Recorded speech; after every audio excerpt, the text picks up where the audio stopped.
I'm trying to say? Oh, I absolutely Peace, understand peace. what Black you're State of trying to say. America. But Great here's the King Black State in fallacy the in what you're building. in what you're saying. And we are live on Twitter So let's Space. say we have Pookie, And Ray we're going to and Kanisha do both. is And belongs to the just Democratic see how Party. this goes. And But I like the look of it. I like the way it's vibing. They say the Black American political party.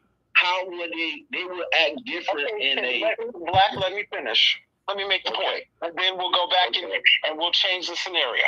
All right. Okay. So we have Pookie, Ray, and Kanisha. They're in the Democratic Party, and they have a very specific ideology. The three of them. And they get mad at the Democratic Party and they say we're starting our own party. Here's the thing. They're going to still be Pookie, Ray, and Kanisha. They're still going to be those three people. They're still going to have the same ideology. It doesn't matter what you call them, Democrat, Black Party, whatever you call them, they still have the same ideology. So therefore, to me, the logical thing to do is for us, you, me, a Black majority, Alexis, Irella, the world, to elect more Pookies, Ray, and Kanishas. That's what we do. We don't try and separate ourselves. We go in and take the thing over by electing our own people. And this is a key point. This is what should make it all come together for you. This statement right here. Freedmen, Black people, FBA, B1, whatever you choose to be, understand this point. Collectively, we don't have the numbers to elect anybody. We don't. And except in our gerrymandered districts, we don't have the power to elect anybody. What we do have, which is more important, is the power to decide who wins at the state level in just about all 50 states and at the federal level. The Black vote, FBA, Freedmen, B1, whatever you Negro, whatever you calling yourself, please understand, we have the power to decide who wins. Now let me explain why. Because white Republicans and white Democrats are about evenly split on their vote. Right? They're about 50-50. 50% white people are Republicans, 50% are Democrats.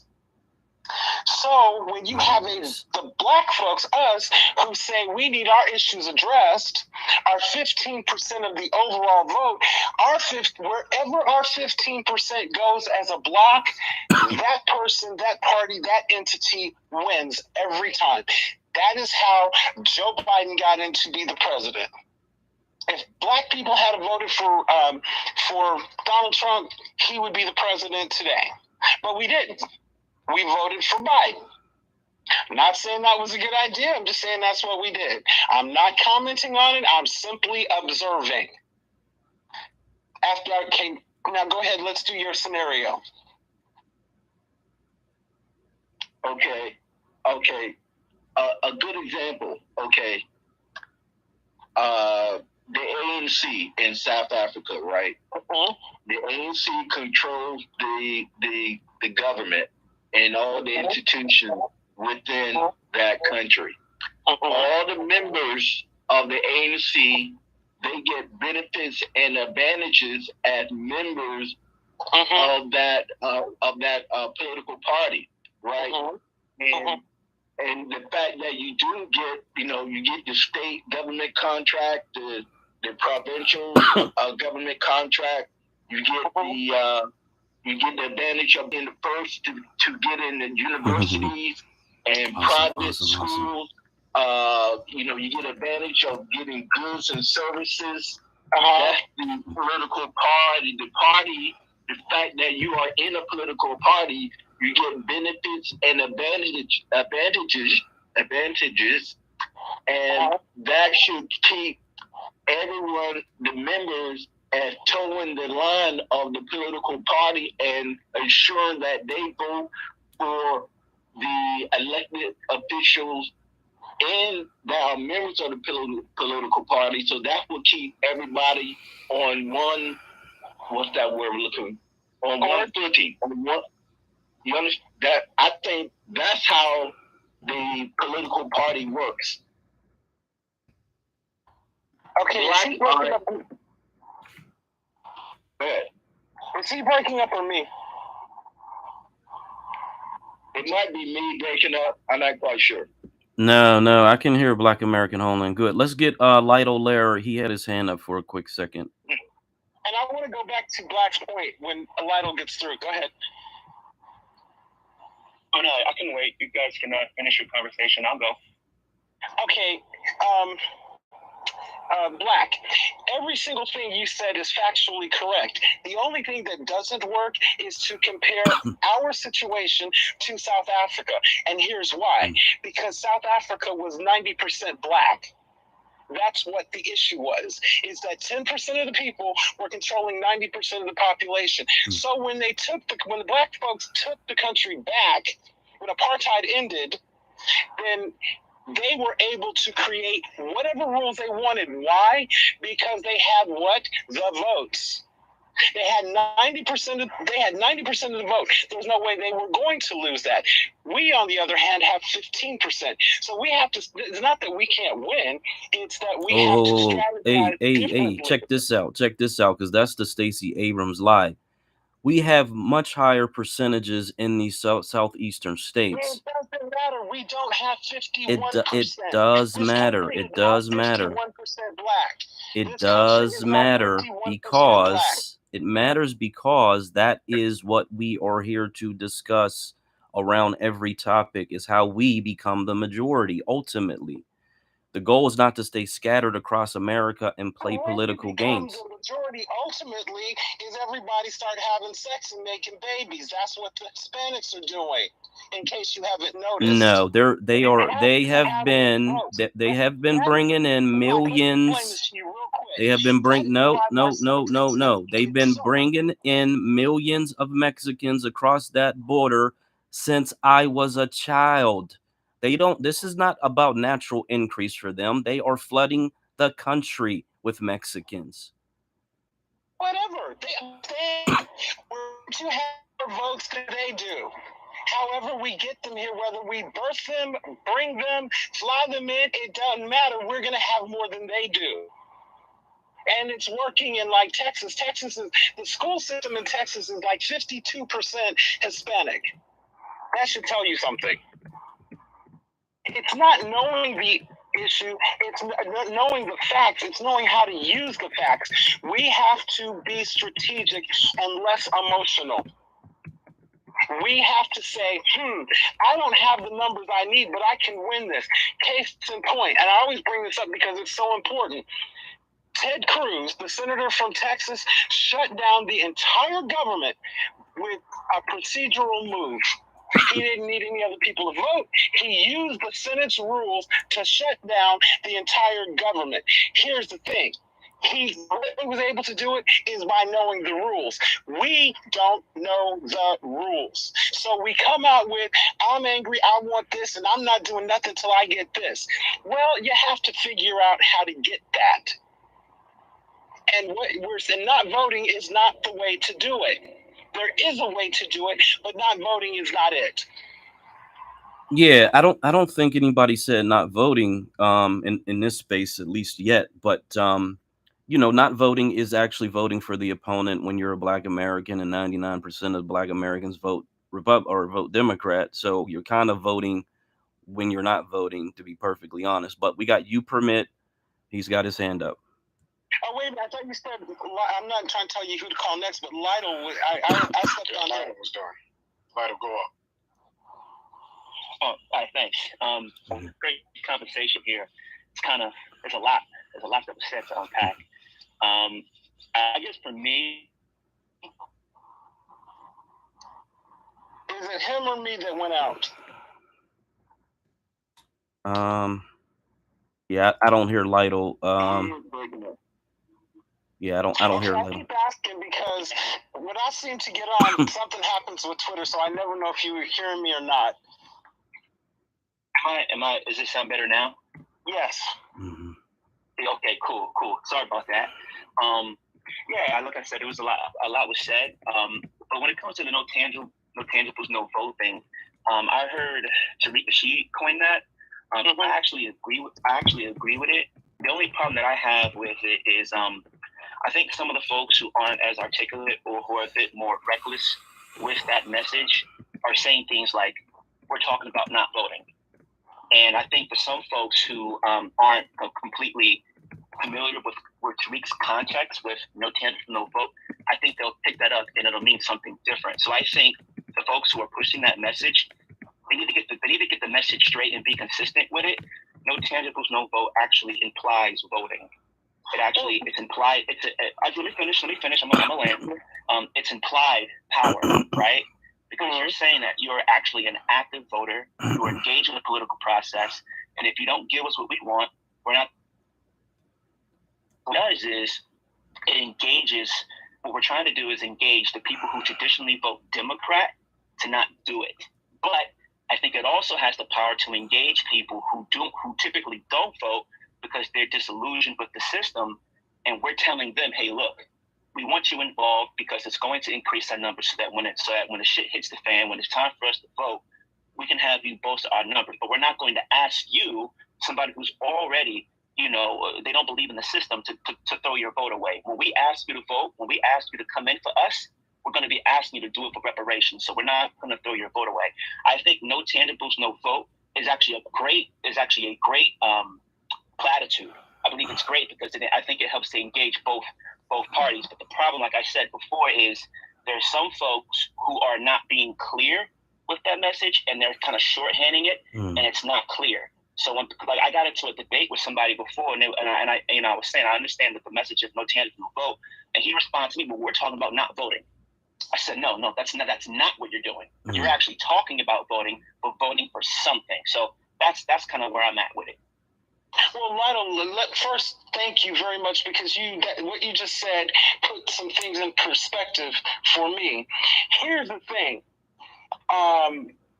When we say no tangibles, no vote, then, as you said, that's a great platitude because it does imply, unless we're trying to leverage our votes.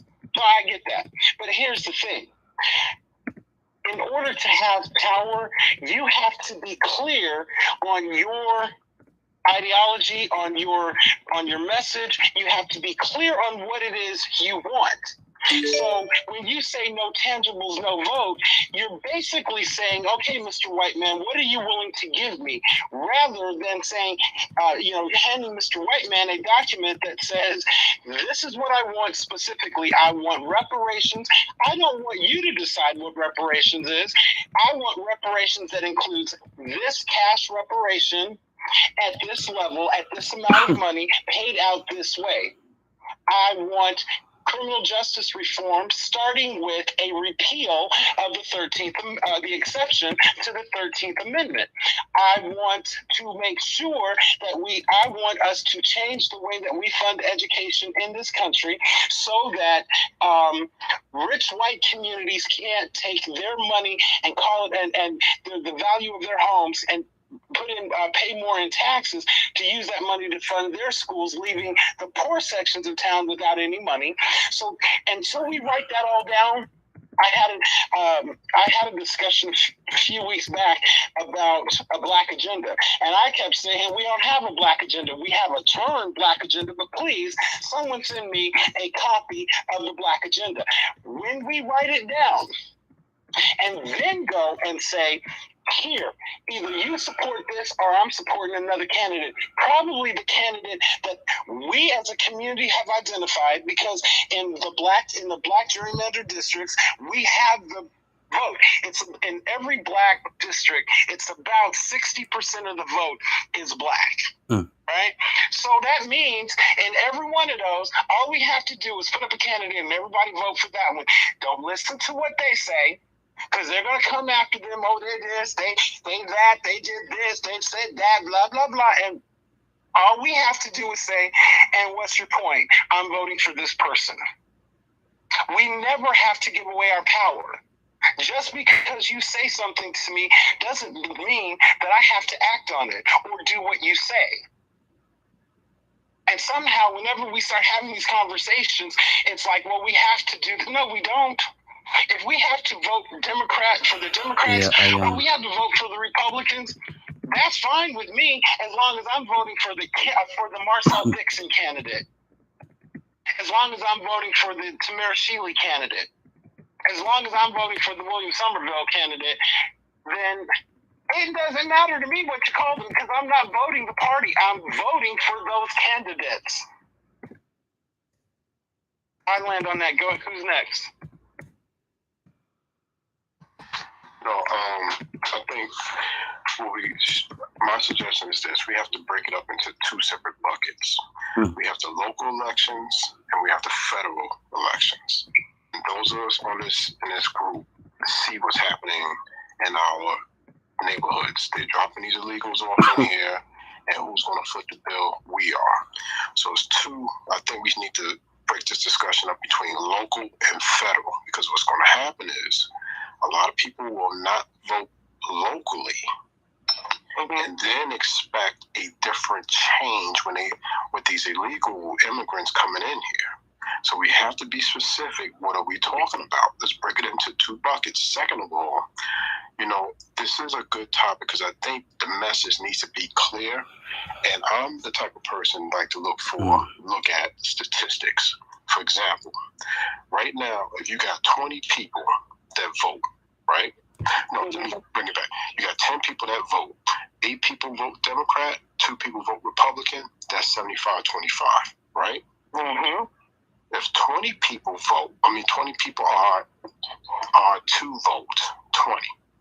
16 vote Democrat, 4 vote Republican. That's still 75-25. Am I correct? Mm-hmm. Right now, if you got 20 people, that same pool, 10 people do not vote, but 10 people do vote. But out of that 10 that votes, 8 vote Democrat, 2 vote Republican. Still 75-25. Am I correct? Correct. Okay. The reason why I say that, because no matter in certain situations, in certain instances, this is how I'm thinking. The Democratic Party, politics look at statistics. They focus on who is participating in these elections and who's voting in these elections. That's why Michelle Obama sat up there and made that comment about, well, if you don't vote, your vote is going to be replaced. I'm like, you know what? Let me peel the onion back a little bit and look at the data and look at the numbers, how they look at it. So now, this is what I put together. Not to vote might hurt the federal level, but at the local level, I think that what we need to discuss, because what's going to happen is this. If you do not vote your best interest locally, and you got these immigrants that's being dropped off in these key blue Democratic cities, you are going to hurt. Because at the end of the day, if you sit at home and those immigrants, for example, New York City, they didn't pass it, but you know what? Some illegals can participate to vote. Who's to say if you got a write-in ballot, and you dropping it off at a shoebox, nobody's checking that ballot. Nobody's verifying that address. So we got to be very careful when we have these discussions. So my suggestion is, let's talk about it from a local perspective and from a federal perspective. And I do agree. We need to start voting our best interests, and we need to start voting how we see things that's going to be in the future. How we going inflation, cost of living, especially what's hurting our immediate communities, because we see these caravans and buses of immigrants being dropped off in our area. They're not dropping their ass off in our suburbs. They dropping their asses off in our areas, and they taking up our resources. We have to put that on the forefront of our brains too. So I'm just going to land it there. Moved out of the Detroit. This is a good discussion. We need to talk about it. But I think we need to speak on it in terms of two buckets, from a local and from a federal level. Because I don't want people to sit out and not both their interests. If it's on the local side, the fact to prove a point where I just said about where I just explained the data, how they look at statistics. When they put those statistics out on who votes and who voted, they don't just show who's registered and didn't vote. They always show who voted. That's my concern. I ran it there. Okay. Let me go for Kelly, then I'll let you go, Kelly. All right. I'm glad you brought up the breaking things up between the federal and local government. When I talk about the Black American homeland, I'm always talking about the local, state, and regional level. I rarely talk about the federal level, right? Right. Everything I advocate is on the state, regional, and local level. Absolutely. That if Black Americans can take supermajority of several states in the South, then we can take political control of the South, and then we can give all the advantages and benefits within those states to Black Americans. That is my whole point of the Black American homeland, and that we have to have our own political party that have our own agendas and policies, and the Black members of that political party adhere to those agendas and policies and agree to it, and we go from there. I just think regional, state, and local. I agree, but I think what we have to do is when we have these discussions, instead of having mixed messages, because I know how to receive information. Not a lot of people might not know that. I think that's how it should start. Are we talking about it from a local or a federal level? Because the reason why I say that, because sometimes we get hooked up on the big picture instead of breaking it down into smaller pieces. And this type of discussion, we need to specify, what are we focusing on? We can have the same discussion, but maybe discuss it from two different levels, from a federal and from a state level. I'm just making that suggestion because a lot of people, what you just said, I agree with you in your thought process, but maybe not enough of us is not understanding your thought process behind it. So I think your thought process needs to be, mentioned so that we can focus on those specific buckets. Thanks. Can I jump in here now? Okay, you're absolutely right. All politics is local. There's a saying that says all politics are local. But here's the thing. If you focus on local issues and not understand how the system works, then you're going to put yourself behind the 8 ball, right? So what I mean by that is this. We elect the people that represent us at the federal level trillions of dollars in budgets every year. So a double-digit trillion. I think it's 21 trillion or something like that this year. Whatever it was. The person that represents you that votes on that budget is voted locally. You're right. But understand how the system works also. You can implement any rule that you want at the local, county, or state level, and the federal government can create a law that says that's not happening. That's why if you listen, the Supreme Court did not outlaw abortion. What they did was they ruled that it was a state issue, meaning that the states get to decide. Not that abortion is illegal in this country, because it's not. There are states that abortion is legal. They said, we're going to put it in the states, but we know in these states, abortion is not going to happen. So that's the way the country is designed to work. It's the way the country is supposed to work. You have to know how to use it. And the only way you can know how to use it is to understand the government system. Understand that there are 2 parts to it. There's the political side of it, and that's getting folks elected. And then there's the governing side. And the governing side is handled by the people that we elect. And if you don't elect somebody that's going to represent you, that has not signed a document saying that I support these things this way, I'm going to introduce this legislation on this day, then we're going to always be in the same situation, having the same conversations, and getting nowhere. I'll land on that. Yeah, so the way the country was designed from the start was the states had authority to make laws within their states. The governor has jurisdiction, the state legislators has jurisdiction within the states. That is the design of the country. The Supreme Court is simply putting the country back in the way that it's supposed to be. It's not a federal dictatorship. It's not China. It's not Russia. It is a union of 50 states wherein which each state has the ability to create their own laws. That's the way the country's designed. So when we're thinking about voting versus not voting or voting and whatever, we have to understand that part because we've been brainwashed to think nationally, think about national politics. But the national politics do not really have a whole lot of say on the local, county, and state level. They just don't. They give us the money, we control the state, and then we do what we want with the money that we get. That's the way it's supposed to work. Okay, so you're talking about the 10th Amendment, and of the United States Constitution. Let's read what it says, okay? And I pulled it up. It says the powers not delegated to the United States by the Constitution, nor prohibited by it to the states, are reserved to the states respectively or to the people. That's what the 10th Amendment says. So let's go through that and what that really means.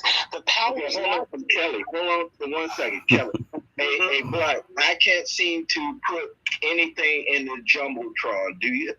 I want to put some things about the 10th Amendment and the powers of the state and federal government, but I cannot put anything in the Jumbotron. Okay, I'll scan down your page and put it up there.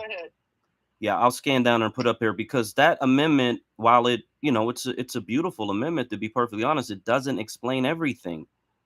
And that's what he's saying. Don't use language that you have to figure out what it means. And so what we You don't can have do to is break figure this out. down. You don't have to figure out what it means. You don't. No. You don't have to figure out what it means. It's spelled out in laws. There's articles. There's all types of laws on the books that spell it out clearly. And there's a lot of case law to really explain what it means. So it's not ambiguous. Don't get twisted, Black. Don't get it twisted. All laws have to be constitutional. If it goes against, that's what the Supreme Court's role in government is. There are three branches of government: the executive branch, the judicial branch, and the legislative branch. It is the job of the judicial branch, the Supreme Court, to make sure that the laws that are enacted by the legislative branch are constitutional. So it's very important what's in the Constitution because every law is based on the Constitution. Doesn't matter what it says, but it has to pass constitutional muster. So it's very important that we understand what the words mean in the Constitution. And on the table right now, what we were talking about is that that states were meant to be able to create their own laws. Not necessarily true, because the 10th Amendment. No. I'm gonna tell you, the federal government, the Constitution states that states can give their citizens more rights, not what you're talking about. Everything has to be constitutional. That's fully understood. That is true. No, you're 100% wrong because the states did not get rid of slavery. The federal government said, states, you will get rid of slavery. Because the federal government trumps the state. Because of the constitutionality of the enslavement. That is the reason why. It's not because the federal government woke up one day and said we're going to end slavery, because we know, even though the 13th, 14th, and 15th Amendments were passed, we still had pseudo-slavery for 90 more years. 14th and 15th Amendments did not happen until after we were emancipated. And we were not still enacted. had a No, system of enslavement. The thing was this. The federal government said there will be no slavery in the United States. That's all at the time. I think there were, 18, 19 states, whatever it was. They said none of you will own slaves. So that's the end of conversation. Now, we could talk about paying slaveholders for what they're losing. We could talk about how we're going to keep the economy going. But the federal government told the states there will be no slavery in this country, period. Now, if you want to talk about Kelly. Yes, Howard Kelly. Remember that there were northern states that ended slavery back when the Constitution, even before the Constitution was ratified. You have to remember that. Right. No, and before the I want to say the Missouri Compromise. Before the Missouri Compromise, any state in the Union could have slaves. So New York could have had them, New Hampshire could have had them, the northern states could have had slaves. They chose not to. Why? Because the federal government said, the Constitution said, at this point, it is up to the states to decide what they're going to do. Fast forward to Abraham Lincoln. Lincoln came in saying, well, we really need to think about this. And during the Civil War, he decided, you know what, I'll run this bitch, and I'm saying no slavery, period. And guess what? States couldn't do nothing about it except continue to fight a war that we call the Civil War, and it was ended. But the point was, the federal government, we fought the Civil War not to end slavery, but to keep the power of the federal government. Well, to me, it said that the federal government sets the standards for the 50 states. No, it says what it says, and I want to read it again because it's very clear as to who's in charge. Hey, Lord Kelly, I am an expert in the 10th Amendment, and I'm telling what you're saying. I disagree with you. The states have their power. The states have reserved. Hold on. Who gives them their power? They weren't born with it. What gives them their power? Yeah, this is where you're way off. You're way off. You're way off. Yeah, the states gave power to the federal government, not the other way around. That is the design of the country. The power comes from the states. The power comes from the people. The power comes from the states get their power from the 10th Amendment of the United States Constitution. No. That's where they get their power from. That is the authority for their power. It is not. Well, then some states would still have slavery. Why don't we still have states with slavery? Because that is the limited power that the federal government has, is the constitutionality of a law. It is very, very, very, very, very, very, very limited. That is one instance where it is limited. So when you read the 10th Amendment, it's written very much like the exception to the 13th Amendment. And there's a part in there, if you miss that part, then you're going to have the position that you're taking.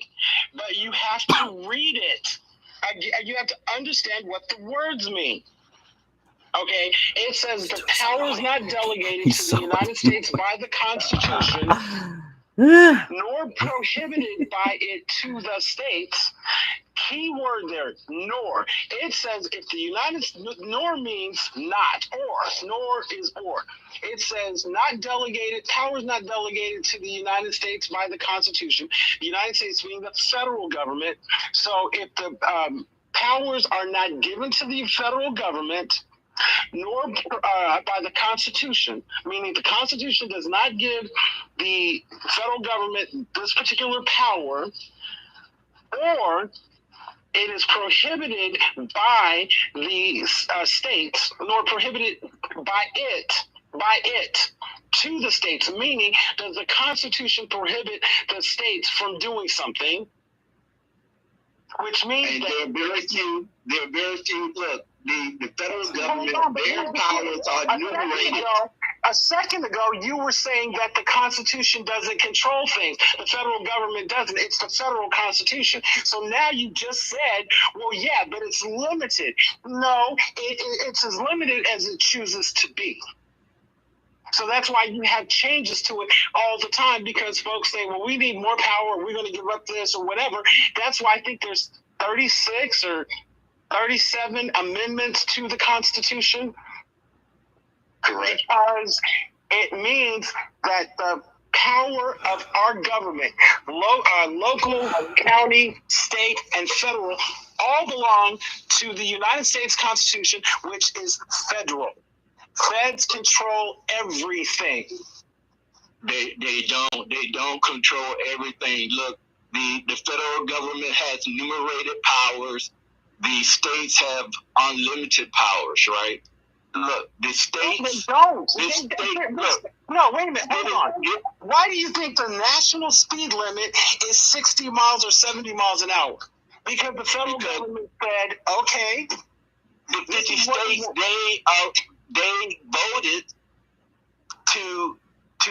they voted for the speed limit to be 55 with the 50 states. Because once again, we got to talk about politics and we got to talk about government. They're two different things. The politics of it, the people that in the states that said, okay, we'll go along with this, they knew if we don't, the federal government's going to cut off our money. And if we don't, they'll cut off our money and then tell us we have to do it anyway. That is not true. That is not true. I've given you examples of how that is not true at all. The Supreme Court upholds. There have been many court cases where states have sued the federal government for trying to withhold funds, and it has been proven to be unconstitutional because the federal government is trying to force a state to do something like a dictator. That is unconstitutional. That is where, like I said, you got to understand the system. That is where the executive branch comes in. So let me run this down for you. So the federal government, let's say a state sues the federal government because they say that we're not getting the money we're entitled to. Right? Well, the executive can say, the president, that executive is the president. President can say, okay, not a problem. But what I'm going to do is I'm going to take this money and I'm going to set my priorities. Going back to Lloyd saying earlier, we need to come up with a black agenda ourselves. President's going to say, I'm going to go back to my agenda. And the first thing on my agenda is A. So I'm going to take, and A includes roads and bridges and hospitals. So let's say that they sued me over not giving any money for hospitals, but I'm the president. The Congress creates the budget. I implement the budget. I decide where the money goes based on the way that Congress issued the money. So I'm going to say, you know what? I'm going to put all the money in roads. Nobody's building a hospital. Nobody's getting a dime for a hospital because my priority are roads. Haven't singled you out. No, stop there. Because I like the premise. However, that means no hospitals get built in any of the 50 states because but you have to raise the money. Because whatever the federal government does, it has to do it equally across all 50 states. So if you pull hospital funding from one state, any hospitals, now you go back. That's the government side. Now you go back to the political side. And so if you know that your hospitals, you have to have your hospitals, or the people in your state are going to die, you're probably going to start giving the president a call and say, I get what you're trying to do. I don't like it, but I'll go along with it, or else millions of my citizens that's not what's going to happen. They're going to drag the president to court. That's what's going to happen. They're going to drag the president to court, and the Supreme Court, I don't care what the makeup of it is going to say, absolutely not. Absolutely not. No, absolutely. They're going to say by Constitution, because we can go and look at what the powers of the executive branch are, and the executive branch makes the decision what the priorities for the country are. That's the way it works. There are 3 branches of government. Each one of them has a very specific role. Even in this the fictional, legislative branch- even in this fictional example you're giving, Mhm. you're really not understanding what's going on, because you Wait a minute, let me ask created. you, have you ever worked in government? No, I haven't worked in government. I If have. I had worked, if I've worked in I government, have worked in government. if I had worked in My parents government, have I worked wouldn't in be government. on Twitter trying to convince millions of Black Americans to concentrate under individual states to take over the entire state government. Yeah, but they're If I had separate been in issues. Look, government, Black, I we wouldn't do be not doing that. disagree. Let's say this. Let's be clear on this point. We do not disagree with the concept of creating a Black majority states. 8 of them is the last number I heard. I'm 100% on that. All I'm saying is you will not achieve that until you understand how to play the game. You cannot play the game if you don't know the rules. If you go in, I think it means this. Nope, you got to know exactly what it means. And you have to know how to say that is not in my favor. So I have to figure out a way around that. Go back to when I said Ted Cruz, one man, 348 million people in this country, and one person, because he knew the rules, shut down the entire government, and nothing can happen, period, until he said that it would happen. Let's talk about that. Let's talk about that. Let's talk about that. That's because that's your favorite example. These government quote unquote shutdowns, they do it every so often. Everybody, oh my God, they're shutting down again. Oh my goodness, oh my God, oh no. You know why that is totally it is so fabricated. It's fabricated. Black, do you understand why I keep bringing that up? It is so fabricated though, and it's just BS. Do you understand why I keep bringing it up? I don't know, because I look at it like it's a big joke. It's a huge joke to me. Because I want the millions of Black people that are listening to this to understand we have the same fucking power that Ted Cruz had. We just don't know it, and we don't know how to use it. Did the government shut down? Yes. For how long? It was about 4 or 5 days, I think. Oh God, that's what I'm talking about. Like, that doesn't mean anything to me. That means absolutely nothing. Getting IOUs for their paychecks. That means absolutely nothing to me. Nothing at all. That is so ridiculous.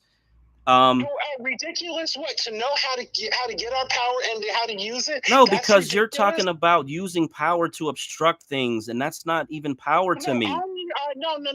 Actually, it goes back. I'm not doing that. It actually goes back to no tangibles, no vote. Because because us not voting is not going to win. But in the Congress right now, Nancy Pelosi has about an 18-member majority over the Republicans. And still ain't did anything specifically for Black Americans. You're missing the point. Still ain't did nothing for Black Americans. No Black American legislation has come out of her. Done anything, Black. The reason she hasn't done anything is because 20 members of that Do Nothing Congressional Black Caucus have not banded together and say, Nancy, not one piece of your legislation is going to pass until we get this, and this. But you want to keep playing that game. That's what people are tired of. They don't want to keep playing that game. People are teaching people don't go vote to get rid of the Do Nothing Black Caucus, because if we put 55 people together in those seats, they could say, you know what, Nancy, you've got a 30-person advance. You got a 30-person majority. We're 55, and we're all voting together. And therefore, unless we get this, nothing is going past. That's why I said you got to understand how it works. There are 435 members of Congress. Yeah, just so you understand, we know how that works. We don't want it to happen because we know it's not going to happen, because there's enough historical information to prove that it's not going to happen with us scattered across the country. We talk about consolidating our votes. We talk about consolidating our votes. Let's change the future. Let's don't worry about history. Let's change the future. How do we change the future? We change the future. 55 or 53 black districts plus the 3 state Senate seats. Let's elect black people that are going to do something. And how do we know they're going to do something? Because we identified them, Marcel Dixon. We vetted them, Tamara Shealy, and we've gotten their agreement to do these things. William Somerville.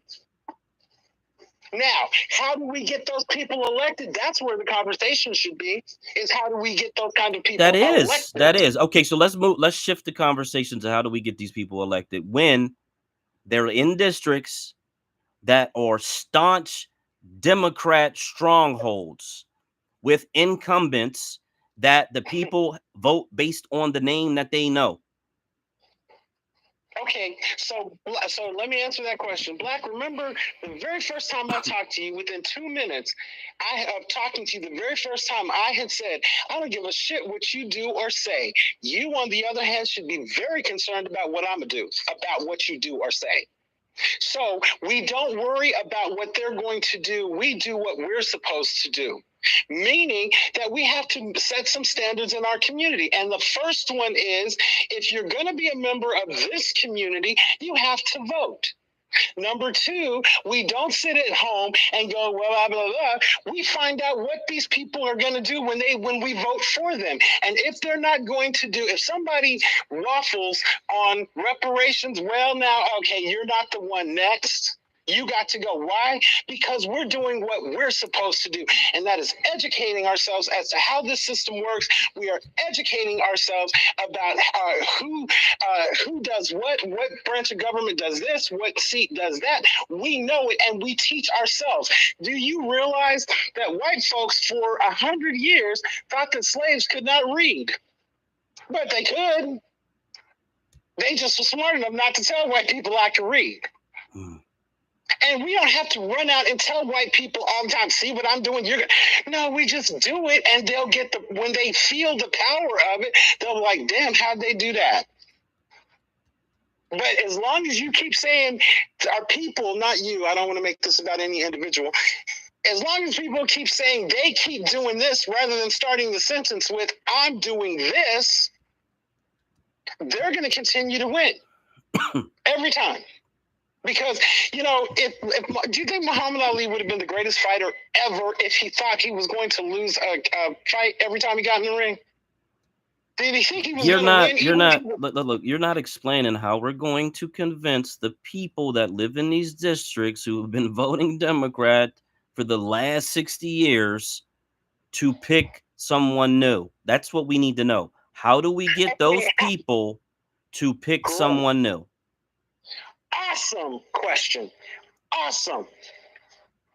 First, you figure out, number 1, I'm not worried about what someone else is going to do. I'm going to make the decision that Lloyd, because I can only speak for me, I'm going to vote. Every time. I don't care if it's just a special election for dog catcher. Lloyd's going to drop his vote. He's going to stop what he's doing, take 20 minutes and go vote. Okay. Second thing Lloyd's going to do is I'm going to every day talk to somebody in my household that I know doesn't believe in voting. We're going to have a conversation about voting every day. And I'm not going to tell them to go vote. I'm going to educate them on how government works. I'm going to educate them on why they need to go vote. And I'm going to acknowledge that they're pissed off, but the reaction is an emotional one and not a logic strategical one. So if you understand that we are voting on the people that can change the system, you don't vote on the system, you vote on the person that's going to change the system. Not voting doesn't get the person. Marcel Dixon would be doing a whole lot in November if those 80% of people that didn't come out to vote had come out to vote for change. Life would be different if you understood how it works rather than the fact that they're not doing nothing for me, so I'm just not going to play the game. Somebody said to me, I'm going to pick up my, it's like saying, I'm going to pick up my toys and go home. I'm leaving. Okay, see ya. Because now I control the sandbox. Have a nice day. I want you gone because I own the sandbox now. Okay, let me throw this in here. So this is from the Freedman News Network, and he's got us having 32 million eligible Black American voters.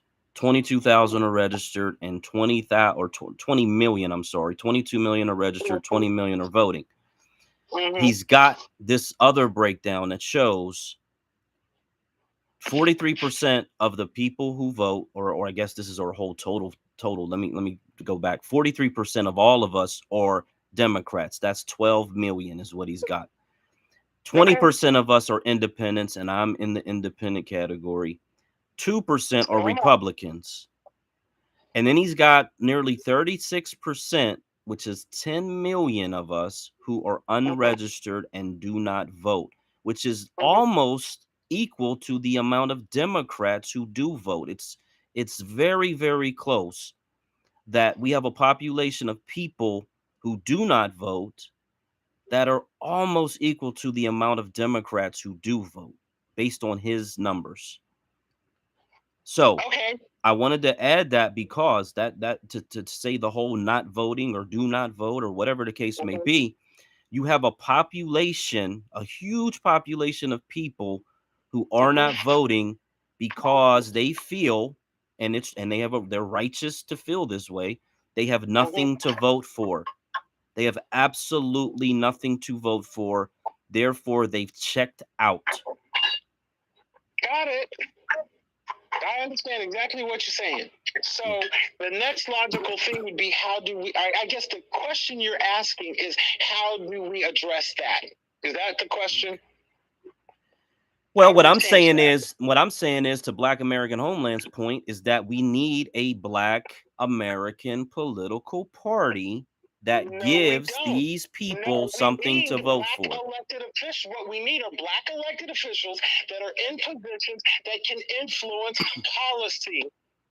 That's what we need.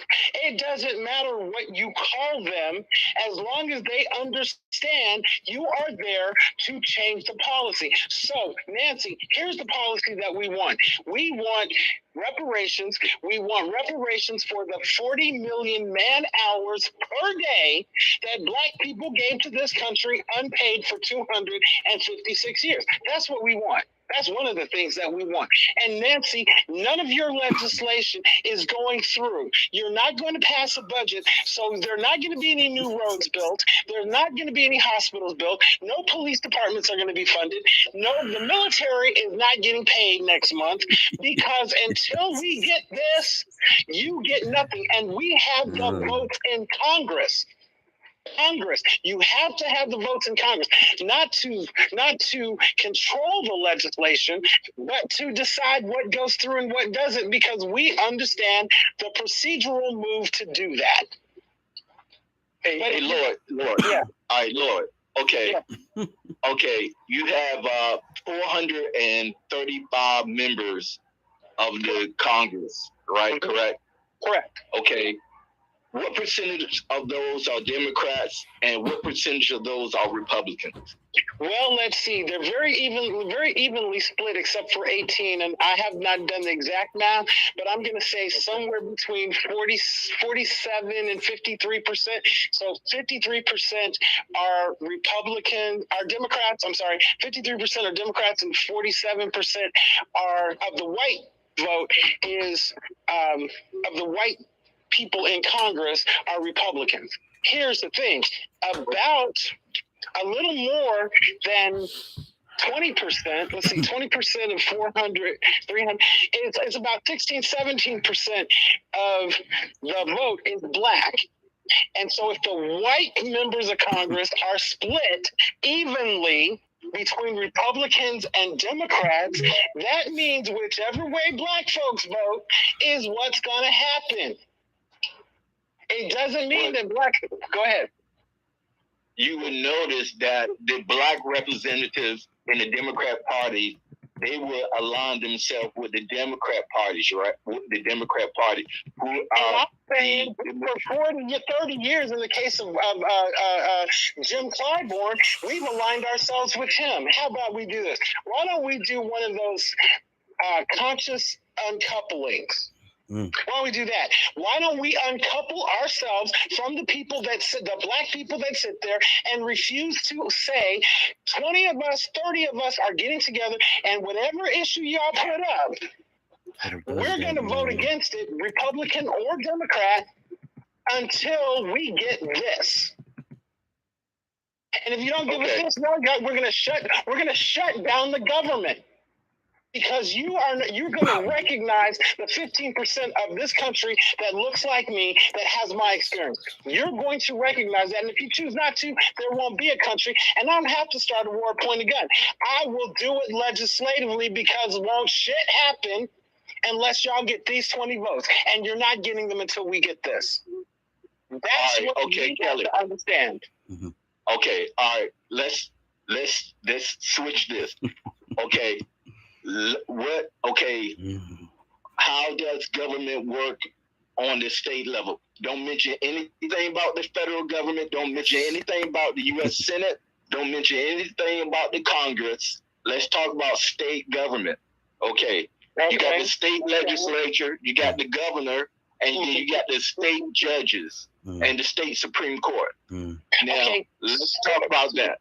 Okay, they work exactly the way that the group of people, the government that I'm not supposed to mention works. You get the same setup. You have three branches of state government. You have the judicial side, you have the executive side, and you have the legislative side. Legislative side makes the laws and budgets. The executive side implements, and the judicial side says if it's constitutional. Yes. Same thing. Yes. Before you even ask me, let's go to the county level. Same thing. Go to the local level. You have the city councilman, and then you have the mayor. City council makes a law, the mayor signs off on it, and then implements. Same thing through all jurisdictions. Same thing.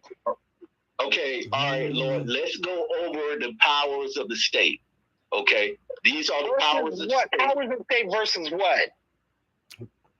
Okay. Because at the end of the day, whatever you're trying to do, whatever the states think they can do is controlled by the United States Constitution, ultimately. Okay, that's okay. The state powers of the state. The state control the public school within their state. Do you agree with that? Okay. No, actually, municipalities control their school system. That's why you have school boards. But go ahead. They're funded by the state. But go ahead. Okay, but that's within the state. Okay, the state controls regulates marriages within the state, within their state. They set the rules. Yeah, sure. Okay, the state controls the state universities and colleges. Okay, now let's go back to marriage. Because there were a lot of states that said gay marriage could not happen in their state until what? The Supreme Court said, nope, can't do that. Nope, you cannot keep people from marrying whoever they want to. As long as the person they're marrying is above the age of majority, then they can marry anybody they want to. Okay, so the states don't control that. The federal government is now controlling that because there are three branches of the federal government: the judicial, the executive, and the legislative. And the judicial side said, nope, states, you can't do that. Go ahead. You can move on to the next one. All right. So the state Supreme Court, they set the standard for marriage. However, the states, all marriage licenses are issued on the state level. The federal government does not issue any marriage license. Because they choose not to. Well, okay. Well, no, they didn't choose not to. The state said, this is our power. The federal government does not have power, and we will not give power to the federal government to issue marriage license. So here's the thing that you need to understand. You may or may not be aware of this, but in the next year or two, it's been pushed back several times because of COVID and now the economy or whatever. But are you aware that the federal government has decided to issue a federal ID? And unless you have that federal ID, when they say on this day, if you don't have it, you will not be able to go into a federal building or get on a plane. Now, before, all you needed to go in any federal building or on any airplane was a valid driver's license or state-issued ID. So now the feds are saying, nope, we're changing it. And the states are upset, but guess what the states know? The feds have the power and authority to do that. So the federal government controls everything. Just because they don't do it doesn't mean they don't have the authority to do it. That's why I point you back to the 10th Amendment of the Constitution, nor prohibited by it. Meaning the federal government controls everything in this government. It may give you a lot of leeway. It may do that. And because when you talk about schools, the federal government allows our system of funding schools to go about. But they could say, because I don't know if you know this, but most counties in where I live at, the parish controls the money for the schools, meaning collects the money for schools. So most jurisdictions use their property taxes to pay for schools.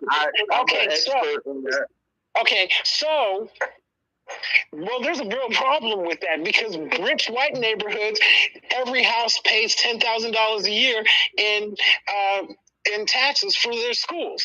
Well, in poor black neighborhoods, they're paying $500 a year for their property taxes. Guess which schools are going to be better funded?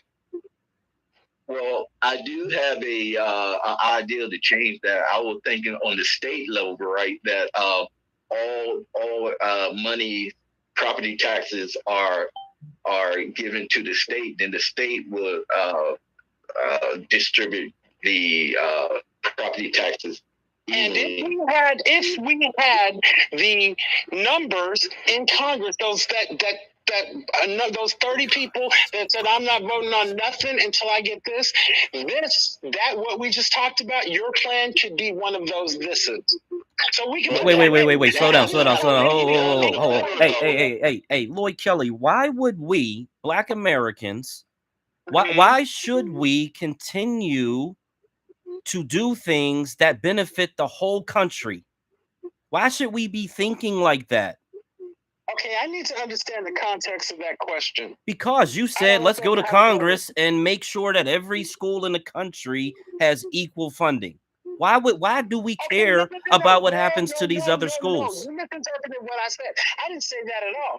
I said that if we had the numbers in Congress, and I didn't say a majority, we had the numbers to block anything going forward, we could implement Black's plan for how schools are funded. Why would we do that at the federal level? I don't know who I'm talking to, but let me say this. Why would we do that at the federal level when we need to do it at the state level? Because you're saying something that I said something that I haven't said.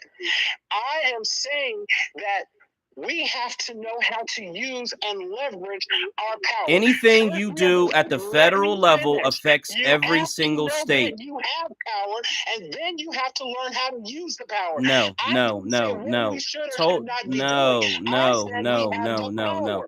You're saying do something. You're saying do something at the federal level. With all due respect, you can't tell me what I'm saying. That's what you said. You said you want to obstruct at the federal level. And I can tell you this.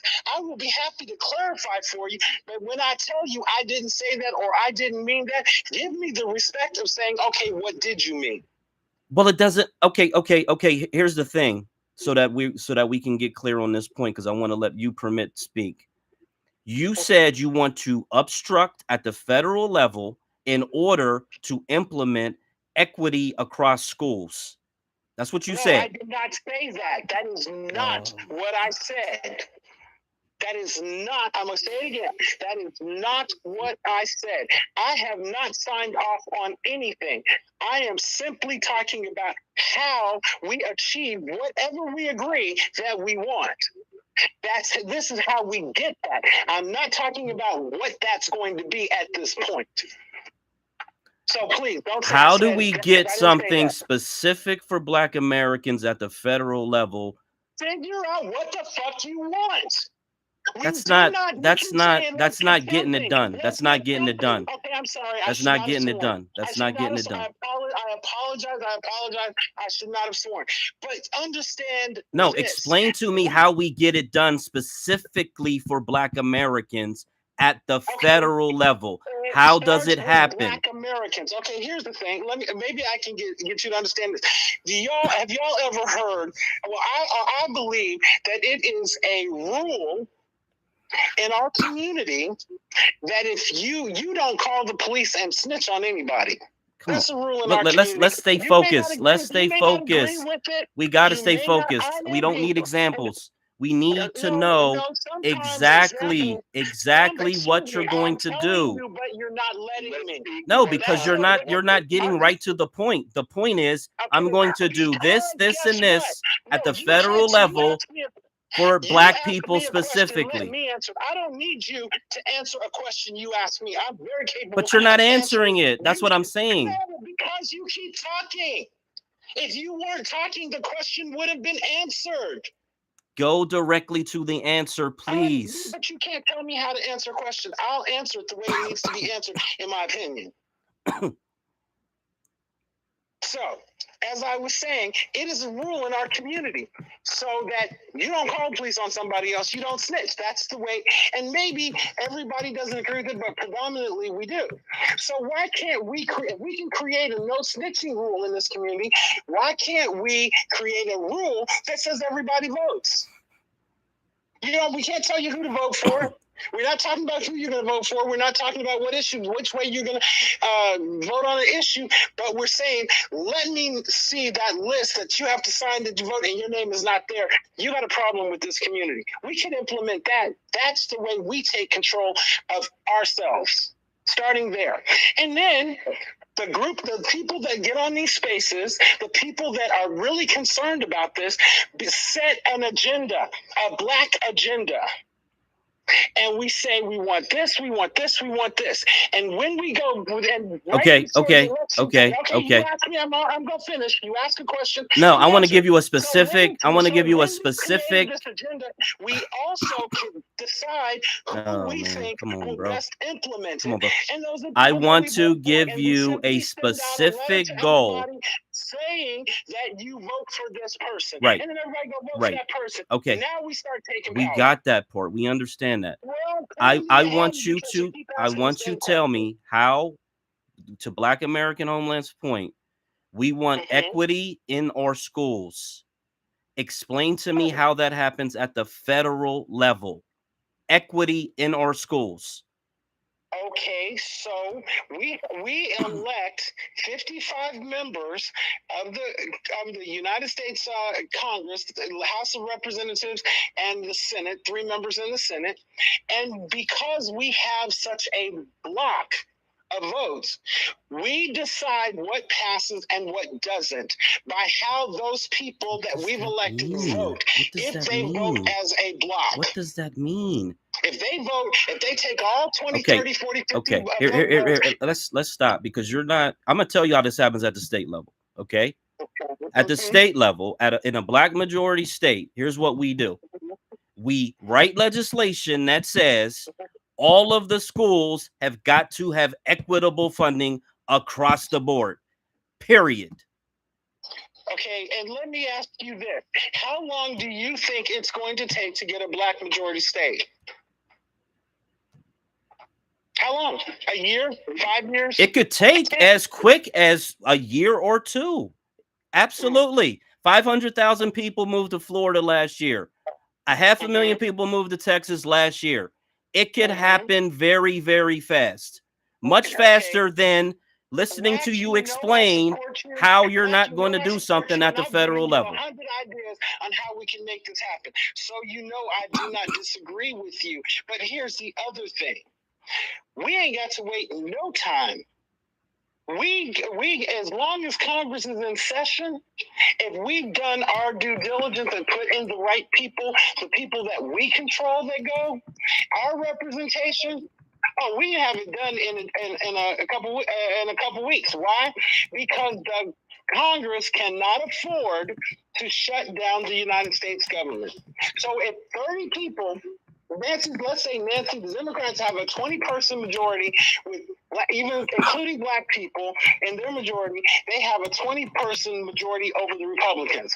If 30 of the black people in Congress say, you know what, we're not voting on nothing until we get a equitable education funding, then nothing happens. That means the government shuts down. That means that the military people don't get paid. That means FBI agents don't get paid. That means secretaries and clerks that run all federal programs don't get paid. And that means ain't none of them coming to work. I do not care about those. Again, it's about understanding how the system works and how you can leverage your position, whatever that is, to get what you want. Okay, so let's let you permit go. He's been waiting a minute. I'm sorry, we've been talking too much. Go ahead. I just want to say, I think the goal is we already know the goals and how we need to get to those goals. And I do understand, and in my opinion, there's ways of getting to those goals. Black majority of state. And also, what can we do now to make an impact as we try to get to the black majority of state, which are good ideas, and I agree with both. I think by bringing in the educational piece and explaining that, let's get a little bit more concrete, and I'm going to sit back and hear. Let's look at what's happening now with immigrants migrating to our communities. Okay, the reason why I bring up immigrants because it's black and white, it's cut and dry. Here in New Jersey, Jack Ciattarelli ran on a Republican platform, limiting the amount of immigrants coming into New Jersey. Phil Murphy is for open borders and being a sanctuary state. Now, the reason why I bring those two up, how would those two ideologies and mindsets affect it from a federal level? Yes, we do know that they are going to import a certain amount of immigrants into everywhere. That's given, both Republican and Democratic side. But what's happening now is they are busting these immigrants up to these Democratic-ran states because New Jersey is dedicated as a sanctuary state, so they can run from asylum here. Meanwhile, people in Camden and Newark and Trenton, they ain't running nowhere else. So my thing is, let's talk about what's happening now, and then discuss that in terms of how that's going to affect. Because, for example, if Jack Ciattarelli gets the gubernatorial election, and he says, you know what, we are going to limit and not put together any funding for any illegal immigrants coming into New Jersey. We're not giving them housing, we're not giving them food. They're going to have to just make it on their own and go through the right channels. Whereas Phil Murphy is like, yeah, come on in, we're going to give you an ID, we're going to give you housing, we're going to give you clothing, and we're going to put your asses into the black communities because those folks over there, they don't know any better. And this is how you're going to control them. The reason why I bring up the immigration stuff first is let's discuss it on the educational level, because the educational piece is it's not hard, but it's a little bit more complicated. But the immigration affects us now. So let's discuss my suggestion. My suggestion is let's discuss it now. So I'm just going to I think, you know what? You have just put exactly what I said into perspective. You really have. Because it's a simple question. A simple answer. All you have to do is make sure that Jack Ciattarelli, is that how you say his name? The one that said, we're not doing nothing for you. Right. We're not doing anything for illegal immigrants. And I want to make sure that I'm not anti-immigrant. I'm anti-illegal immigrant.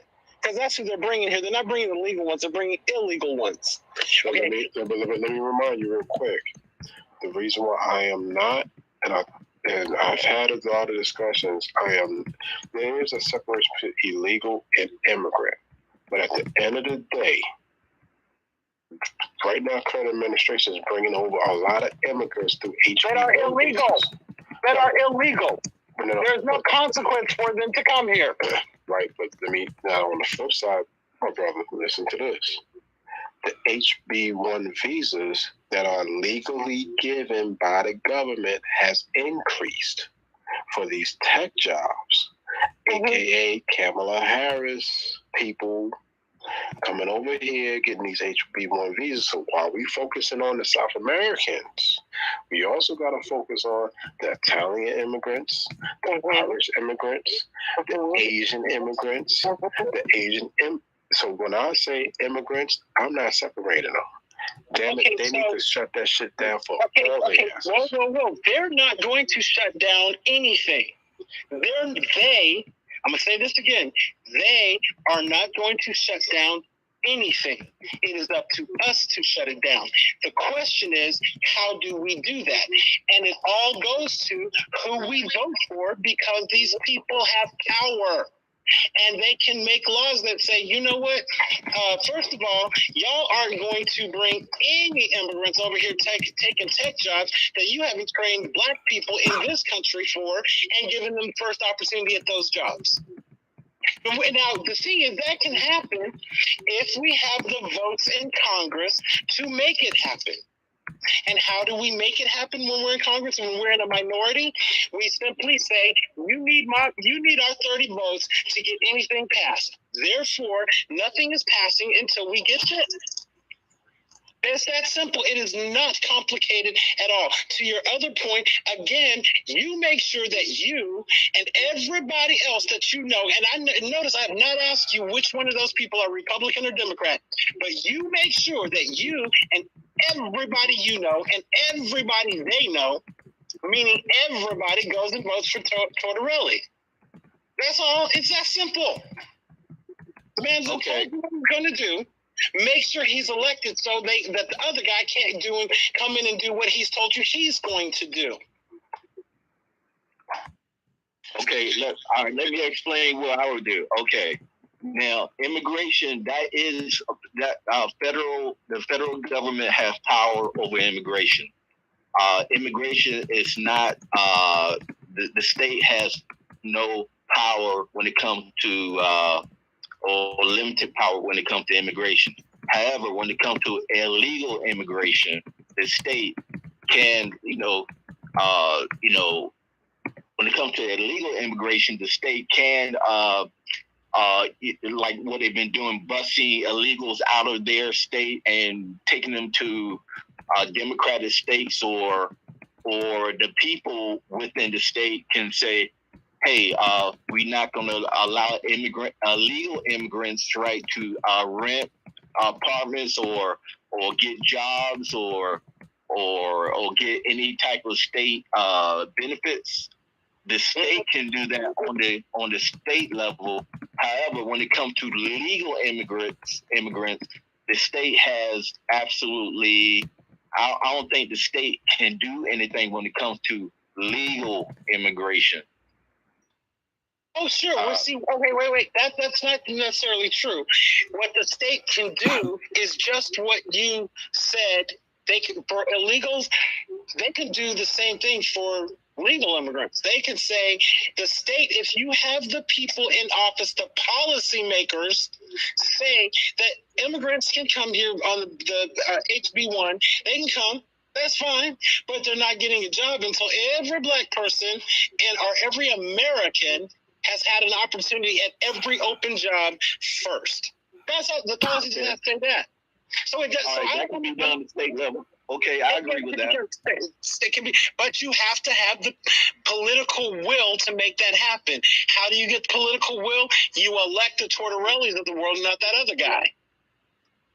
You don't stay at home. You make sure Tortorelli wins. Let's open it up to Davy Jet. Davy Jet.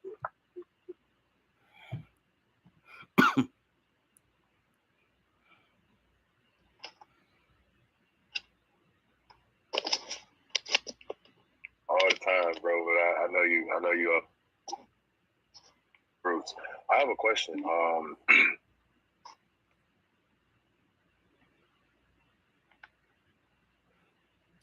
Yeah, I don't. Your phone is going in and out or something. I can't hear everything.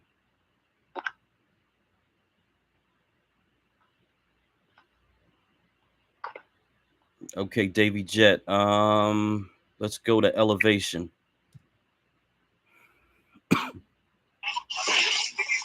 Yes, I believe we talked about this before. However, my question is, are you guys comfortable with us not voting, or do you advocate for us to use a different strategy? Hey, that's a good question. I am under the belief, because our black population, the voting part of it, votes 99% Democrat, that not voting as a black American in this country is essentially voting for the Republican candidate.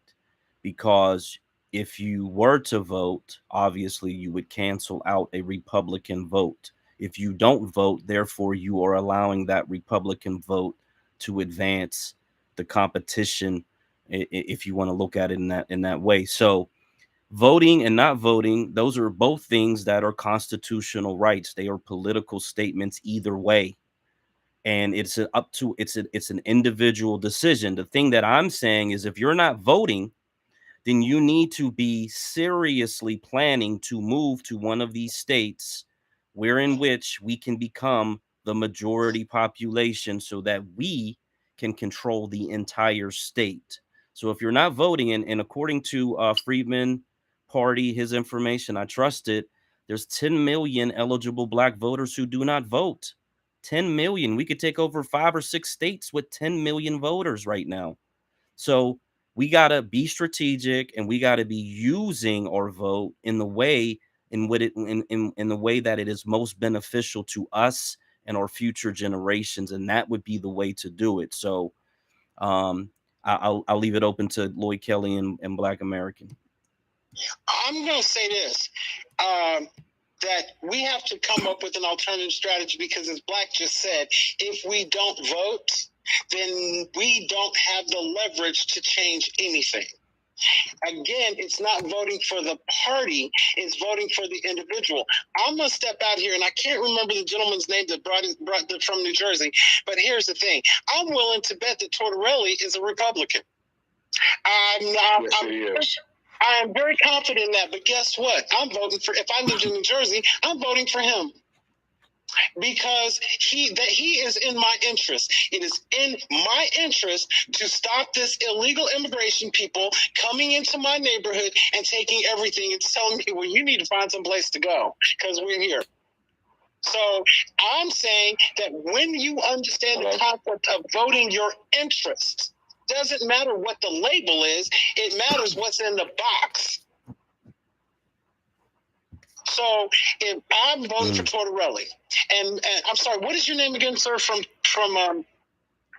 You Permit.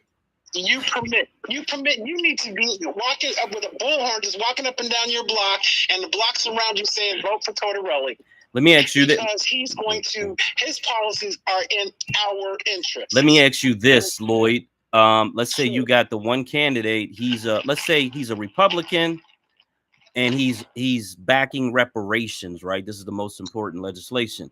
But everything else is against Black Americans. Everything else that they've done in their history of voting, whatever the case may be, everything on the record, everything that they're promoting is anti-Black American, but they are for reparations. Please ask me. What just happened? Ask me. Oh yeah, no, you can answer that question. So the answer is we don't vote for him. That's why. Okay. That's easy, because what good is to have the money if we're going to be voting for a genocidal program that's going to wipe us off the face of the map? So can I answer that one? Please let me answer that. Go ahead. Okay, here's the thing. First of all, there's no one single step to getting this done. It's not, Uncle Ben's rice. You got to cook the rice. Okay, so the money allows us to move the 300,000 people that we need to move to Delaware to take over Delaware as the first state. Black just told you 10 million people moving, we could take over 5 or 6 states. What does that get us? It gets us, for every single one of those states, it gets us 2 senators. So let's say we have 5, there's 10. If 45, that means there would be 90 white senators. If 45 are voting Republican and 45 are voting Democrat, guess which 10 decide which way the issue's going to go?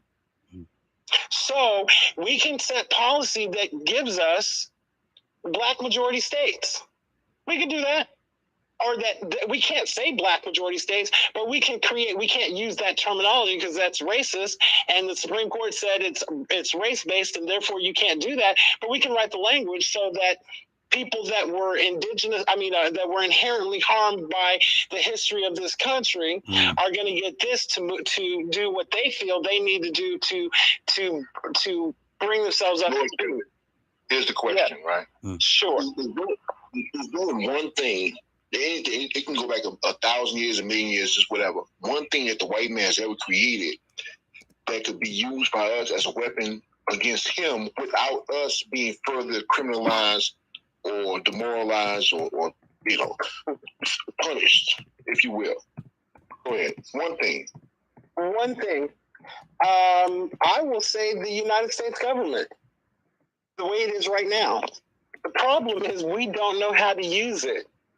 See, wait a minute, hold on, let me finish. You want them to be nice to us, and you want them to treat us fairly, and you want them to recognize our pain. Here's the thing.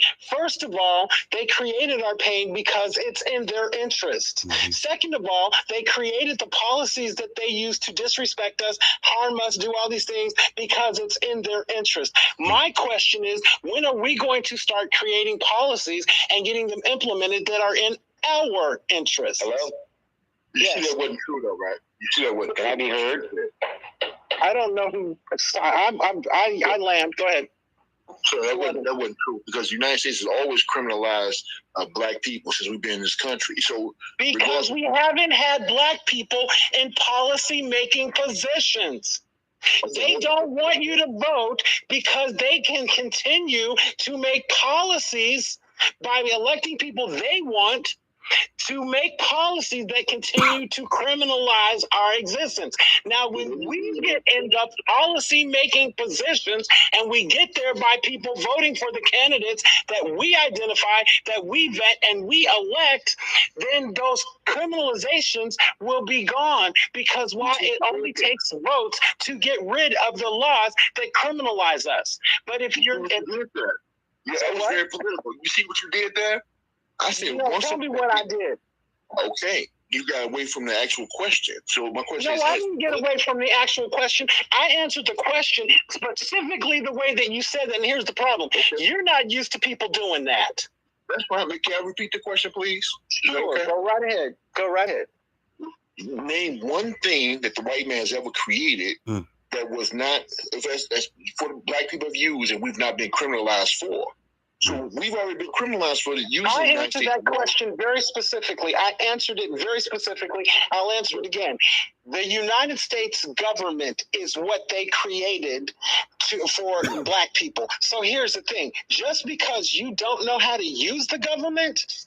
doesn't mean that it doesn't work for us. It means you don't know how to make it work for us. That's a what about it. That's a hypothetical, No, sir. That's not a what about. That's a fact, my brother. Get it straight.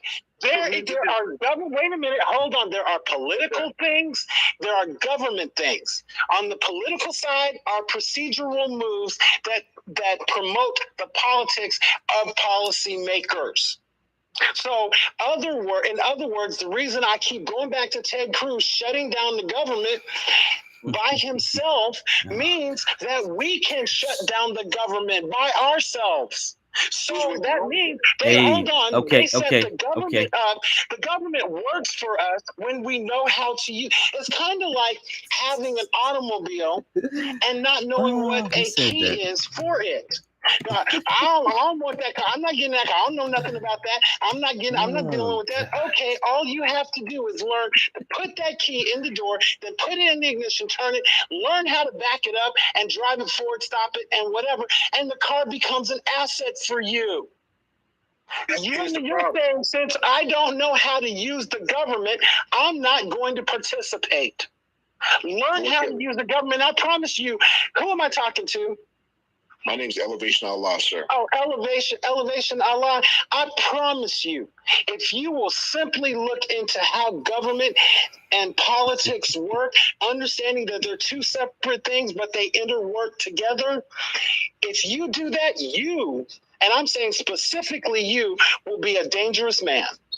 Okay. On that note, let's get Davy Jet. Let's get Davy Jet up. I'd like to speak as well. Yeah, you so that's Mr. Q. You got to put your hand up. What you do is you push the heart all the way to the right. There's a little hand. You put that hand, and then there'll be. Okay, thank you. Okay, Davy Jet. Yo, appreciate you for hosting this space, my brother. Man, hand up, man. That bit yellow, my G. You just gotta. You're in and out, bro. You're in and out. And then it'll give you a. Yeah, they're throttling. You're coming in and out.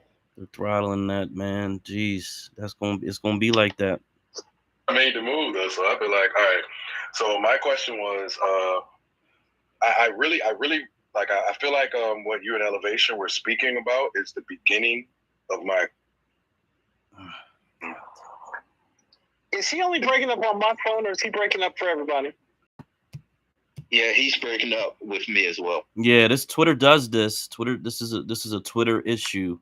We're gonna have to go to the next person.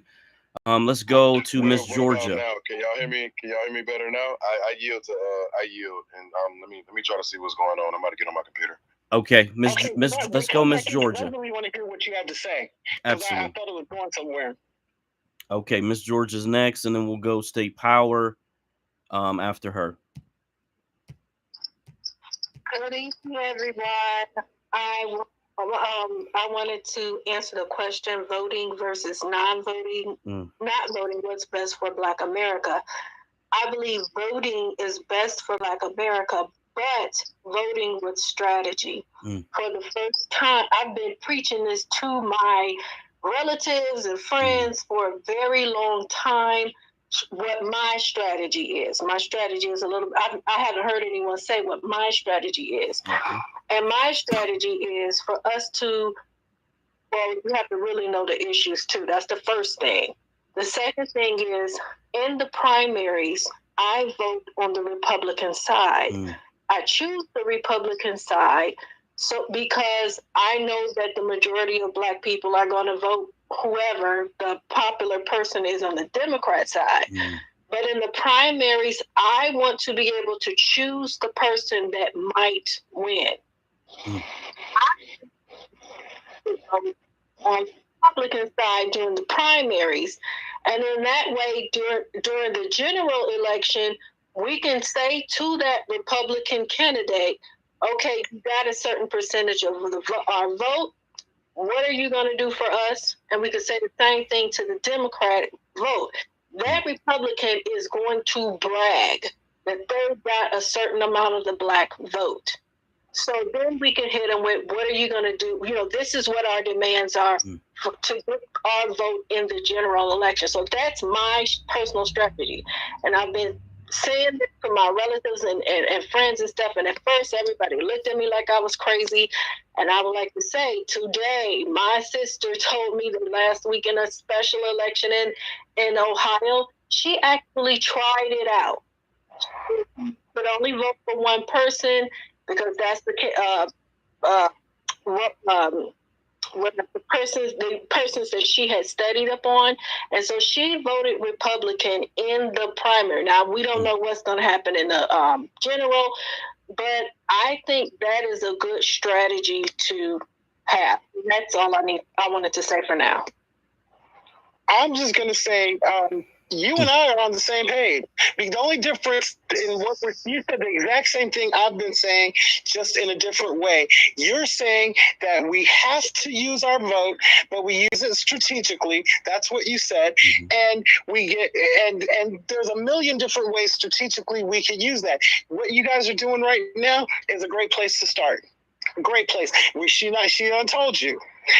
When a person gets when the a Republican that she voted for gets elected, she's going to him and saying, now you want to win the general, sign here because you're going to do this for me. That's called voting your interest, not voting a party. Mr. Kelly, are you Democrat or Republican? I'm registered as a Democrat because I'm too lazy to go and re-register, but I'm independent, and I will vote. I always vote my interest. Okay, I appreciate that. I appreciate that. I put you on a Democrat shield list. I just want to get that. Oh, I know. I saw that. I saw that. But and let me say this: I'm not asking you to take me off because I am a registered Democrat. But here's the thing: I need you to use your voice to educate people to stop worrying about party and start worrying about candidate. The lady that just spoke could not have been more clear. You don't get to vote on a budget. You don't get. I have a suspected immigrant list as well. Do you have a grandparent who might be an immigrant or a tether? I said who? A tether? Are you? No. Let me explain. Let me explain who my family is. Your kid has or people have Head Start, parents having to be a participant in Head Start because of policies my mother came up with. People go to Southern Law School because my uncle started it. My family has been doing things for years. My father was born in, I'm a lot older than you, probably. My father was born in 1913 in White Castle, Louisiana, from slaves. His grandfather was one. Well, yeah, the shield sympathizers and also the suspected immigrant list and the long-winded. You know what? Let me say, I'm so glad you brought that up because I wasn't going to go here, but I will go here. See, people telling people to do the wrong thing, like don't vote. To me, I want to know if you're the shield. So I want to know if you're the shield because you're telling people to harm themselves, to cut themselves, to watch somebody else bleed. And that, my friend, is crazy. So if there's a shield here, it's you. Can I address that? Oh, absolutely. Okay. So I'm from the group of Black Empowerment, and we're the type that if they tell us a meteorite is going to hit the earth in 7 days, we're going to tell them, give me my radiation suit, give me a shovel and a bunker base in Kansas, and my reparations check.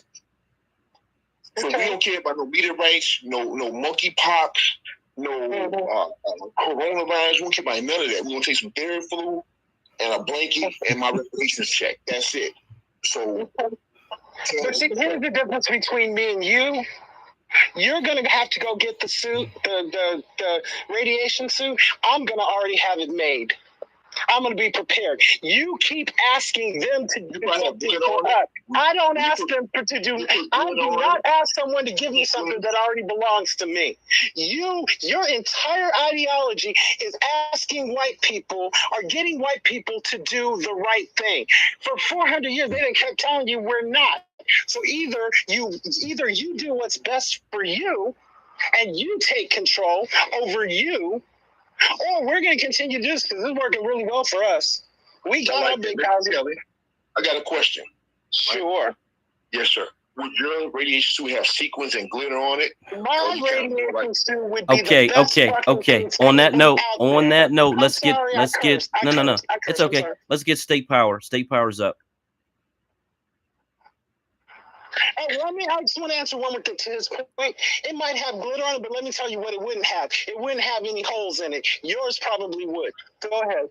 Because you got it from them. Go ahead. I'm sorry. State power, you're up. Whoa. Ladies and gentlemen, today's a very contested environment. Peace to the room. I appreciate the opportunity to speak. I can tell that emotions are high. I just wanted to touch Boy, in. I think that's very important if you're going to be voting your interest. But you have to identify what your interests are. Voting blue, just no matter who, or even voting Republican without any intent it's not beneficial and it's not helpful. But if we're not going to be moving towards a black majority state, how much are we actually going to be able to accomplish? You know what I mean? We're only 6% of the population in California. We're not going to wield that much authority in the state of California, despite having, despite voting your interests. It's only so you're going to have to build coalitions. You're going to have to build coalitions with the Latinos. You're going to have to build coalitions with the Asians. You're going to have to build coalitions with the white liberals, right? And a lot of times when you build these coalitions, you don't necessarily, even then, it's like they're not going to do what we want them to do. There's really no accountability. And so to me, the only solution is really, a black majority state where we actually have the majority of the population. Once we control the majority of the population, then we control all the institutions of the population of the state, whether that be the criminal justice system, whether that be the education system. States control elections. That's one of the reserved rights of state power. And so we gotta, we're playing chess without the queen, right? We need the queen, and the state is the queen. And so I land my plane with that. I just wanted to acknowledge Mr. Q is in the room. He's a friend of mine. I invited him. He actually lives here in Southern California with me, and he has a wealth of knowledge. I'd love to hear him speak. Thank you. And before he does, I want to say this. I'm not worried about getting a black majority state. First of all, I think everybody in this room agrees with the concept. Nobody disagrees with that. What I'm concerned about is keeping it. So unless you understand that the federal government controls everything, so we get the state, then they figure out a way not to send us federal funding, or they find a way that they cannot do that. They will not do that. It's not going to happen. It's not going to happen. It will not happen. Okay. Okay. Mr. Kelly,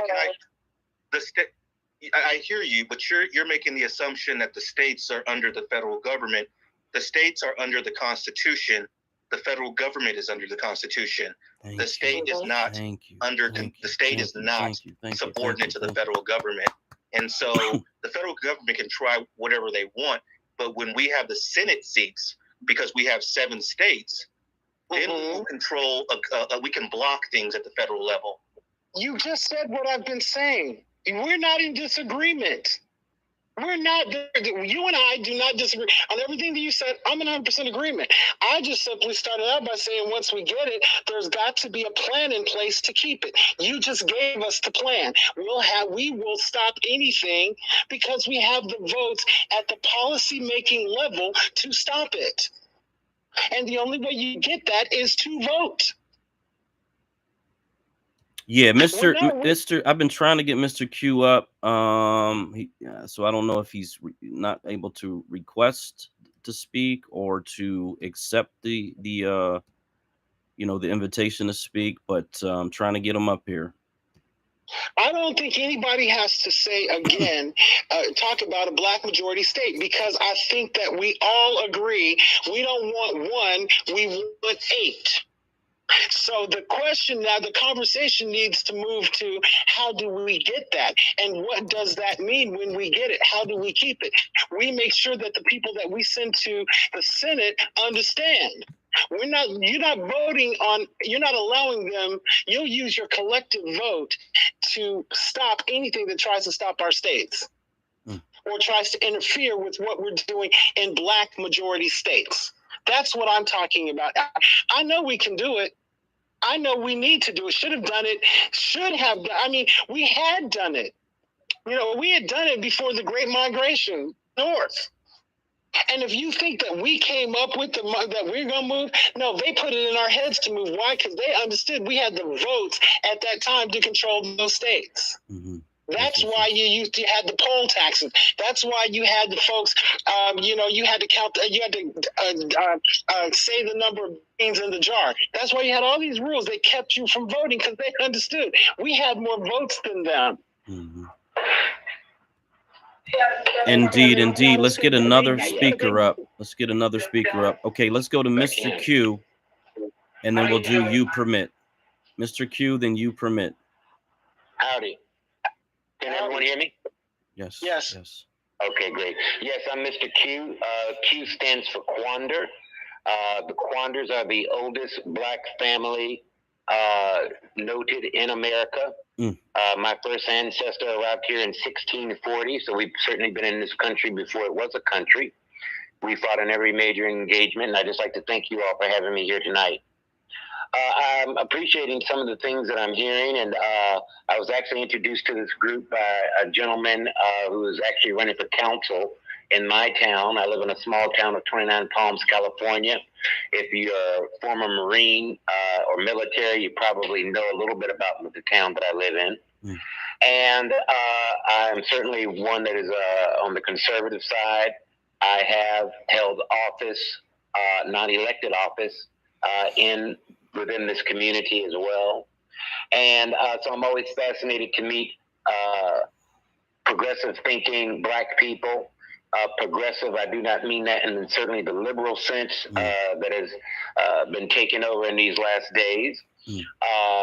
So I'm very happy to be here. I'm very interested to see about exactly how such a migration is anticipated to occur. I'm sure that I will learn more as I listen more. I'm curious about the economy that is attached.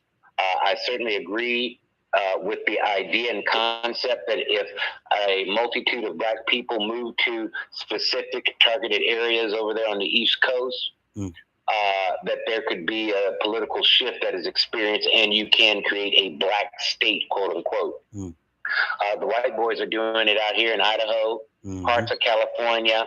We have white towns here in California with guys from all over the Southwest, and they move to a certain town. They bring that voting constituency, and next election, all their buddies are on the council and running the town and starting to make legislation. Now, it really does come down to local power, and so I encourage you guys to run for local elections in this upcoming session. What party you run with, I'll leave that up to you. But I certainly wouldn't run as a Democrat, but that's just me. And I'm just going to be listening and can entertain any questions. I'm a business owner.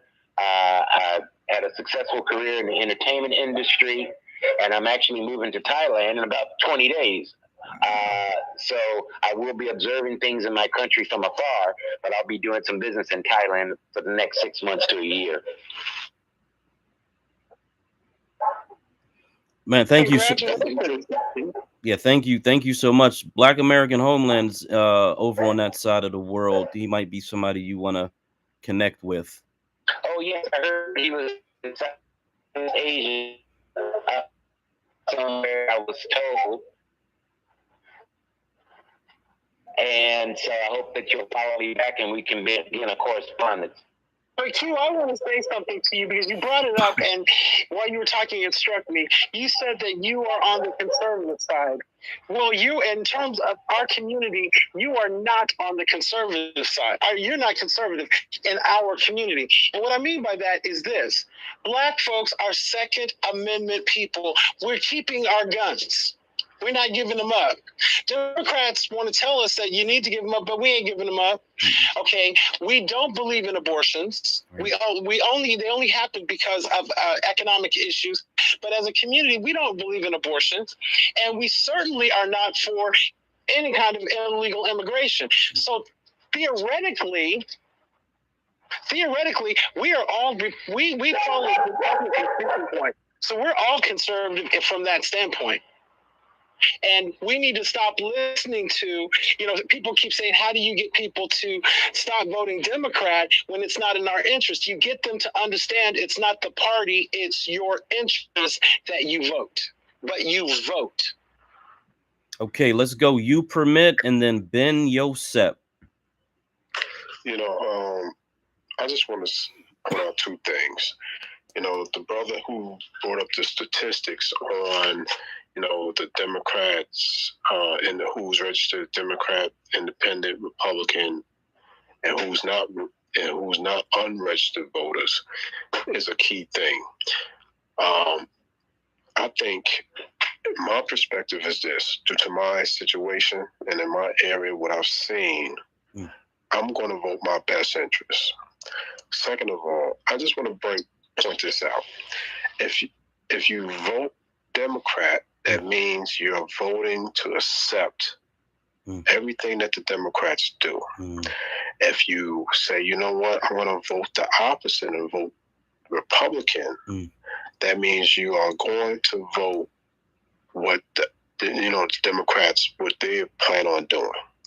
If you choose not to vote, you're willing to accept what's going to happen regardless. I think those are the only three buckets we have right now.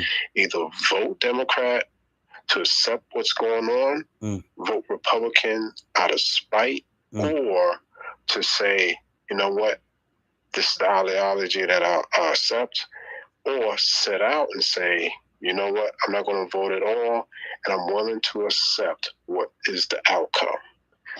The reason why I say those three buckets, because those are the only options that we have right now. And I appreciate us having this discussion, because it's a well-needed discussion to understand all areas of the political platform, and also to educate and or get some insight on what is to be expected between voting Democrat, voting Republican, and not voting at all. Also, too, I changed my political affiliation from Democrat to Independent. And the reason why I did that, to show and to spite, and the Democrats need to see a decrease in their party affiliation in order to make them understand something. Because as we know, they always looking at the data and they looking at the numbers. Me, I look at the data and the numbers and what they do statistically. So if we can show them that there's a decrease in their support, it's going to be an impact, because they need to see those numbers drop. If they continue to see these 90% and 80%, 87% numbers of favorable for Democrats, they're not going to do anything for us, because they know they got us locked. They need to see a significant drop in order for them to get the message. Because like I stated earlier, Michelle Obama stated, if y'all don't sit up there and vote, and this is not the luxury for y'all not to vote, your vote is going to be replaced. That right there tells me, yeah, we can sit down and not vote, and our vote is going to be replaced, because they're going to finagle something to get our vote from another source. But these are the only three buckets I'm focusing on. Either you vote Democrat to accept their bullshit, or you vote Republican to vote the opposition, and or vote your best interest, or vote your best interest either or if you sit down and vote, you're willing to accept the outcomes. That's why I stated earlier, we have to break it down to these two buckets, either from a state level and from a federal level. At the state level, take care of your home first. Because at the end of the day, when they dropping these migrants off up in these Democratic ran states, and my state of New Jersey is a sanctuary state, and I'm going to expect higher taxes, more funding going to them. Meanwhile, Black American kids in the state of New Jersey are going to suffer. And all these people up here talking about, well, I can't vote Republican. Well, you know what? If you voted in favor for this stuff, I don't want to hear shit from anybody. And I'll land it there. Okay, that was you, Permit speaking, right? Yes. Okay, so I agree with you that we have three buckets. What I don't agree with you is that we don't have more than three options. So, and what I mean by that is you use a bucket. Let's say you pretty much use a bucket to carry something, right? So let's say we're using the bucket to carry some water. I can use a can to carry some water. I can use a trash can to carry some water. I can use anything that holds water to carry it. So therefore, I may only have 3, quote, buckets, but I got many options. And I agree with you that that again, we have to stop being concerned about party and being concerned about candidate. We need to ask every one of them the questions that we need to know the answers to. And again, they're very specific questions.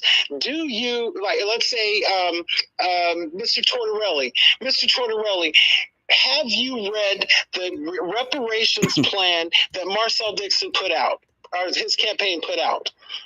No, I haven't read it. Okay, well, let's pull it up online. We'll read it to you, and then you tell us if you can support that.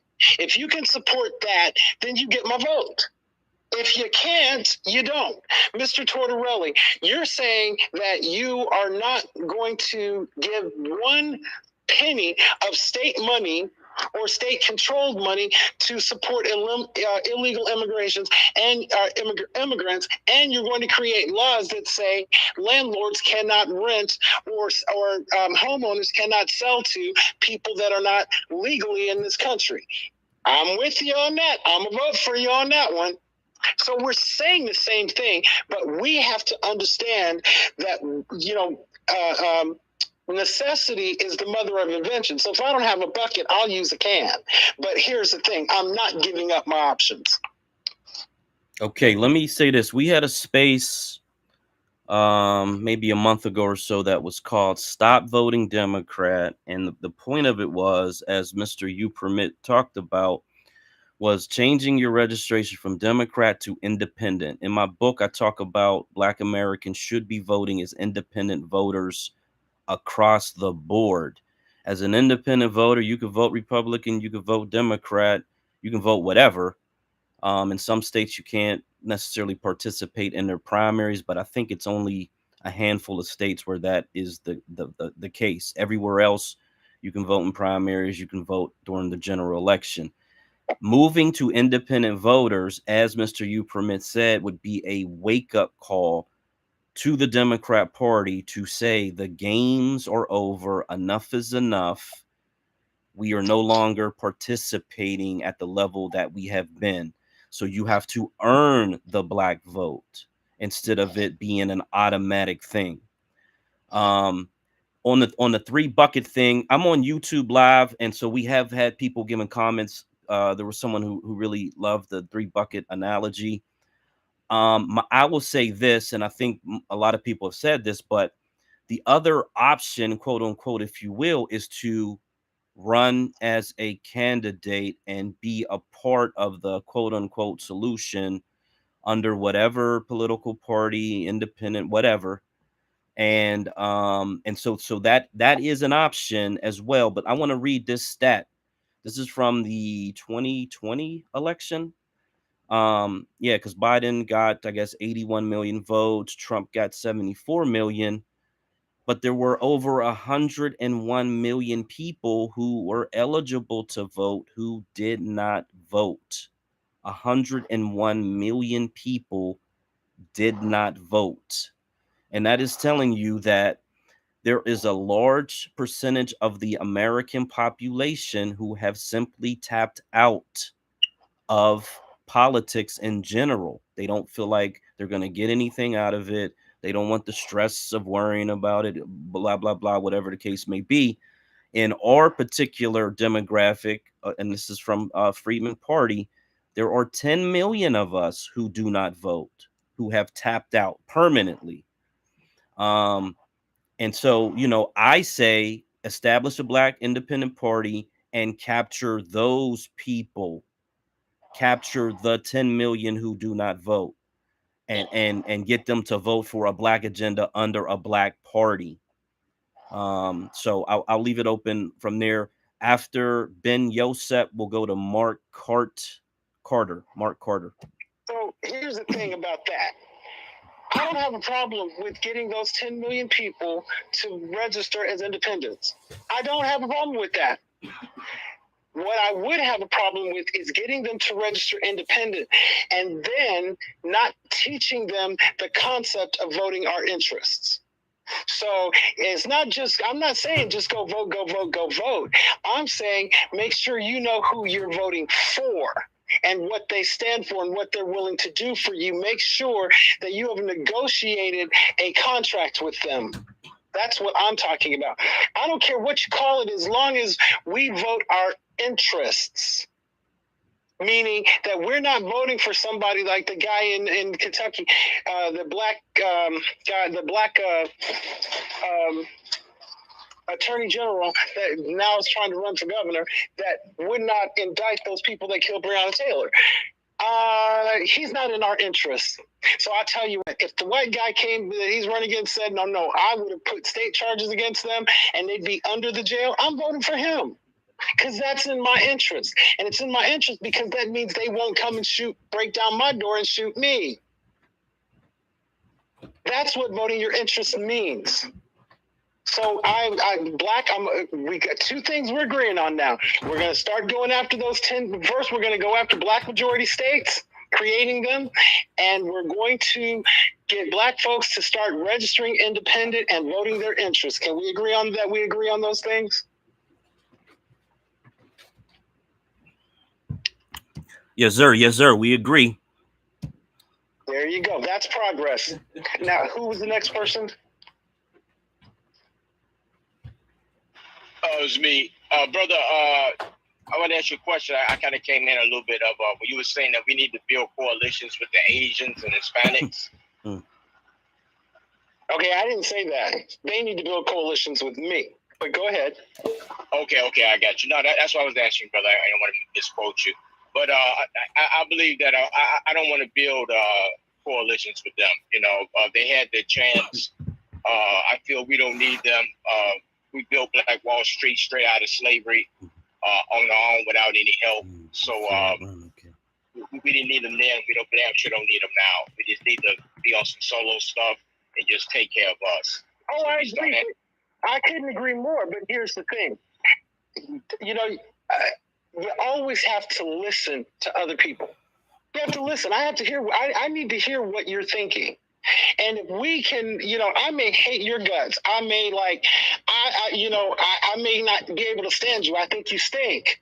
And I don't want to be around you. But if there's something that we can work on that benefits us, mutually benefits us, then I'd be a fool not to take it. If it benefits me. Not you. Lloyd, we have a question from YouTube, and that is, will you run? Will you run for office? Okay, so here's the deal. I already did. I ran in a special election in 2020 for Cedric Richmond's open seat when he went to join the Biden administration. And I ran on a reparations platform. I ran on 3 issues. My issues were reparations first, a complete and total overhaul of the criminal justice system, starting with the repeal of the exception to the 13th Amendment, and finally a moratorium on our government at any level, because this was in 2021. In the middle of the pandemic, they were going to stop, remove the bans from evicting people from their homes and starting to foreclose on properties predominantly in black neighborhoods. And I was running in a district that was 60% black. You would have thought I'd win. However, I did not win, and I did not win by a large margin. Say what? Sure, go ahead. I'm just telling you I did run. I'm answering the question. I did run, and yes, I'm willing to run again. All right, brother, I just wanted to finish up what I was saying, what you were talking about, that we need to do stuff with these other groups that's going to benefit us and not benefit them correctly. But those people don't operate like that, man. These people that's how they operate. They should be, on the other hand, very concerned about how I operate. Yeah, but they're not. That's what I'm saying. Well, they always they're going to lose. They're going to lose because I understand our power. I understand I don't have to coalesce with you. You have to coalesce with me. 45% of you are white Republican. The other 45% of you are white Democrat. I'm 10% black. Therefore, wherever I choose to put my vote is going to be the way the decision is going to be made. That gives me a lot of leverage because they can't come to it without my vote. And I'm not giving it to them. They're going to buy it. They're going to pay for it. And they're going to pay in the form of what is best for my community. I'm not going in there, what you willing to give me and how much you think this is worth. No, when you go into a restaurant, when you finish eating, the server doesn't come over and say, how much are you willing to pay for your meal? They say, here's the bill, and it's exactly $110.41. So when you come to me and with some stuff, I'm going to say it's going to cost you reparations.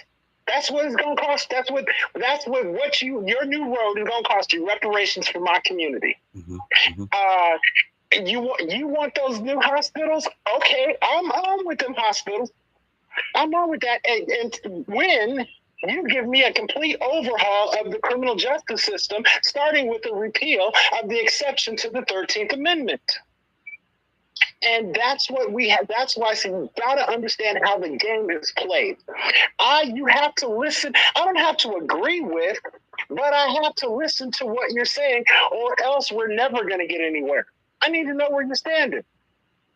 Doesn't mean I'm agreeing with you or going to go along with it. It means I understand it. Am I back on air? Yes. You got. Well, let's put our hand. You got to put your hand up there because we got a line of people. So it's Mark Cartman, and then we'll go to Nikki Nakia. Yeah, so, Lloyd, what's going on, Lloyd? Hey, is this Mark Cartman from Chicago? Damn right.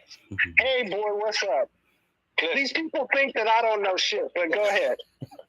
Yeah, we've been around this shit for a long time. But, state of Illinois, United States of America, period. All white people are not together. All white people do not vote. Mm. Stop allowing people to make you think that the black vote is not powerful. The black vote is very powerful. Mm. You saw that in Georgia. You see the Democratic Party panders to our vote. They just meet with the wrong people. Or we are allowing those people to meet on behalf of us. Stop allowing these Masons, Easter Star sorority fraternity members, if you're not one of them. They meet on behalf of their members. They don't meet on behalf of all of us. Mm. And I say that because most of the people in position are part of those four groups. Mm.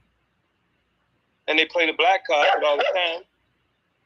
The deal that they're making is for their members.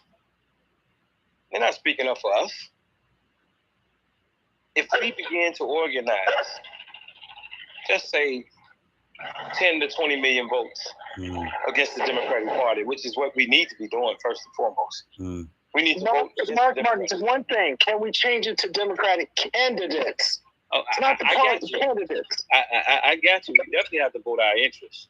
But one thing is very clear, and that is that the Democratic Party is actively engaging and replacing us in this country. Mm. Actively, not just at the polling booth, but also in the workspaces, the education spaces. Mm-hmm. The Democratic Party, under Rahm Emanuel, when he was mayor of Chicago, started a comprehensive strategy and plan called the Office of New Americans, which led into Cities for Action. Cities for Action is where over 170 mayors and county executives met to get rid of you out of your cities. Whether you live in Baltimore, I can go down the list of cities that are all part of Cities for Action. And everything I'm saying to you all, write it down and research what I'm saying. Don't just believe what I'm saying. Go read it. Read Cities for Action. You will see all these Democratic mayors, for the most part, are working to supplant you. And put you in prison because the President of the United States wrote the 1994 crime bill. I have not forgotten that. Not just the crime bill, but also welfare reform, which made women and children homeless. Make sure that you understand he didn't support it. This boy wrote it. Exactly. That's what I said. Welfare reform, NAFTA, all this was Joe Biden shit. Trump Trump just talks shit. Joe Biden has destroyed your ass. Even to this day, Joe Biden destroyed your ass. Mark, I want to point this out. How in the hell does Rahm Emanuel get 2 and could have gotten the 3rd if he had put out that tape? How does he get 2 terms in office in a city that is 59% black? I don't understand that. Well, no, you understand it because they've been buying political whores off for years.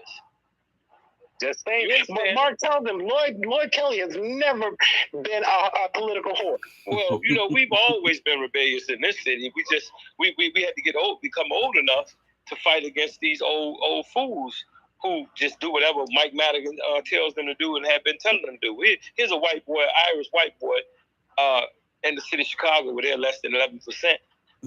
Man, he's been dictating to them for 50 years. And so enough of these old Masons and Eastern Star sorority fraternity members. I'm talking about, I know some of y'all part of those groups, but you ain't none but a member. I'm talking about your leadership. Your leadership is selling your ass down the drain. And if you are not a member of those 4 groups, you definitely getting sold down the drain. By that old Sambo down in South Carolina, they got you to vote for Biden for nothing in return. Or the old mammy right across the border in Georgia, Stacey Abrams. Come on, man, it's time that we send a strong message. It's time that we vote for those who's sitting down with us, telling us what we're going to get out of it.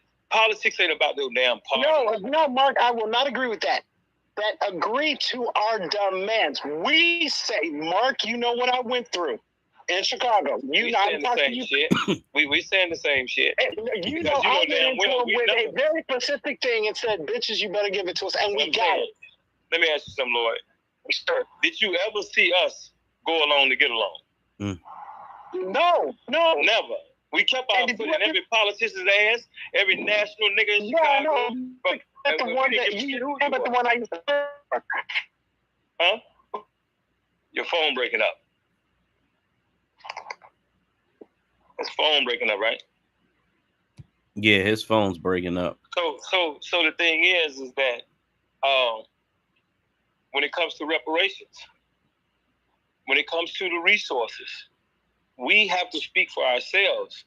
Our leadership is sold off. You all that are part of those secret societies, your leadership is sold the fuck off. They're bought off. They're no good to you, and they're definitely no good to us because we're not part of the group. I don't give a fuck who they are. Mark, let me ask you a question. Have you read the reparations plan that Marcel Dixon's campaign put out? No. In Georgia? Okay.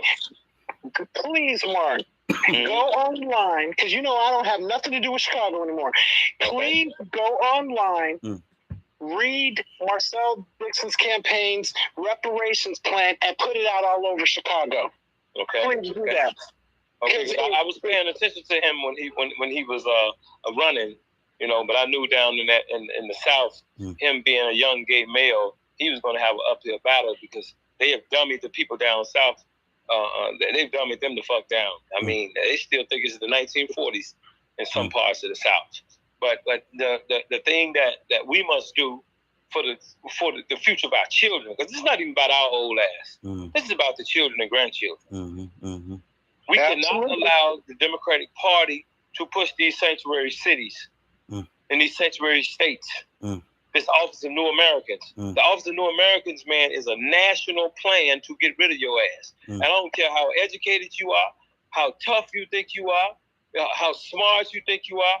Go read the Office of New Americans plan, and you're going to see clearly that the goal is to get rid of you. They're not even mixing words. They're not even hiding it. It outright says that they're going to remove all the red tape so these people can open up businesses. And they haven't removed 1 inch of the red tape so that we can open up businesses. No, I'm saying what I'm saying is that I'm agreeing with you, Mark. I'm agreeing with you. So I'm saying now that we see what they're doing for these illegal immigrants and these immigrants, because they're all the same to me. I don't give a shit about neither one of them. And make no mistake about it, under the Office of New Americans, all immigrants are together. I don't give a shit if they're from Israel, Africa, India, Asia. They all are together under the Office of New Americans. Don't be fooled by the goddamn Africans and Caribbeans talking that shit, talking about you. They ain't your brothers and sisters. They're your opposition. They came here to get rid of you. and they linked up with them racist white Jews. You know what I'm saying? All of them are together. And it started right here in this city under Jewish Rahm Emanuel. Mark, you got to tell them that we can stop it. Yes, we can stop it. And I'm saying the way to stop it is to demand the same exact and some plan that they're giving these immigrants. Well, I'm saying shit along with reparations. I'm owed. I want what I'm owed. That's why I'm telling you. That, go read that and some, Lloyd. No. I don't want what they give them because we are owed. You weren't listening, man, because you quick to speak. Listen, I just said the plan that they have, the comprehensive plan and strategy that they have for them. We want that and some, meaning our check as well as the plan for sustainability and resources. Your resources and your reparations, part of your reparations is going to illegal immigrants and immigrants in general in exchange for their vote and them being the workforce. Stop listening to these old black people that's going to be dead in a few years or retired somewhere to Florida. I don't give a shit. If they're not talking about us having the same resources and some and our reparations, fuck them. I don't care who they are. They can be my parents. I don't want to hear what they have to say. It's just that simple. Read the Office of New Americans, you all. Read the Office of New Americans. Please, please, please do your homework on the Office of New Americans. 7 days after Joe Biden was elected, they introduced H.R. 572. H.R. 572. H.R. 572 was the national, the bill to introduce the national Office of New Americans. Then, right a month after that, they introduced H.R. 1308, the New Deal for New Americans. And then the following month, H.R. 1909, the Essential Workers Act, to give them all the jobs. When you read these plans, and you can read it in your city, my city, wherever you are, just put your city in with the Office of New Americans. I guarantee it's going to pop up, and you're going to see everything that they're doing for these immigrants. They're setting the stage right in your face to get rid of you. They don't need you no more. I don't give a shit how smart or how tough or what group you think you're part of or how many degrees you got. They don't need no nigga with no degree no more. And they're showing you that they don't need you by replacing you. And the only way to put a stop to that is that we must rise up across this country and demand for our tax dollars the same and some, along with our reparations that they're giving to these immigrants. Okay, so for everybody that Lloyd, let me say this real quick on that last point. He talked about our tax dollars. So the beauty of establishing black majority states is you get control over 100% of your tax dollars as a population, because you got the state revenue that's captured at the state level, and then you get the federal appropriation funds that come back to the state. So for the first time, because you control the politics. See, if you control the seat, then you control the resources. Huh? I'm listening to the show. See, I and you know, I love to hear the backwards thinking of these so-called ideologies, whether you're in the nation, whether you Hebrew Israelite, all that shit that they talk, at the end of the day, they still pay taxes. They talk all that shit and they still paying taxes, working for these white folks. When they say, well, we're going to do some revolutionary shit and don't vote. You ain't did no revolutionary shit. And matter of fact, if you ain't mastered how not to pay taxes and you're paying taxes, you're actually doing some backward shit. You're really doing some backward shit. And they're making sure they give everything to everybody but you after you put your money out. And think that you did something revolutionary after you gave them your money. You don't have it figured out. You think you got it figured out. And again, Black, nobody disagrees with you on the need for black majority states. Nobody disagrees with that. We're now to where we're having the disconnect is figuring out how we're going to achieve that. We no one on this space, I believe. Right. So here's the thing. You remember I told you 1881 Christmas, wintertime, South Carolina, 5,000 black Americans got on a train or walked to Arkansas, 750-mile trek, right? They walked the 750 miles to get to where they needed to go based on their political situation at the time. In the winter. No excuses. Here's the thing, Mark. No excuses. Here's the thing. When Minister Farrakhan called for 2 million black people to come to Washington, Million Man March, they said it couldn't be done.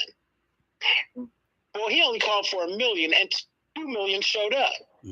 Because they organized it. Mark said, use the word, we've got to organize. We got to stop talking about what we're going to do and start talking about how we're going to do it. And that's organizing. They said 2 million, that 1 million people, 1 million black men are not going to leave what they're doing to come to Washington, D.C. They ain't got no money to come in the first place. But 2 million showed up. So I'm not surprised that 5,000 got on a train or walked to wherever they needed to go. We'll do it when we see how to do it. Your job as a leader of this movement is to create the platform that allows them to do it. You've got us. We hear you. We're in agreement with you. Now let's start talking about how we're going to do it. And we start with every Negro in this country is going to vote. Can you take that piece of paper and throw it in the trash, please? I don't know. It's right here. Thank you, son. Okay, I'm not sure whose mic that is. Let's go to Friedman, and then after Friedman, we got Lawrence. Peace to the host. Black, I believe your name is Black Majority State Migration, okay? Black American Homeland, and Lloyd, Mr. Lloyd, voting, and peace to the space and the family. I'm coming from an American freedman perspective, as my profile name says, Freedman, Justice, and Equality. So the title says voting versus not voting. What's best for Black America? So many solutions here. So let's have the discussion. So no voting is a political solution, in my opinion. I'll tell you why. The Democrats have done nothing for us. They have yielded no resources, no laws, no legislation, no protections, and absolutely nothing. So they are spitting in our face. So I'm a supporter of free will. If you choose not to vote, that is your business. And that sends a message of, listen, y'all not doing anything for us, the American freedmen, so we will not do anything for you. Another solution would be voting Republican. Why? Because that is a political consequence for these bum-ass Democrats not doing a goddamn thing for us, as I stated earlier. We know that anti-Black racism, anti-freedman racism, and white supremacy is bipartisan. And we know that Trump is a piece of shit racist, and or the Republicans as a collective do not give a damn about the American freedmen. At the same time, there are some policies, because this is about policies when you're talking about politics. At the same time, they have indirect benefits. For example, they are anti-LGBT agenda. And we know what the agenda is. If you don't know, it is sexual access to our babies, the reconditioning and reprogramming to our American freedmen children. No, the Black woman is not the most unprotected. It is the American freedmen babies who are the most unprotected. So that is one political consequence. Also, they are anti-immigration. I'm hearing a lot of immigration talk. And we know Asians, Afghanistanians, Ukrainians, Hispanics, they are not our allies as a collective group. Am I saying all? No, but as a collective group, they are not our allies. So yes, that is a political consequence when you vote Republican. Ultimately, I would say our ultimate solution is the state power. We live in a federalist government. I repeat, we live in a federalist government. Meaning that if we stop cultivating coons like Eric Adams, I'm in New York City. If we stop cultivating coons like Eric Adams and cultivate some consciousness, like people said, Marcel Dixon, American freedmen consciousness, we can put them in the political positions of authority, and we can create our own reality and have 100% complete control of our destiny. We can legislate reparations on a national level. Be it senators, governors, mayors, whatever the hell you want to call it, legislators. The power is in the politics. Because we're talking about reparations, and reparations is politics, and politics starts, begins, during, and ends locally. So yes, when we say vote your freedmen political interest, I would argue not voting and saying no is in our best interest in a lot of ways. Vote our American freedmen political interest. What is our interest? Reparations. What is our interest? Delineation. American freedmen on the U.S. Census, American freedmen on the job applications, and all of the above. I have a question. If we are supposed to be voting, which I have no problem with doing, I am an American freedman citizen.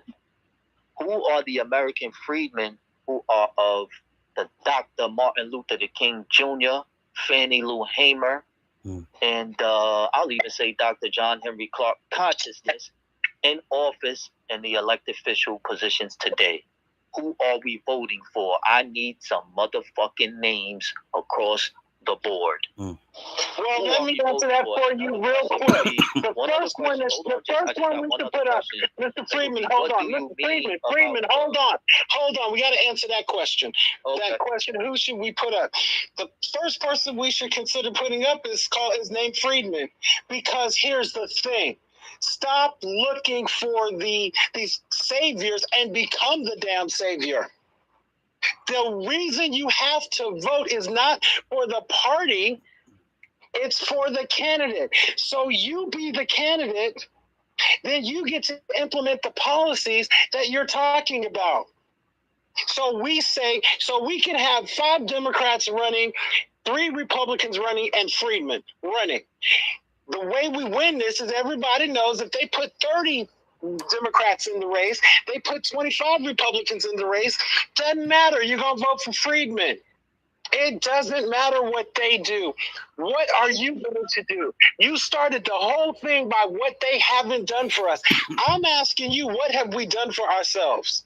I can answer that. Specific way of describing what that's going to be like. Some noise in the background.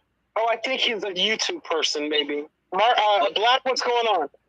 I can tell you what we have done for ourselves. If you have been paying attention to the American Freedmen Reparations Movement, you can look up AB 3121, a pro-American freedmen legislation for state acts of atonement in California.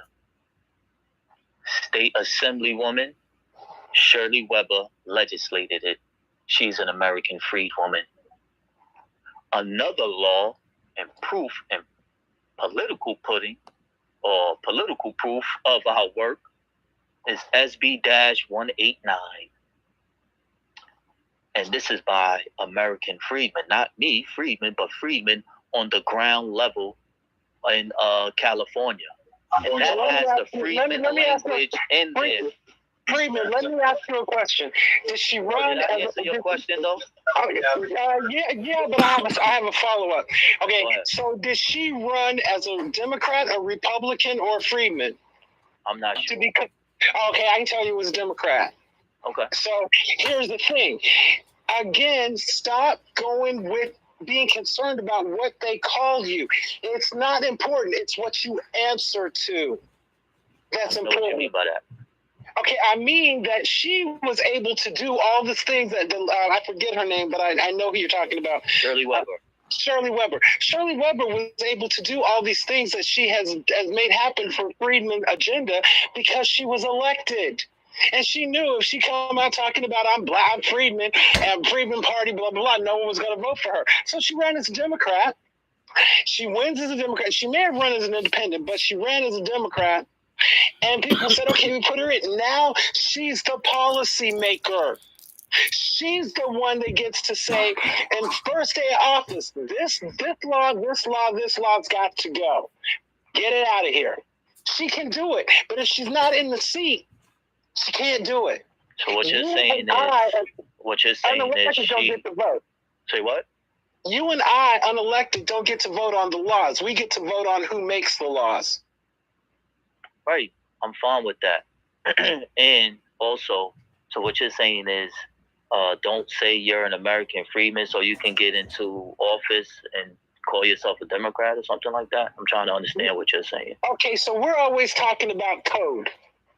So if I tell you I'm 100% reparations, if I tell you I'm 100% criminal justice reform, starting with a repeal of the exception to the 13th Amendment, if I tell you that I am 100% anti-illegal immigrant and in some cases immigrant policy, then does it matter what I call myself?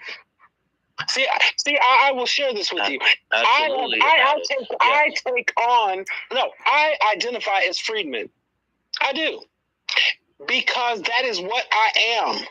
That technically, legally, that is what I am. So I've been called, on my birth certificate, it says Negro. I've been Negro. I think I was colored for about 3 years. Then I didn't choose that. Someone called me that. Then I was black. Then I became African American. At the end of the day, I'm freedman. Because that's what we all are. If you had anybody in your family that was enslaved in this country, you are a descendant of a freedman. That makes you a freedman. So we can go back and forth on all of that. We have to get into the seat of power. We can have spaces. It's not a seat of power. It is powerful, but it is not a seat of power. Yeah, respectfully, you never answered my question, though. What's the question? Your question, or your answer was freedmen being in a seat of authority and power. Mm-hmm. I am not up for election, so I wouldn't be an answer to that question. Does that make sense? But no, because I started my comment with, you should be running for something. You should be running for something. And if you're going to run as freedman, which is fine, because I tell people, don't call me African American, I'm a freedman. I'm black, but I'm a freedman black. I'm not, there's a difference between being black and being freedman black. I'm freedman black. Okay. So if you're going to run, explain that, make sure people understand that, you educate them, because they're as smart as you are. When they have the information you have, they're probably going to come to the same conclusion. Hey, let me throw this in here. The brother Amaru posted under the space tonight. He's asking how many of y'all have joined the Freedman Party. I put it up in the Jumbotron. So that was a question that was put out there. This is a black independent party. They have goals on building a national party, and they want to know how many have joined the party. So that is up in the Jumbotron. It's the last thing that I put up there. Please, look into that information. Look at following the Freedman Party and joining up with the party if you feel, that it aligns with things that you're wanting. I think what Freedman in this particular space is talking about. Asking for some names right now. That's, Yeah, but I think what he's saying, and I think what Lloyd is trying to say in a roundabout way is, the Republicans had something called the Tea Party. Most people know what that is. And what it was, essentially, it was a group of politicians that created a document. They all pledged to do whatever it is that they wanted to happen. And they realized that they could not win elections as the Tea Party, quote unquote. They had to run under the umbrella of the Republican Party, because that's the party that aligned with their philosophy the most. And then they got into office, and then they wreaked havoc, essentially implementing all of the policies that they wanted. So there is a possibility that you could do the same thing under the Democrat Party as whatever black political, agenda that you wanted to develop, but you would have to have people who would sign on to that. They would be acknowledged, vetted, etc., by, members of the community. And then let's just say they were called the Black American Freedmen Party, but they ran as Democrats, right? So again, like we know the Tea Party Republicans, they were called Tea Party members. So you would have something similar. They would just run as Democrats, and we would all, they would have websites and all that. They'd be all over Twitter and Facebook, wherever, so everybody would know who they are. But that's essentially what is possible. Right. That's what I was asking, though. Who are the American Freedmen Democrats that are willing to, who are in, I guess, like who's a candidate right now to take on the political seats and authorities to push the American Freedmen agenda? Those are the names. These are the names that I would like to know. We know that Marcel, he did his thing, but he wasn't able to get in. So we need more people like Marcel. Me personally, Stop. We need more people that will go out and vote for Marcel's. That's what we need. There was like, I think Marcel in order to vote. Only 30% of the black vote came out. If the other 70% had come out and voted for Marcel, he would have won. Then that brings that creates the dilemma. We need more people like Marcel so we can have that American Freedmen agenda on the ballot. Yeah, so the fact that only 30% came out to vote begs the question: if Marcel would have ran as an independent, would he have captured 70% of the vote? That begs the question. It's a hypothetical. We do not know. It's a hypothetical. The American Freedmen Collective majority votes Democrat. I know, and it That's sucks. what we do know. It sucks. Yeah, that sucks. That sucks. Fact. Yeah. And Marcel was a Democrat. Now I think with him, he started a little late, or he had like a 6 months or 7 months or something like that. Right. And it was very unlikely he was going to win, but he got the message out there.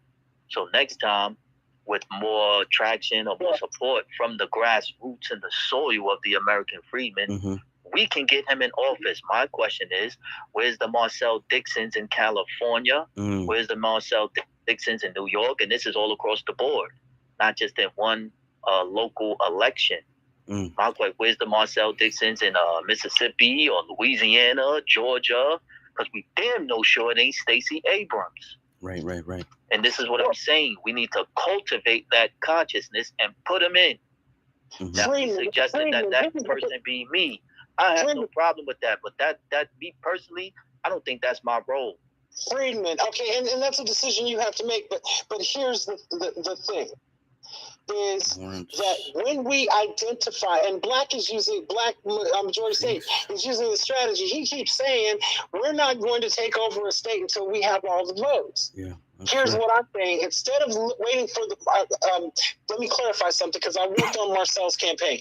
Everybody knows that. Okay, Marcel and I were talking a year and a half in advance. Marcel had been pretty much running since the day he had that encounter with Jim Clyburn at that town hall meeting. He decided to run that day. So here's the thing.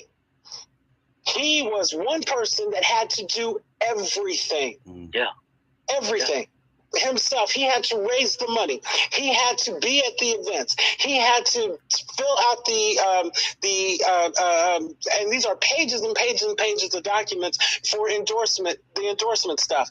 He had to, if it was done, he had to do it. He had to negotiate the contracts for the people that he hired to go out and put out everything. One person. There's not enough hours in the day. Maybe not enough hours in the year for one person to do all of that. Not. So here's what has to happen in order to solve that problem.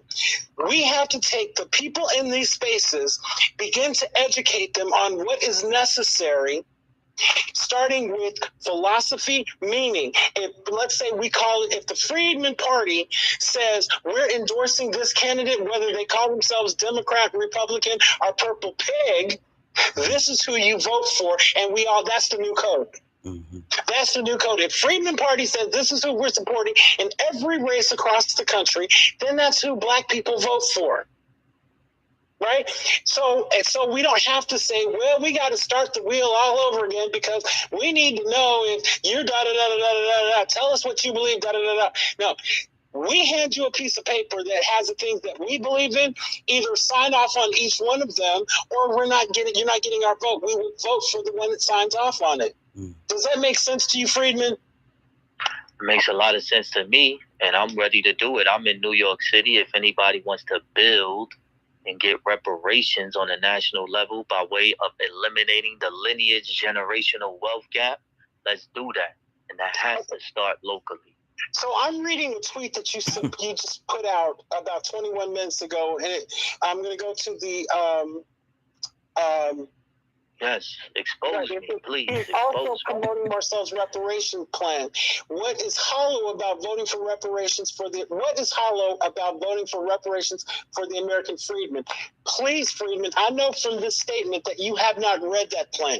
And I know because it specifically states, it clearly says, and it uses the language, only freedmen are eligible. And then it identifies what a freedman is. Sir, I've read the plan. I was responding to a comment. Oh, I'm sorry. They said that somebody was saying, they were saying that you have a hollow plan or something. So I was asking that person, what's hollow about a reparations plan for the American freedmen? I'm sorry. Well, I'm glad I said what I said, but I'm sorry that I directed it towards you. But here's the thing. You tried to expose me, but I think I was able to counter it. Oh, they're trying to expose you? I'm not. I'm on with you. I told you I'm free. Yeah, we're on the same page. Right. So here's the thing. Whoever wrote that has not read the plan and does not have the right to discuss the plan until they've read it, because it specifically states it is for freedmen, right, and it's voting our political interest. Reparations is our political interest. Mm-hmm. So I don't understand who put the reply to, or who Charles Brooks or whoever else. I don't understand what they're talking about. Yeah, that's what I was asking him. Like, well, how is that a hollow plan if we're voting in our political interest, which is reparations for the American freedmen? Did they respond, Lloyd? No, I haven't seen that they are. But let me ask you this: can you use the Freedmen Party network to make sure that folks start reading that plan? Because the only way people are talking about it, but they don't know what's in it. So you mean the Freedmen Party network? I'm bad with technology. I'm old school. I still believe in looking people. Well, just use your Twitter. Use your Twitter to start putting out. Will you please read the reparations plan that Marcel Dixon's campaign put out? Sure, I support Marcel Dixon. And anybody who is an American freedman reparationist. All I'm asking is that people read the plan. It is so good. It is so right. You can't argue with it. Once you've read it, you don't have any questions because there's nothing to argue about it. Yeah. I have asked economists that people refer to, because we ran it past a couple of the economists that people talk about all the time, and they said, wow. Is that Dr. William Darity on that list? Doc, I'll tell you. Okay, I'm talking out of school, and I'm gonna answer that, and I'm gonna end that because there's stuff you just cannot talk about in certain places. Okay. So Dr. Darity is aware of the plan. He did not, he did not come out for Marcel, and this is the quote, because I've heard I've been disappointed before. That's what he said. So. Okay. So that's all I'm going to talk about in what was behind closed doors. But the people that we all talk about have seen it, and behind closed doors said, "Wow." That's all I'm saying. Okay, let's go to the hands. Let's go to the hands. Lawrence is next, and then Miss Phoenix. We'll circle back to you, Freedman, but we got to get some more people. Yes, sir. Lawrence and then Phoenix. What's up, everybody? Hey, good discussion. Voting versus not voting. What is best for Black America? Well, we know that voting should be, or we should know, weaponized. Therefore, we should all be registered to vote, but not voting is very effective as well. We should not be rewarding people with our vote just because, so they could have the reward of sitting in some office, because we decide to all vote Democrat or whatever.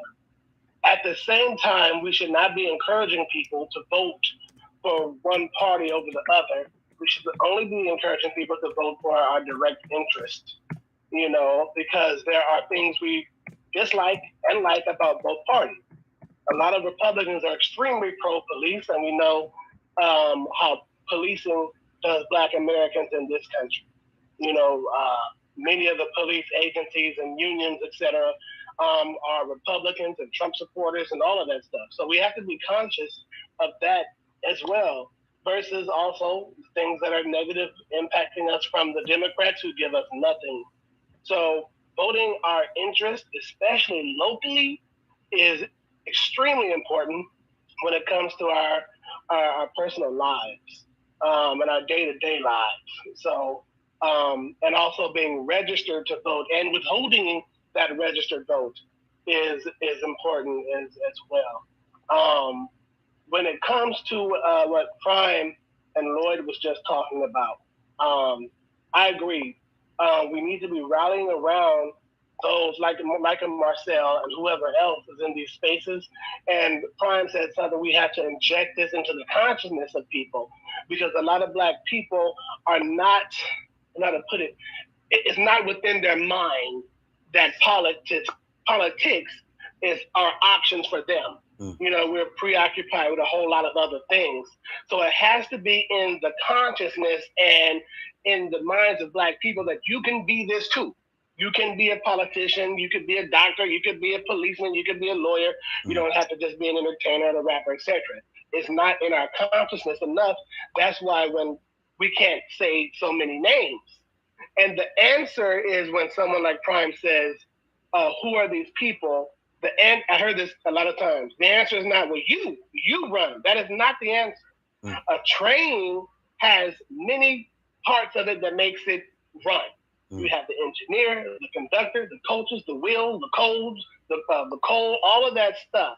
Everybody cannot be the engineer, So it's not that you run, they might fuck up shit. It's that you put it in the consciousness, and your role might be to help in different ways. Your role might just be to give money and donate, but we all must be on the same accord at the end of the day.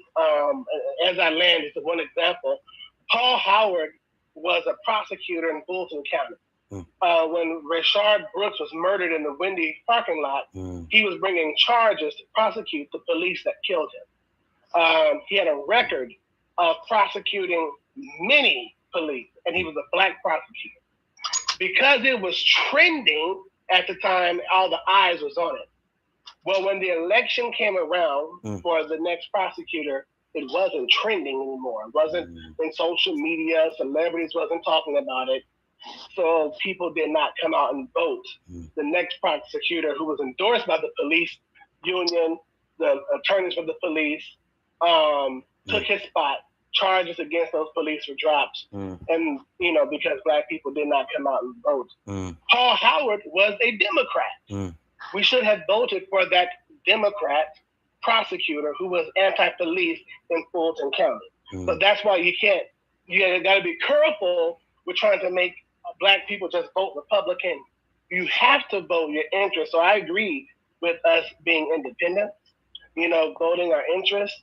I support, Black people moving to the southern states, but that's not something that's going to happen tomorrow, so we have to be conscious of what we got. And like Prime said, we really have to, in and out of Twitter, it may take a long time, but start putting this into the consciousness of really those who are graduating high school and trying to figure out what to do with their lives in college. Yo, have you ever thought about being one of those powerful people in government? You know, local government, big government. You know, you ever thought about that? Because there are communities, and like I'm from California, San Bernardino, Rialto, Colton, Fontana, Ontario. I can keep on going. Are communities full of Mexicans and illegal immigrants. Guess who's in those local governments? Mexicans and illegal immigrants. It's literally illegal immigrants sitting on like the Department of Parks and Recreations in the city of Fontana. You know, so they have the whole system down there in their favor. So, and guess what? When it's time to vote, every one of them that's eligible is at the poll. Absolutely. You know, so I'm with you, Lord. I think everybody's kind of right to the most part in this. We just got to get active. So I land my plane. Hey, let me throw this out here, this information. So citizenship will no longer be a requirement for LA County jobs. The Los Angeles County Board of Supervisors voted unanimously with no discussion to allow LA County jobs to hire non-citizens to government jobs, public defender, and more. That's a damn shame. Man. And that's because LA County is full of a bunch of Mexicans. You know what I'm saying? The police force, the local government is all Mexicans and immigrants with families that are illegal immigrants. You know, LA County is only 6% black now. So now imagine how many people, black people, are about to be even further kicked out of everything. You know what I'm saying? And discriminated against. All the jobs in LA County now says you must be bilingual. That's an active form of discrimination.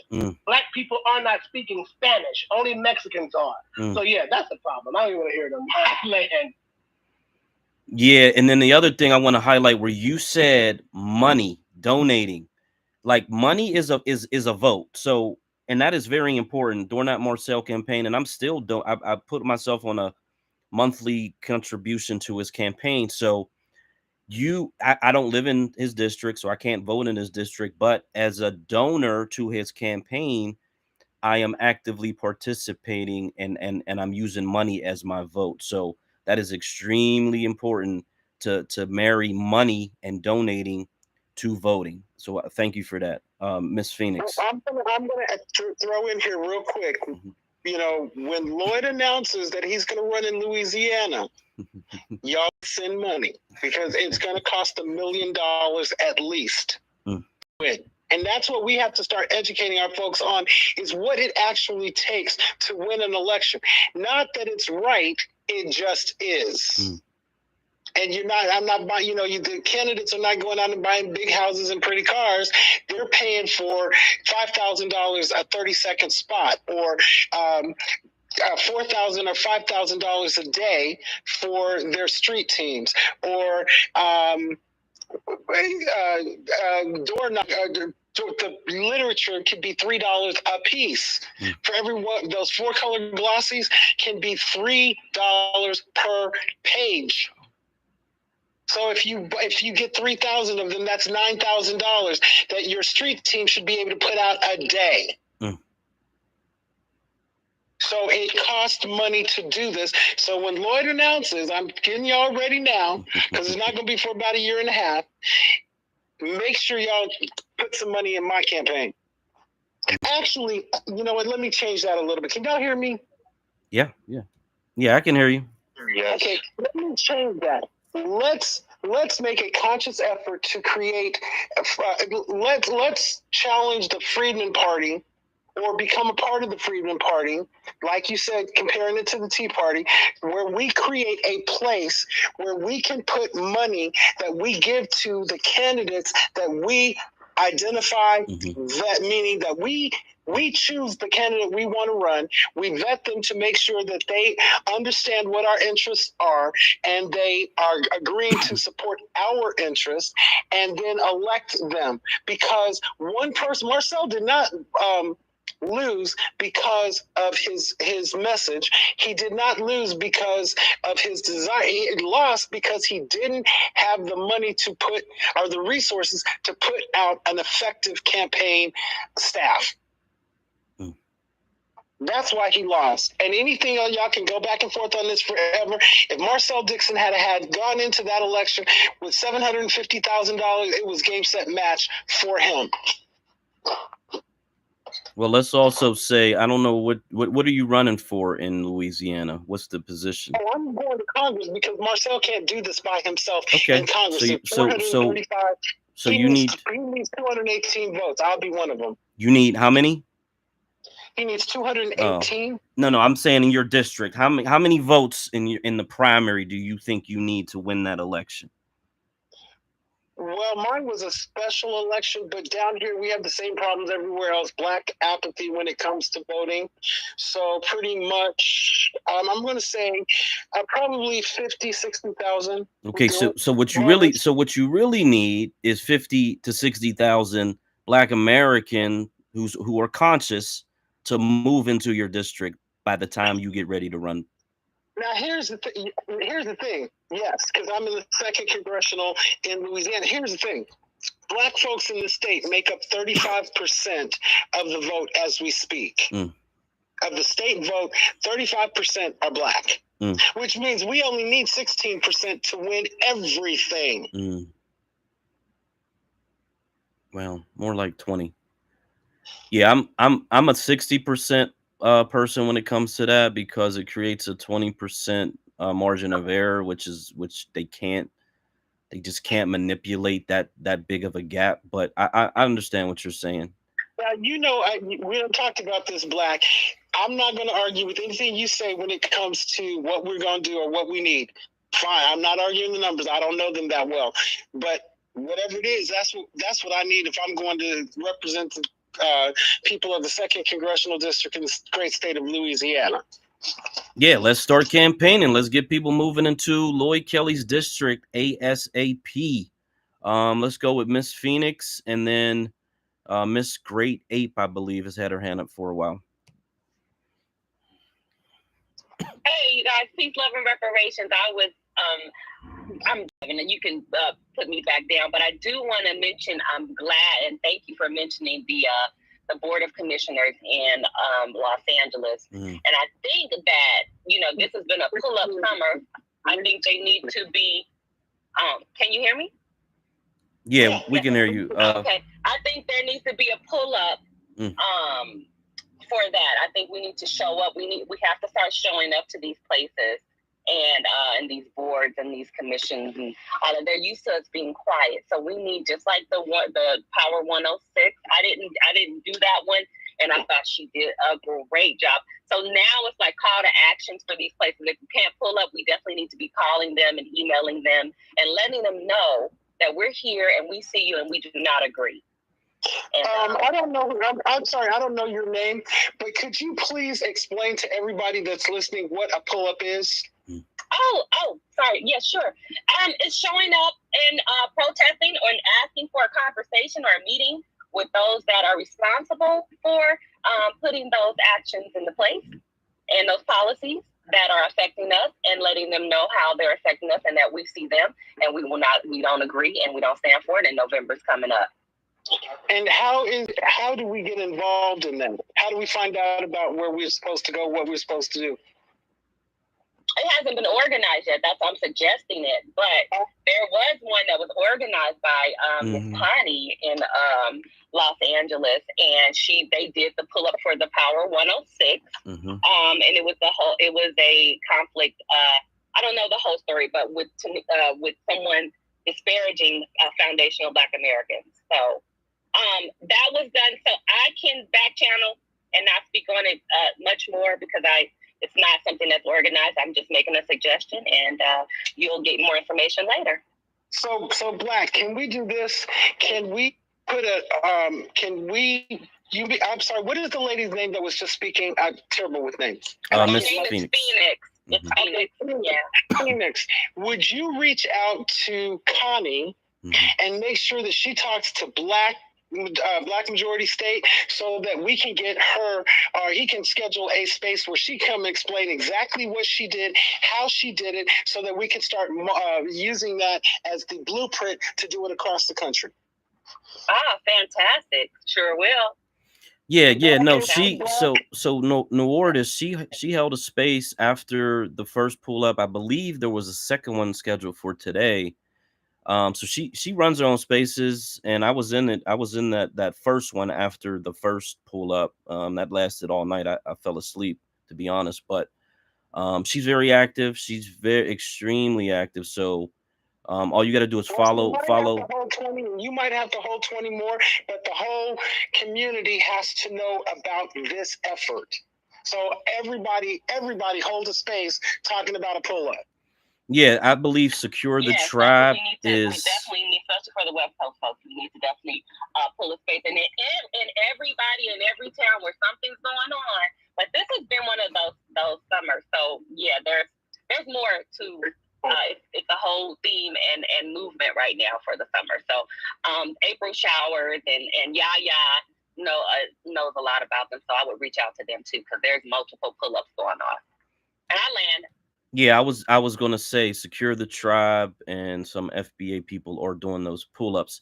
What I would say to this LA County issue is that this sounds like something where you need an attorney and you need a lawsuit, because it does sound like it's going to displace Black American workers, and so there should be some type of legal action involved in that particular situation. Now, what I like to do, and I'll hold a space on it in the week. I'm sorry, I know I said I landed, but I like to do call to actions, and usually I do a call to action Sunday. And so this is something definitely we need to email campaign, also make some phone calls, and do everything that we can, because there's 50% of the homeless are FBA and freedmen in Los Angeles. Here's the thing. What we need to, what the issue needs to be is, I think it was Friedman that said. I think Friedman's whoever was from California, they said that the law in California is that for government positions, you can't get hired in a government position unless you're bilingual. Really? That's a problem. That's a problem. That is the issue that we go to court on. I don't think we use the EEOC. Like, we need to start using everything for us. We go straight to because they've codified it. That's the law. They've codified it. It's pretty much the state agencies that are by government are controlled by the governor's office. That's the executive branch. He signed off on that. So we need to go to court. We don't need to go through the whole process. We need to go to court and say, how unconstitutional can you be to make a law like this? You have to be bilingual. Really? No, I don't. I'm an American. I speak English. We've been too quiet on it. Absolutely, because we don't understand it. When you heard that you cannot get a job in California government unless you are bilingual, that didn't send all kinds of red flags up for you? It has to. We don't understand what that means. Absolutely. And I'm seeing it in the schools too, even as a teacher. Yeah. So Phoenix, you're a teacher, Phoenix, you know this. Once you educate those kids, the things they come up with are amazing. But you gotta teach them the basics first. Mr. Lloyd, I don't mean to interrupt. I do want to get to some of the hands. I want to. I'm sorry, go ahead. No, there are people before me, but I feel like the conversation is going a little long. Okay. So I'm just wanting to give some opportunity before I interject. Moving on. Black, who's next? Yeah, Miss Grape Ape. We'll go State Power and then Friedman. Hi, everybody. I have a question for the host and for Mr. Kelly. For the host, earlier you were saying something about our affiliation should be independent. Is that right? And that you mentioned something about closed primaries. I just wanted to be clear on what it was you were saying. Yeah, I believe Black Americans should only register as independent voters and not register to any white-controlled political party. But in some states, that means you can't vote in the primary. You can vote in every general election, but in a few states, you can't vote in the primaries. Okay, that's what I thought you said. So I just want to add on to that. This is really important. I'm in a closed primary state. I just voted in the primary. And one way for us to be strategic, so I'm in a very blue area, which means that it means that if I don't participate in the Democrat primary, then I don't get a say. I don't get to pick my poison. So what I always do, and I learned this not too long ago, I mean, what I started doing and what I'm going to continue to do is you change your affiliation maybe a month before the primary, from independent to whatever party you think has the best candidates for your platform priorities, reparations, what have you. And so that's what I did. I changed to Democrat. I voted for the guy. We're not even talking about reparations yet in my county. We will get there. But I voted for the guy who's going to do more for Black people in this county and as a county executive, and not have a love fest with immigrants. So I voted a couple weeks ago, and then I went and I changed my affiliation back to independent. And then that way, in the general, I can vote for whatever guy's even better than him if there is a possible candidate on either side. I just want to stress to people, if you're in a closed primary state, you should definitely not just you'll lose an opportunity to vote if you don't switch your affiliation beforehand, and you can always switch it back. And then to Mr. Kelly, thank you so much for this. This has been very educational. I've been trying to convince people that not voting doesn't make sense, and not voting at the federal level doesn't make sense. So I appreciate this. I'm curious though, you made it clear earlier that you are against illegal immigration, but what are your thoughts on legal immigration? Okay, let me answer it this way. Anything that is legal, I support. Now, because it's legal doesn't make it good. So if we put our candidates into the policy-making positions, we simply change the policy. So I'd look at each piece of it. You know, I mean, like the Hispanics in California and Texas understand. Once we get in the policy-making positions, we change the policies, but we can let everybody come. Right?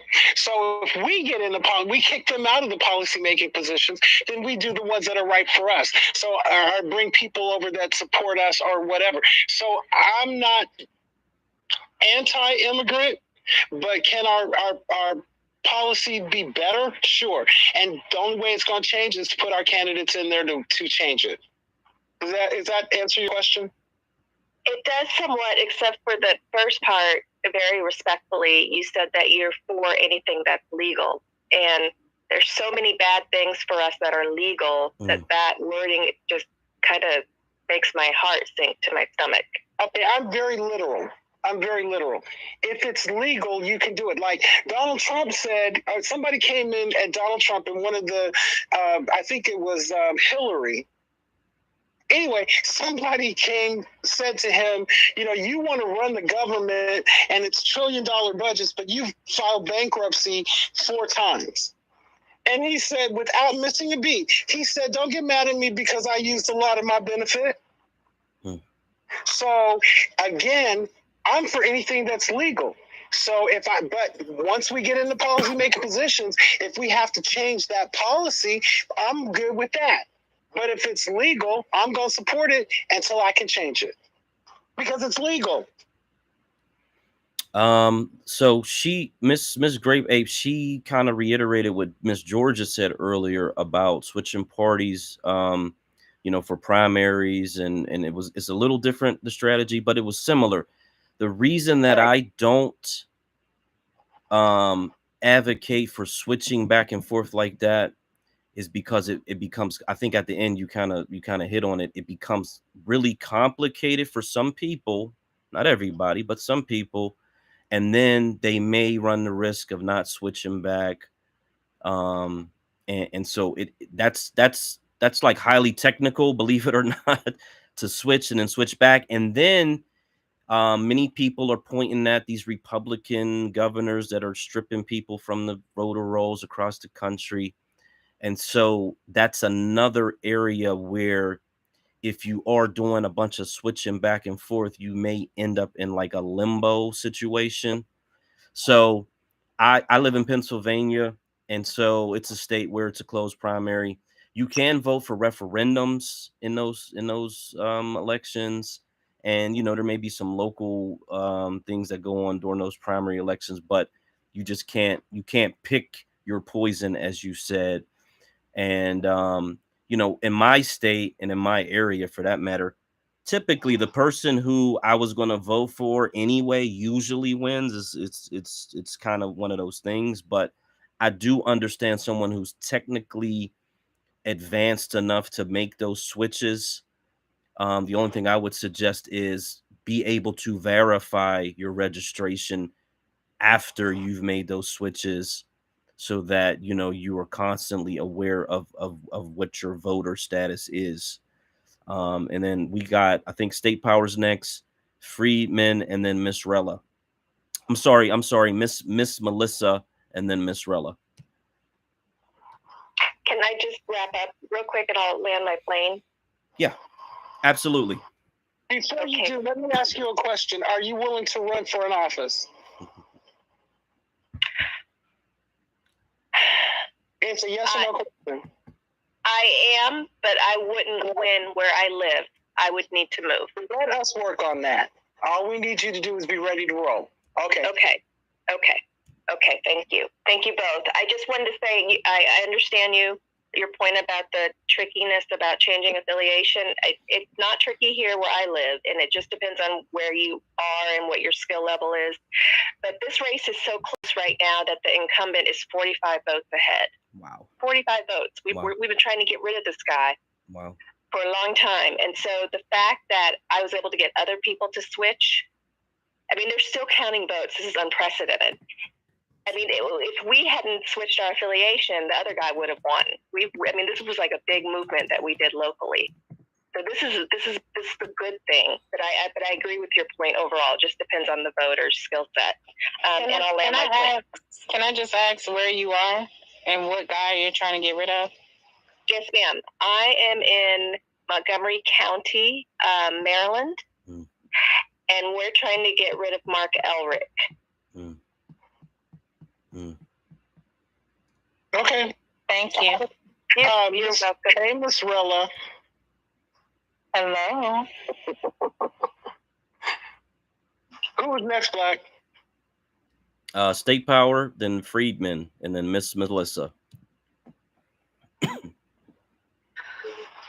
Hey everyone, appreciate the opportunity to speak. I think it was, Mr. Kelly. He was saying about the problem that we have in California with Latino Americans, Mexican Americans, and I actually shared that information with a friend of mine that I actually predicted that. And I actually think it's constitutional because the states actually have the authority to create their own language, right? There is no language of the federal government or the United States of America. It's on a state-by-state basis, and if you look this up, there are states within the United States that they do have their own state language, and in fact, like Hawaii has their own state language. It's English and Hawaiian. And so I'm not saying it because I think it's a good thing for Black Americans. I think it's terrible for us, but it also reinforces that this is not our homeland. Here's the thing. I disagree with you, and I don't mean to cut you off, but let me say this. Okay, you want us to be bilingual? I say Ebonics is a language, and all Black people understand. Most Black people can speak Ebonics. So if Spanish is a language, so is Ebonics. So now I'm bilingual. Bring it. Yeah, I'm not saying that at all. No, I know what you're saying. I'm saying that we know you taught us what you brought up, a very, very valid point. So now we have to figure out how to get around that. And the way to get around that is to claim or to turn Ebonics as a language. See, what we allow But Mr. Kelly, that doesn't actually solve the problem. The state has the authority to dictate what their words language are very is. important. The word they didn't That's say. not Wait a constitutional. minute, they didn't say you have to speak Spanish. They said you have to be bilingual. So if Ebonics becomes a language and we speak Ebonics and Queen's English, that makes us bilingual. Which Okay, I think that's true. I think that's true. I agree with you. What I'm saying though is this: I could foresee a scenario in California where they, being the state authority, dictate that all government paperwork has to be done in Spanish. Okay, hold on. Here's the thing. They've already done that. You get English or Spanish. But here's the thing. I'm saying Spanish only. Hold on. No, you got to understand how the government works. The Supreme Court's already ruled on that because when Warnock put out that Black Farmers Bill, the Supreme Court didn't say you can't help farmers. It said you can't have a law that segregates out a specific race. So if California tries to say you have to speak Spanish, they got a problem, and it's already been decided. The Supreme Court did. Wait. You can't do that. Hold up. I have to rebuttal. That's something totally different. I name a case in the Supreme Court that said a state can't make their own language. No, that's illegal. No, wait a minute. No, I'm not trying to sidestep anything. I'm not disagreeing with you that the state can have its own language. What it cannot do is do something that is race-based. So either Latino, Hispanic... Nobody said that. Sir, you're not listening to me. The law says currently the policy is that you must be bilingual. So you said, well, what if they make it where you have to speak English and Spanish? They cannot do that because Spanish would become racial. And the Supreme Court has already ruled on that. So I'm answering your point that they could say English and Spanish. No, they can't, because then it would be race-based. And the Supreme Court has already ruled that race-based is not going to work. Spanish and language and race are not the same thing. I'm having a hard time following what you're saying with that. Okay, so if you said you have to be bilingual. The reason they use the words bilingual and not speak Spanish is because bilingual is not race-based. They didn't say what language you have to speak. But the second you say Spanish, it means a group of people that is race-based and that is not a status. Okay, so like the reason in Marcel's Marcel's campaign's plan for reparations, it says freedmen and not African American or not Black or not FBA or not B1 or any of the other things that have the word Black or African in it, because then it becomes race-based. Freedmen. But what about language? You keep talking, sir. Let me make this point, please. It's important. Will we get to that? Will we get to language? Yeah, we will. But this is the key point. Here's the thing. Freedmen is a status. It is not a race. It is a status. Black, African American, FBA, Foundational Black American, FB1, whatever you call yourself, if it's got Black or anything like that in it, it's race-based. Freedman is a status. So if you are creating something in California or anywhere else that gives an edge to one racial group of people, it's race-based. I land on that. But what does it have to? I'm sorry, I'm confused. But what does that have to do with language? What am I missing there? Didn't you mention something about California bringing up Spanish or making that in their state laws of Spanish? No, that's what I'm saying. Yes, I did bring that up. That's what I'm saying. But I'm saying that it is legal for the state to create their own state language. Nothing that Mr. Kelly has said rebukes that. I don't understand what he's talking about. What do you mean by state language? Did you mean by speaking Spanish? It's legal for them to create state language as in speaking Spanish? Is that what you meant? Yes, because under federalism, Mr. Friedman, states have authority to create their own state language. Right now, the state language of South Dakota is Sioux. The state language of Hawaii is Hawaiian. You know what I mean? Black Americans we don't have the majority of any state, so we don't control any state. Therefore, we are a stateless nation. So we don't even get to control our own language. And so when we're here, when we're here in California, we will be subject to the Mexican, majority who will be here. They will create state official languages that are Spanish. It will be, and there's no federal law that protects that. Go ahead.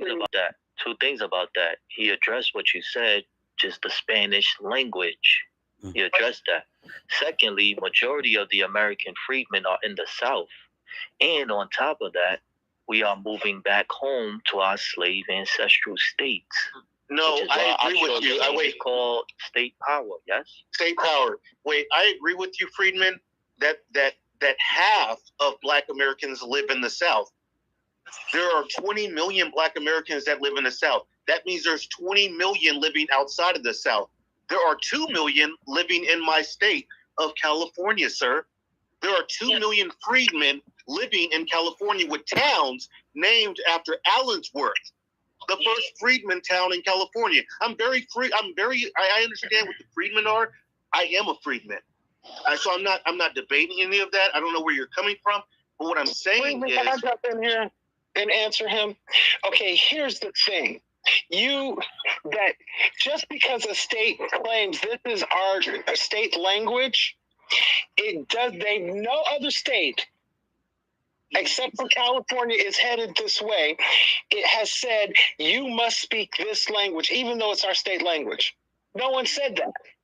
Because it would not, Daniel, I think you came in saying you came into this conversation late. And we talked about earlier how government works. There are 3 branches: the executive branch, the legislative branch, and the judicial branch. The legislative branch creates the laws, the executive branch implements the laws, and the Supreme Court or judicial branch says if it's constitutional. If any state tried to say that you must speak this language in order to get resources from this state, it's not going to pass constitutional muster. It's not going to. Wait. That's very interesting. No, states actually have the authority to create their own language. That's a cannot make it official language. That's a constitutional authority, sir. Okay, no authority. But what I'm saying is, I'm not supporting it. What I'm saying is that's the reason why we have to leave these states, and we have to create our own homeland. I think you're misapplying it. I think you're giving it way more power than it actually has. You can have like we have a state bird here. It's in Louisiana. It's the pelican. But the federal government has a national bird, which is the eagle. And if you try and say, I'm going to put up a pelican over an eagle, the Supreme Court's going to come and slap you down. Because sir, you sound like you are not a federalist.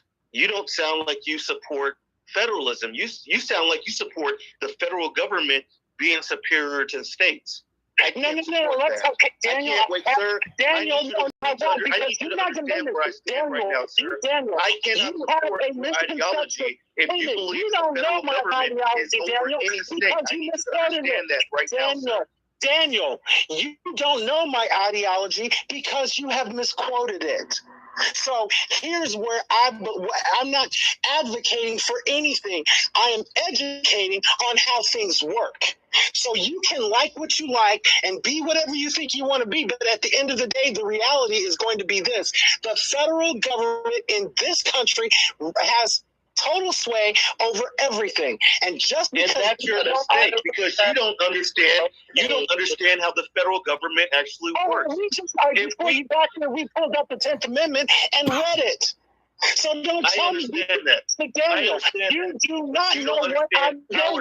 Do not ever tell me what I know and what I don't know, or what I understand or what I don't understand, because I would not be having this conversation if I did not understand it. You may be wrong. You may be wrong. But I get it. This is the most interesting thing I've ever heard, sir. You sound extremely like an individual who believes everything. Like you are very dismissive of people. You are a very interesting person. I don't dismiss anybody, but what I want to is this. Daniel, I don't dismiss anybody, and I go toe-to-toe with you, but I will not be dismissed. And I'm not going to listen to stuff I'm not going to let somebody put out information that is incorrect. We have the power to do whatever we want. Okay, let me interrupt a little bit here. Where you cannot do anything. Hold on. They're either bilingual. Hold on. Let's. Okay. So what I want to say about this Los Angeles County issue. I don't know if this is. I don't think language is the way I would craft a lawsuit, because you're talking about undocumented people. You're talking about people that are not citizens of this country, displacing citizens of the country in work opportunities. I think the lawsuit, quote unquote, much like that New York voter thing that got struck down at the state level, never made it to the federal level.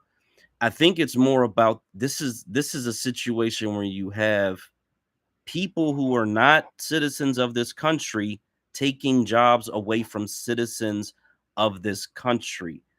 That's where I believe the lawsuit should focus in on, not about language and everything like that, but that's the harm that would, in my opinion, should rise to a federal level if the state, whatever, the state kicks it back or whatever the case may be, then you take it to the federal level, because this is something that affects all United States citizens, not just those in LA County. And Daniel, that is brilliantly put. And it takes us right back to the topic of this, voting or not voting, what's in the Black Americans' interest. If you take it to the courts or you take it to the policymakers, if we don't have our people there to make the policy, it's not going to change. As a matter of fact, it's probably going to get worse. So it is in our interest to vote for the candidates that we put up, that we go out and find, that we create. Because I'm not going out and looking when I'm sorry, I forget Phoenix was on here just a second ago. She make an excellent candidate. She make an excellent policymaker at any level, local, county, state, or federal. She would be. Lord, can you let Miss Lisa go? Because I really want to jump in on what you're saying, but I don't want to go before Miss Lisa. Go ahead.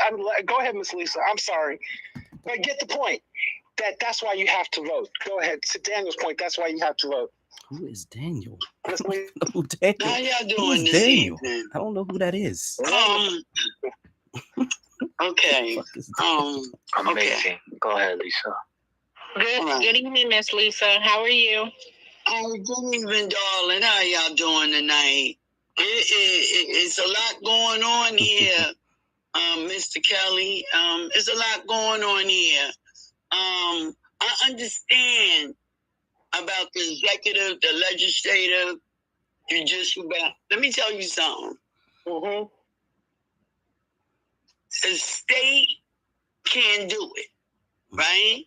You saying like the feds is going to stop everything. You got to look at the temperature. See, this is what you're missing right now, okay? You're missing the temperature. The Supreme Court is 6-3, okay? We don't have the Senate, all right? We 4 short seats, if we lose 4 seats in the House, it's over. Right? What you're doing, I'm just going. Can I just say it like I mean it? I'm a New Yorker. Please. All right. People can't. Honey, I'm 50. I'm just telling you something. People can't hear you. You know why they can't hear you? because you talk at them, you talk at them, and you act like you're the smartest person in the whole room. And everything you're saying is not 100%. And I know that for a fact. Okay. The Supreme Court, when did the Supreme Court bring down that judgment saying that a state can't make their own language? I didn't. Okay, hold on. That was not what was said. That's what you said. No, that is not what I'm saying. All right, we're going to move on. I don't want to go back. No. Okay, I listened to you. You made an accusation about how I think I'm the smartest person in the room, how other people. So here's the thing. You just talked at me, but that's okay because I'm going to clarify for you. Here's the thing. There are politics and then there are government. You brought up a whole thing about politics. That is why Mitch McConnell's whole plan for the last 30 years has been to get the judicial side. He didn't care about nothing. Okay, exactly. But that's not important that he got it. The question is, why did he want it? He wanted it because he understands the Supreme Court can say anything is unconstitutional. Can I please speak? Let me speak, please. No, you talk. You cut me off. You cut me off. You cut me off. No, I said it and I listened. But I didn't say it. You're Okay. Hey, let's Lloyd, let's let the people speak. Let's give them the chance to speak. I understand, but if we let people speak, they can get everything that they got to speak, and then you can rebut it. But let's let the people speak. I apologize. You're right. I'm sorry. Bring it down, Lloyd. Go ahead. Okay, Miss Melissa, please unmute your mic.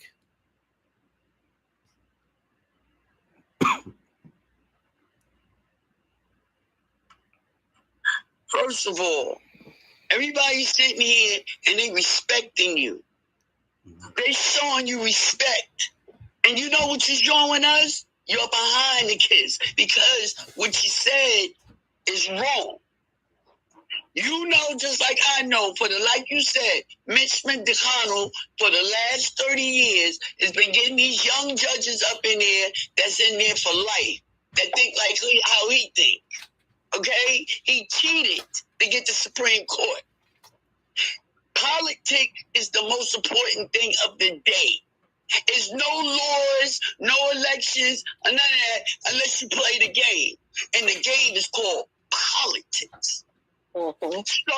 So, you say, well, I'm going to be in the 2nd District in Louisiana. I'm where I'm at. How is that going to help me? How is it going to help me? What it should be is we should try to get coalitions in every state. Instead of just you, okay? Teachers, if you know, teach. Don't preach. Because it shouldn't be just Louisiana. It should it's 50 states. If we serious about this, it got to be 50 states. And one man do not stop no show. So sir, I'm telling you, you will get better responses. You won't be so defensive. You won't be such on the edge, ready to jump on people. Because it's a conversation. This is a conversation. And you're not having a conversation, sir. If they don't agree with you 100%, you yell, you scream, you overtalk them, and you gave some misinformation. Because the Supreme Court did not put no judgment there. I watch politics very closely. Okay? Very closely. And now, if the state want to do it, and if it's a red state, right now they can, because they got the Supreme Court 6-3. Because that's the law of the land. I don't care what anybody do. The Supreme Court right now is the law of the land. And it's right Christian nationalists. Do you really think they're going to help us? Unless we get our power up. And it's not just in Louisiana. It's not just in California. It's in all 50 states. Everybody. And then if somebody want to learn something and they come in their room, once they hear you, they be like, damn, why bro like that? You know how many people you have shut down since I've been in this room, bro? I'm telling you something. I'm 57 years old. I know the difference when somebody's telling you information, explaining information, or talking down to you. And you're talking to people like, we don't know how to read. And I'm just saying something to you. I'm not getting at you or anything. But it makes people upset and nervous. And then as soon as you're on them like a pit bull, and then you shake them, and then you throw them off the mic. Bro, that's not how you do business. How can you be a politician if you got thin skin? Because you have thin skin. Because it took 2 seconds, 2 sentences to make you that upset. So how can you represent anybody if you can't listen and take criticism? I'm laying my plane right there. Okay, Rella, before you jump in, I'm going to give it to you, but I'm going to answer that. Okay, first of all, ma'am, there was obviously a part of the conversation that you didn't hear. You pretty much there was a 30-minute discussion on the power of the Supreme Court. And believe it or not, your position and mine were exactly the same. Black, am I lying? Did I not come into space talking about the power of the Supreme Court and the federal government? So, ma'am, I hear you on that, but you need to understand there was a conversation before you came in. You may not like my tone. You may not like the way that I talk, but here's the thing. I used to be, I started an organization that ended up having about 70 people working under me. And I had working not under me, for me. And I hired people that were just out of high school or just starting college because I didn't want the system to be able to teach them stuff that I would have to unteach them. And I was hiring 18 and 19-year-olds at $36,000 a year back 12 years ago. So here's the thing. What I said, when they would bring me a project and it's done, and they would say to me, here it is, and I go, nope, this is not it. This is not what I want. And they'd say, I worked for hours on this. I worked for a week on this. I worked really hard. And I would say to them, I don't care how long you worked on it. It's wrong. That's not me thinking I'm the smartest guy in the room. That's not being me lording over. That's me saying it's wrong. And we're going to get it right. So if I have to yell, cajole, do whatever, the Donald Trump move, because Donald Trump I can't even get close to what he would have been saying to you after. Oh my God. Is Donald Trump your idol? No, excuse me, sir. Man, excuse me. No, I need let him finish, and I need a rebuttal. I want to hear everything he got to say clearly. Please let him finish. Thank you. So all I'm simply saying is the entire time, this entire conversation, I have not put out a position. I've simply been talking about how things work. So once everybody understands how things work, what the rules are, you said, and I quote, this is politics and you have to know how to play the game. So you can't learn how to play the game. Those were your words. You can't learn how to play the game unless you know the rules and know what the game is. Are we playing poker or are we playing spades? Okay, you got to, they're both cards, but you got to know what you're doing. So in the prior conversation, I have simply been talking about what the rules are.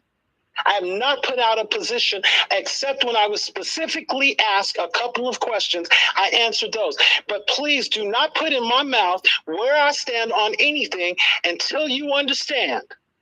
I am simply talking about how things work.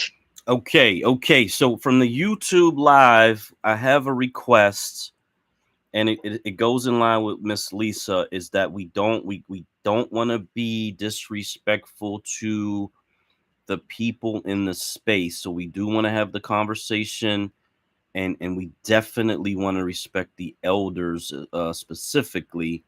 Can I just answer him? Because he said one thing that really I need to answer him. Please, I'm asking for the respect. I just need you to count rebuttal, and then I'm gonna lay it down.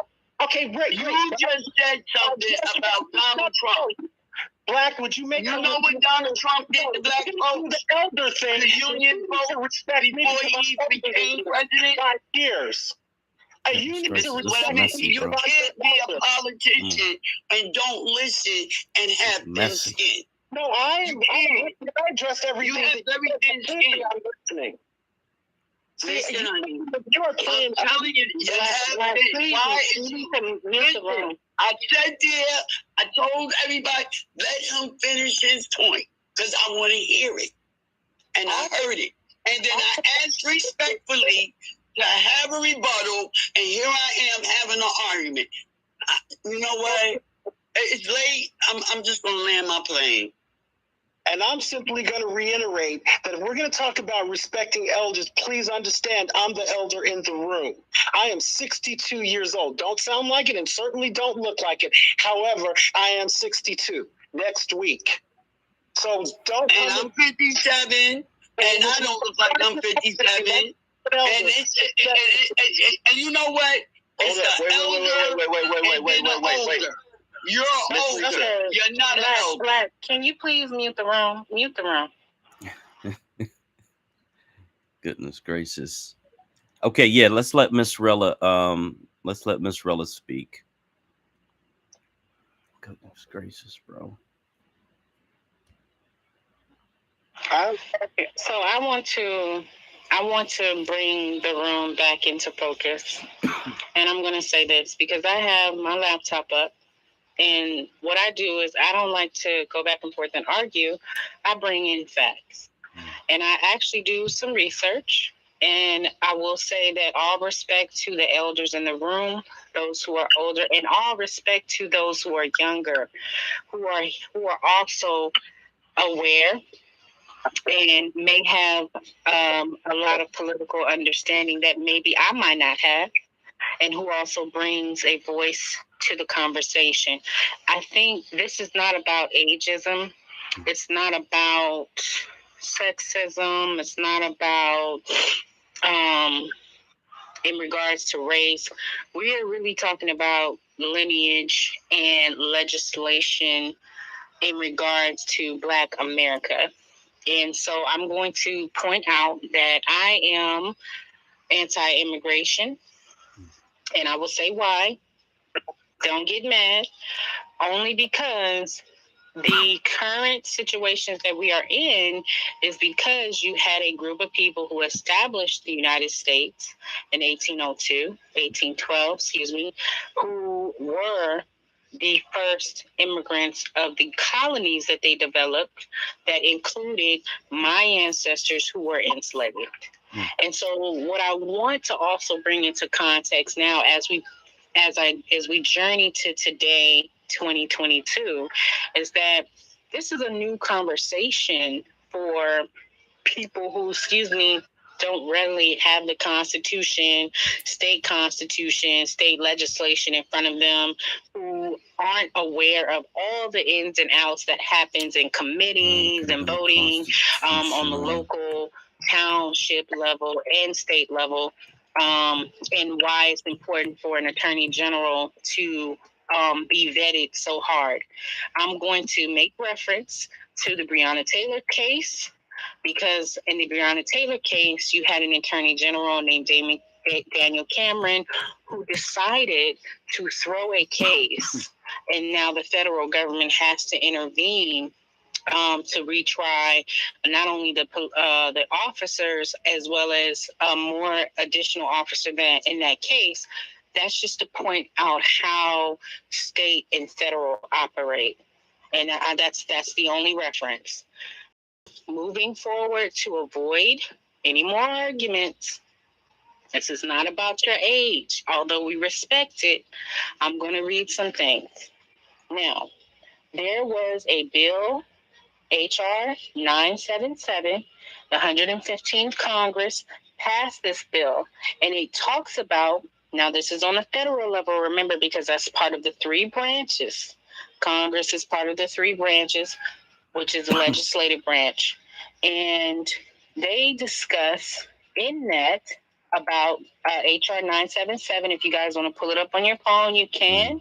It was to declare English as the official language of the United States, to establish a uniform English language rule for naturalization, and to avoid misconstructions of the English language text of the laws of the United States pursuant to Congress powers to provide for general welfare of the United States, and to establish a uniform rule of naturalization under Article 1, Section 8 of the Constitution. I need you guys to pay attention to those articles and the sections they reference in the Constitution. That will be important. One question. Has any of those bills been signed by the president? Well, if it's been passed into law, this one was in 2017, it had to have been signed by the president. So this on here in text, let's see here. If you go down, you can go to congress.gov to find this bill. The bill, it has, when it was introduced by the House, which is February 9th, 2017, first session, and it is listed on congress.gov, sponsored by Representative King Steed. He was a Republican. House Education and Workforce Judiciary, excuse me. So you can look at the actions, the title, the amendments, co-sponsors, committees, and related bills to this. Can I ask you a question? Yes. Is that the same Steve King that was kicked off his committees because he was a racist prick? I mean, even if he was or not, Miss Lisa, the bill still exists. So again, we're not arguing. It's not for us. My point is not for us. I'm talking about us. Hold on. If we're talking about us, we're talking about constitutional documents, bills of rights, and things like that. That has to do with Americans. And I don't know about you, but I'm an American. And so if someone racist who is in office puts a bill up, he has been voted in to put a bill up, and it has been championed and signed by presidents who also are a representation of the American people. I didn't say, now hear me clearly, I didn't say that I was voting or approving of that person, because I don't know who this person is that you, I don't even know if it's the same person that you're talking about. I do. His name is Steve King. And he's been a problem. And finally, he said the wrong racist thing, and they took his committees from him, and he lost his last election. But if you give me a minute, I'll tell you the state. Is he from Texas? Was he from Texas?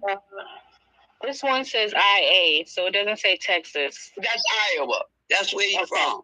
Okay, well, at the end of the day, he was still in office long enough to put bills into, present bills. And so we're not necessarily talking about his character, even though that was, some garbage. We're talking about the things that people like him are able to do in representation, which goes back to the next thing I'm going to say. So, hey, Miss Rella, before you go to the next. Yes. There's a YouTube live question for clarity on the 1812 and how that relates to immigration or the foundation of the country. If you kind of could go back a little. So if we understand that the people who founded America, the First Revolutionary War, which established America during the Battle of 1812, if you let me clarify that, that was the founding. Excuse me. I know some people say 1776. However, the Revolutionary War proved that the battle with the colonies against Great Britain to establish the United States as its own. Excuse me? I'm sorry. What did I say? I understand my history. I understand all that. Miss Lisa, all I'm asking is you going all the way back Lisa, there. hold on. Only thing I'm asking, Lisa, what can we do now? I don't need a history lesson. Miss He's Lisa. saying all this stuff, and now you're going to take me back like I don't understand what's going on. You know what? Miss Lisa, someone asked a question that's on a YouTube channel that's already part of the conversation. It's not directed to you, and it's not to give you a history lesson. You're doing the exact same thing you're accusing Lloyd of. It's not just about you. And you're patting me on my head. I'm not patting you on your head. I'm having a conversation because it's not fair for him to come out and say the things that he say and say it the way he say it and then expect us to receive it in a positive manner. I understand that. I understand that, but he checked the temperature in that room. He checked the temperature in that room. He checked the temperature in that room. Okay, Black. Please, Miss Lisa, please. No, you don't have to. Goodbye. I'm leaving. Okay, that's on you. But Rella is answering a question, and she has the right to answer a question that was asked of her from a different platform. And I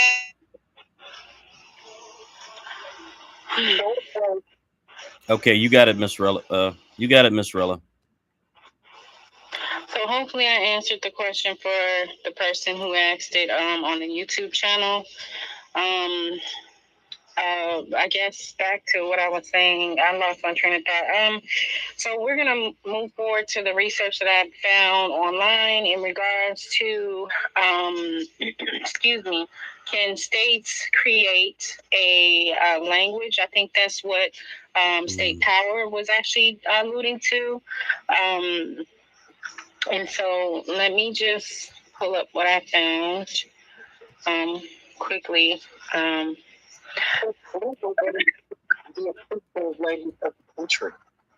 sorry? Oh, I was me talking to somebody in my house. Sorry, go ahead. I don't know how to mute myself when I'm talking. I'm not talking to you. Go ahead.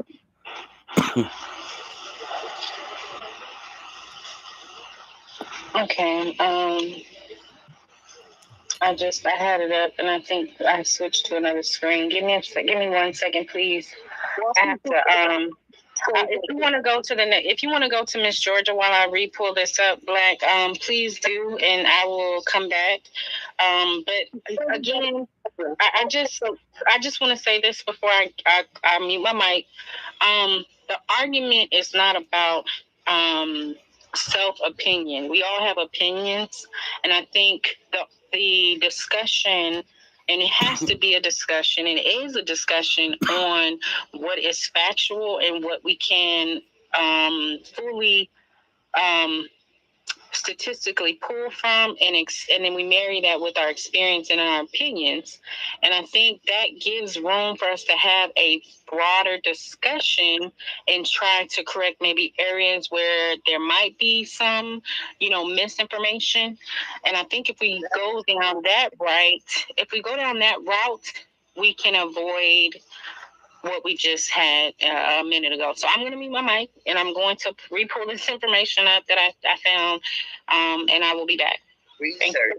Before we get to Miss Georgia, Black, would you please go ahead and explain to people how you run this space and what respect is and what it's not? And I apologize for asking you. I don't apologize. I'm sorry that it had to be done.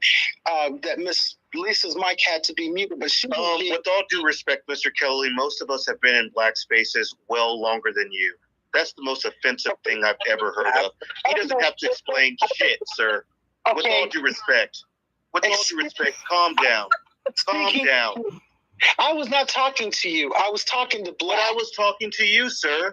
Well, and I was talking to you. Black, with all due respect, he doesn't have to explain. We've been in these spaces well longer than you. Okay, that's fine, but there may be someone newer than me that doesn't understand and heard that discourse between Miss Lisa Rella and myself. So I always believe that everybody should be on the same page. And so at some point, sometime you go back and you say, this is where I'm speaking from. You're not even on the same page. Okay, I'm Black. I'm just asking you to talk about respect because I really felt disrespected by Miss Lisa. I really did, and I felt you need another individual that is insane, sir. You need someone to protect you. Who are you? What I'm hearing? No, I don't need anybody. You're asking Black to define respect for you. No, as a grown ass man, sir. Excuse me. Is that really what we're doing? Please, sir. I don't give a fuck if you know who I am or not. I'm telling you who I am, and I'm speaking to you, sir. You're extremely disrespectful, sir. Okay, well, what branch of the military were you in again? I question that. I question. Okay, well, you know what? You question anything you want about me, but I can document everything I ever say. So hold on, guys. Hold on, Lord Kelly. Look, State Power. He is one of our guys, right? So, we need for you guys to work together. State Power has been with us, since the beginning, and we want you guys to work together and respect each other. And I'm gonna give this back to Black. Go ahead, Black. Okay, so Lloyd Kelly, the thing that I want to tell you, to mute your mic where it says mic is on, it's purple probably. You push that and then it turns red. So whenever you're not around or you're not talking specifically, you just push that little mic is on, it goes off. Okay, and I can do that as a co-host, right? Yeah, you got to do that as a co-host or a speaker. It doesn't matter. You just got to push that little mic and then the mic goes off, so you can have your private conversation doesn't get picked up on the mic. I got it. Okay, so yeah, we're just gonna move on to Miss Georgia. I think Miss Phoenix had her hand up, and then by that time, Rella should be ready to go. Okay, so I wanted to clarify what I was talking about. So in the state of Georgia, you don't have to be a card-carrying member of the Democratic Party or the Republican Party. At the primary, you go up and they say, who do you want to vote for? And you choose one. Wow. Right? So in our primary, we had on the Democrat side, Stacey Abrams. Now, according to the Democratic Party, when there is a lawsuit, some of the Bernie people sued the Democratic Party because something about to do with their funds. They had donated to Bernie, and so they wanted to sue to get that money back after Bernie lost. And during that trial, the lawyers for the Democratic Party said that they were not a government entity and they could put up who they wanted to, and it didn't matter who the people voted for. So this was a point that the lawyers did. So in my opinion, once they choose someone, that's who's going to go, and Stacey Abrams is their person. So in the last primary, we had Brian Kemp, the person who took away a whole lot of the voters, purged the voter rolls or whatnot, and he went against Perdue. So my strategy is, let's choose, because Brian Kemp purged the voter polls, Black people should have gone to the polls and voted for Perdue. And then and in my opinion, by him receiving so much of the Black vote, he would have used that as a what do you call it, voting thing, commercial. Hey, I got the Black vote. And then once he did that, Black people can then say to Stacey Abrams and Perdue, what are you going to do to get our vote in the general election? So this is my strategy. I do understand that different states have different rules, but for the state of Georgia, that's how ours is. And that's why I, ask people people in the primaries, and I'm talking about the general election, because to me at that point we have to, give them our agenda and say, we need you to do this to get our vote. But in the primary, we need to vote on the Republican ticket and choose between the two, because somebody is going to win between Stacey Abrams and one of the people in that Republican Party. So my thing is, vote for somebody in that Republican Party who will be held accountable for our vote. So I just wanted to clarify that a little bit, and that's all I have to say for now. Phoenix, thank you for that clarification, and that goes back to the Constitution. When it comes to voting, the Constitution says states have the right to set up their own elections, to include who gets elected to the federal level. So you're absolutely right. That's what the Constitution says. So that's what the rule is. So you're absolutely right. Great strategy. That one could work, and as well as some others. But thank you for the clarifications. Okay, here's another YouTube live channel question, something that we have discussed, but they want to know how far along are we in the process of establishing a PAC? And they're kind of asking for a timeline, and then also how much money must be raised for a PAC to be effective. Before we answer that, Black, is it okay if we should we share the conversation we had this week about that issue? Yeah, I mean, just the general, as far as numbers, which I think you had the numbers in terms of what you thought was necessary. Yeah, okay, so to answer that question, let's break it down very simply.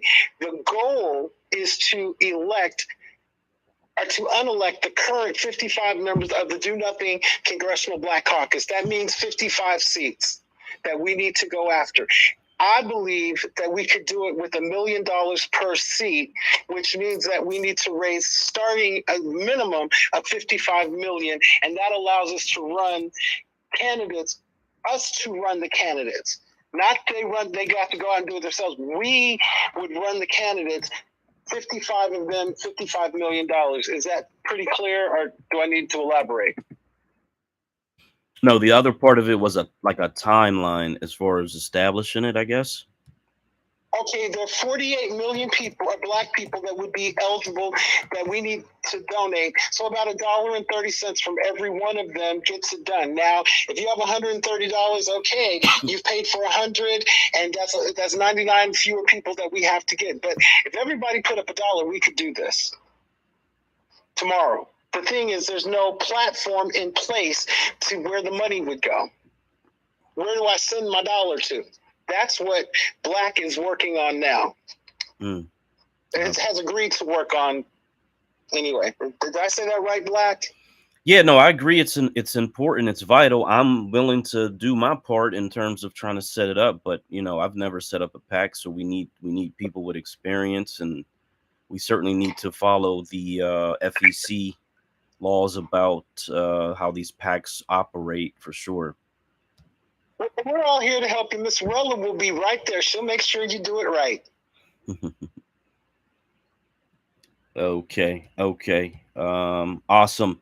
So let's put this out there. Anyone who has been involved with a PAC, who is interested in this, could certainly, DM either of us, and obviously let us take a look at the experience that you have, and let's come together to form something that can work. Someone's saying, could it be a 501c3? No, it has to be a 501c4. 501c4. Okay, I think Miss Phoenix is next, I believe, and then we'll go Miss Tay if Miss Rella's not ready yet. So I can go. Go ahead, Rella. I can go after you. I dropped down because I'm predisposed right now. I can't really talk, but I appreciate this conversation. I love you guys, and I'll come back. Okay, it's good to hear your voice. Okay.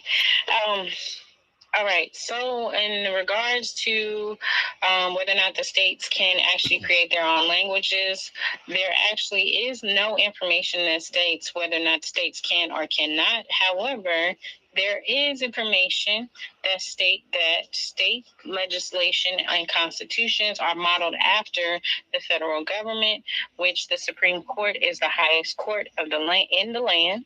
And it does state that because Congress is part of the three branches, the models for the states, which have their own constitutions as well, model the three branches of government, even though states don't have to.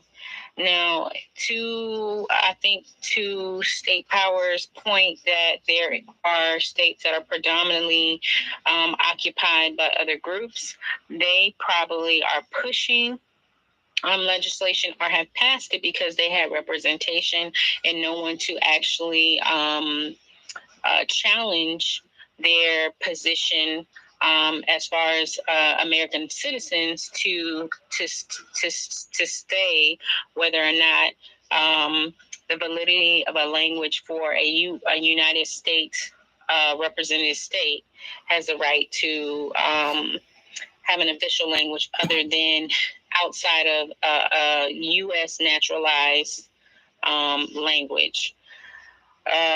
So what I see that could be a conflict, or what can happen now that we all are aware of this information, there could be a challenge in those states if someone who is a naturalized citizen who did not know that this existed could challenge that particular state in a way where it is unconstitutional and it is not held up in the Constitution. I think a lot of things, like I think her name, the young lady that was on, that was talking about Maryland. There are a lot of laws that have been passed, but they are not challenged often because a lot of times we are not this heavily involved in reading. Not saying you cannot read. It's saying that maybe we don't know where to look or do not use our little fingers to go and actually Google these issues because we don't have conversations like these in public or out in the main media. So my advice would be to, if you are a naturalized citizen, to challenge a state who tries to make a language outside of a naturalized citizenship language for a English, which is already established through HR 997. And you can also go to the Supreme Court website as well.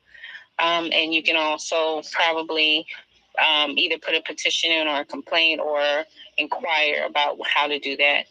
I think that's all I have for now. So, yes, State Power. Yeah, thank you very much. I really appreciate all of that. That's a lot of information and completely correct. I think that we disagree on what that means, but the information is actually correct. I think that, I like the idea, to be honest, of states having the authority to create their own language because it gets the federal government out of state business. And I foresee, a region of Black majority states where we're able to create our own language. In South Carolina, it might be, the Gullah Geechee, right? They might want to make that the state language, and so that's why I get excited when I hear those things. I'm going to be here in California, and even if it wasn't the official state language of California, there's going to be so many people that speak Spanish that I'm going to have to learn or I'm going to have to leave. And so I feel like I would rather go back to the Black American homeland, the southeastern portion of the United States. But I really appreciate everything you said because it's 100% on point. Thank you. And I'm not always correct. And again, further research is definitely going to be done on the subject. And I will say that please do not neglect the Freedmen language in the free African American language, which was Tutanese, that did come about during slavery, and the emancipated people's language that did get passed down, that was not codified and pushed by legislation during the same time the English language was adopted. And remember, the English language, which is broken English for the Americans who are the founding fathers, who are all immigrants, they were representations of themselves, so they were able to push through legislation in the federal government to make the English language the official language according to HR 997. Now, does that mean that we can't, as descendants, do the same thing? Of course not. I think we surely can.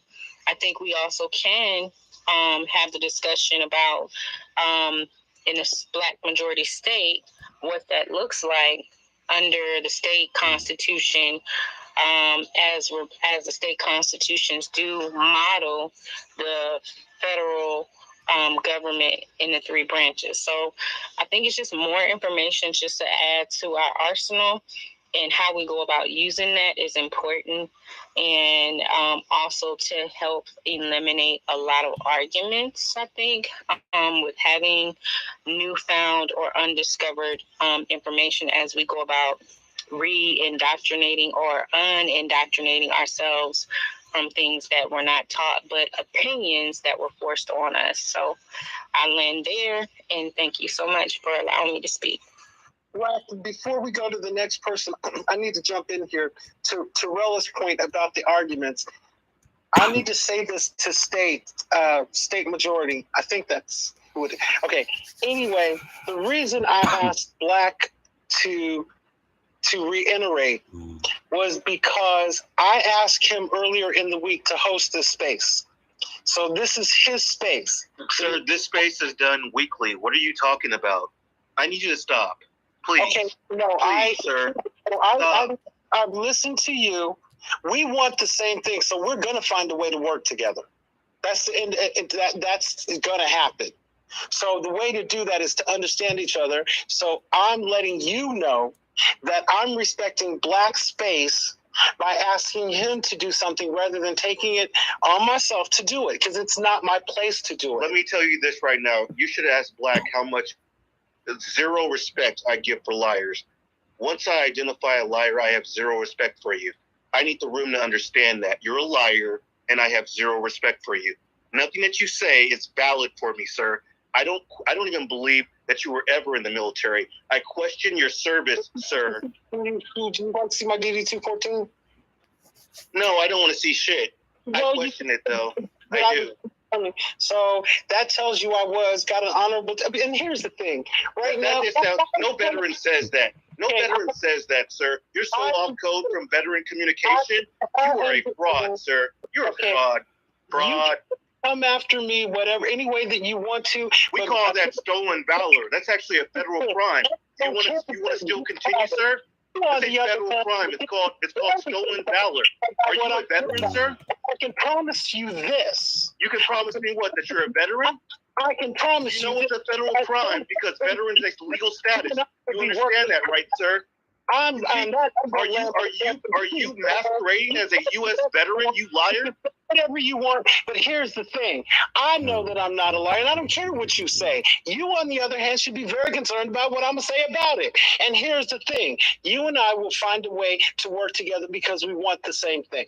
And on that, I'm landing my plan. Black, would you go to the next person, please? Yeah, so let me say this. It's one thing for people to disagree. We really don't want to lobby personal attacks at each other, because that's not going to be productive at all. But I got the YouTube thing going, and people are it's like little kids sitting in the car and mommy and daddy is arguing, or dad reaches over and slaps mom, whatever the case may be. So we got to present ourselves in the most professional manner possible. We can disagree, we give each other a chance to speak, but it's kind of, this is a different vibe. You know, and unfortunately it's two people that I do respect, I do appreciate. I appreciate their minds, their work ethic. And so we gotta just kind of figure this part out and then stay focused on what's important. So individually, to be perfectly honest, I'm not important at all. And so let's just focus on what is really, really important. Miss Phoenix has her hand up. Hello, everybody. I'm back. I'm loving the conversation, and I agree with everything said. That there's something that I can agree with each speaker.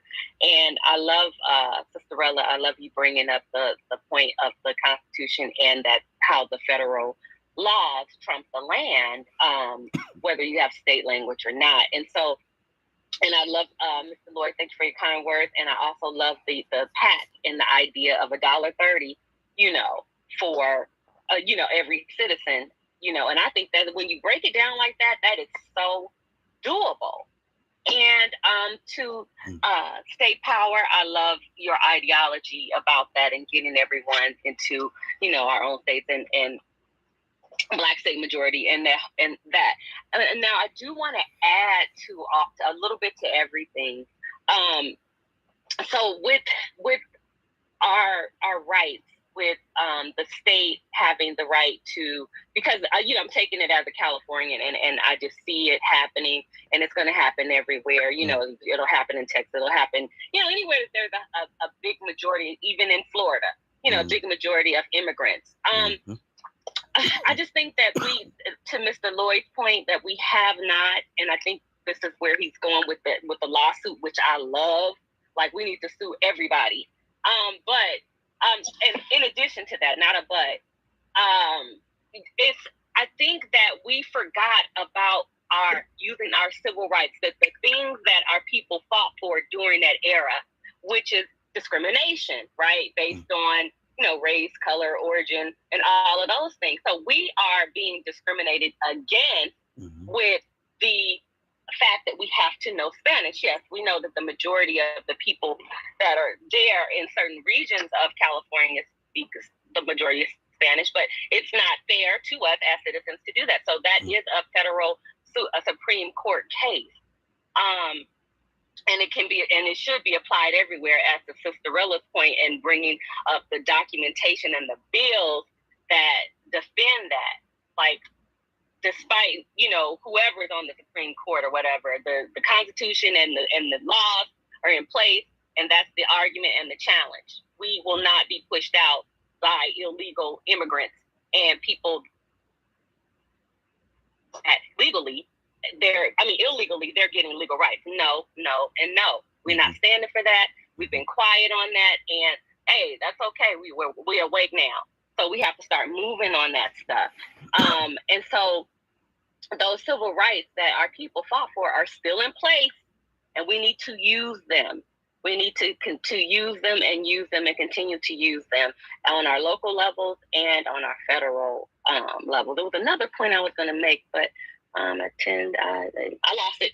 But thank you for letting me speak. That's what it was. Oh, and those laws will protect the people that are not going to, you know, migrate. Like my parents, they're not going to leave California. They're not going to move to the South, right? But they still need to be protected. So even though we want to have, you know, state majority, and we're working towards that, there are still going to be people in these regions that still need to be protected as citizens of the United States. So that's where I'll land there. Thank you. Man, that's a tough one, because the people who stay behind, you know, I'm a person who does not believe the federal government can protect Black Americans in this country. I think our history will prove that out. But I did want to say this. It is very ironic that these are Democrat policies, these undocumented workers, these illegal immigrants coming into regions, taking over, getting all these benefits, being able to work, and we keep voting for these people. So who is against all of this on paper is the Republicans. The Republicans on paper are against all of this. But we vote for the people who bring this to our front door. And there's a huge amount of irony in that. So I'll end with that. So, Black, let me ask you this. Are you going to be the governor of Delaware? Or are you going to be the senator from Delaware? Yeah. Because those are the two positions that you have, one of them you have to hold.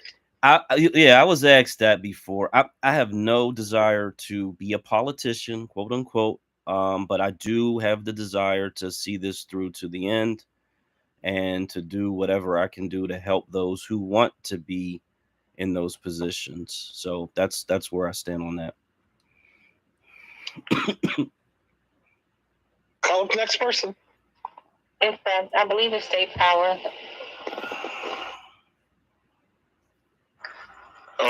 Yeah, I'll go ahead and pass for now. Thank you.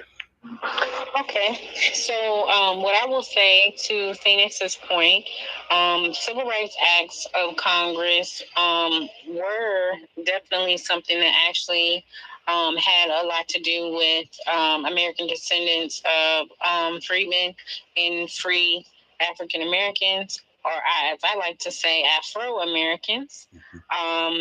I have an issue with the dual nationality, but history proves that it is a language or terms that were, forced through history.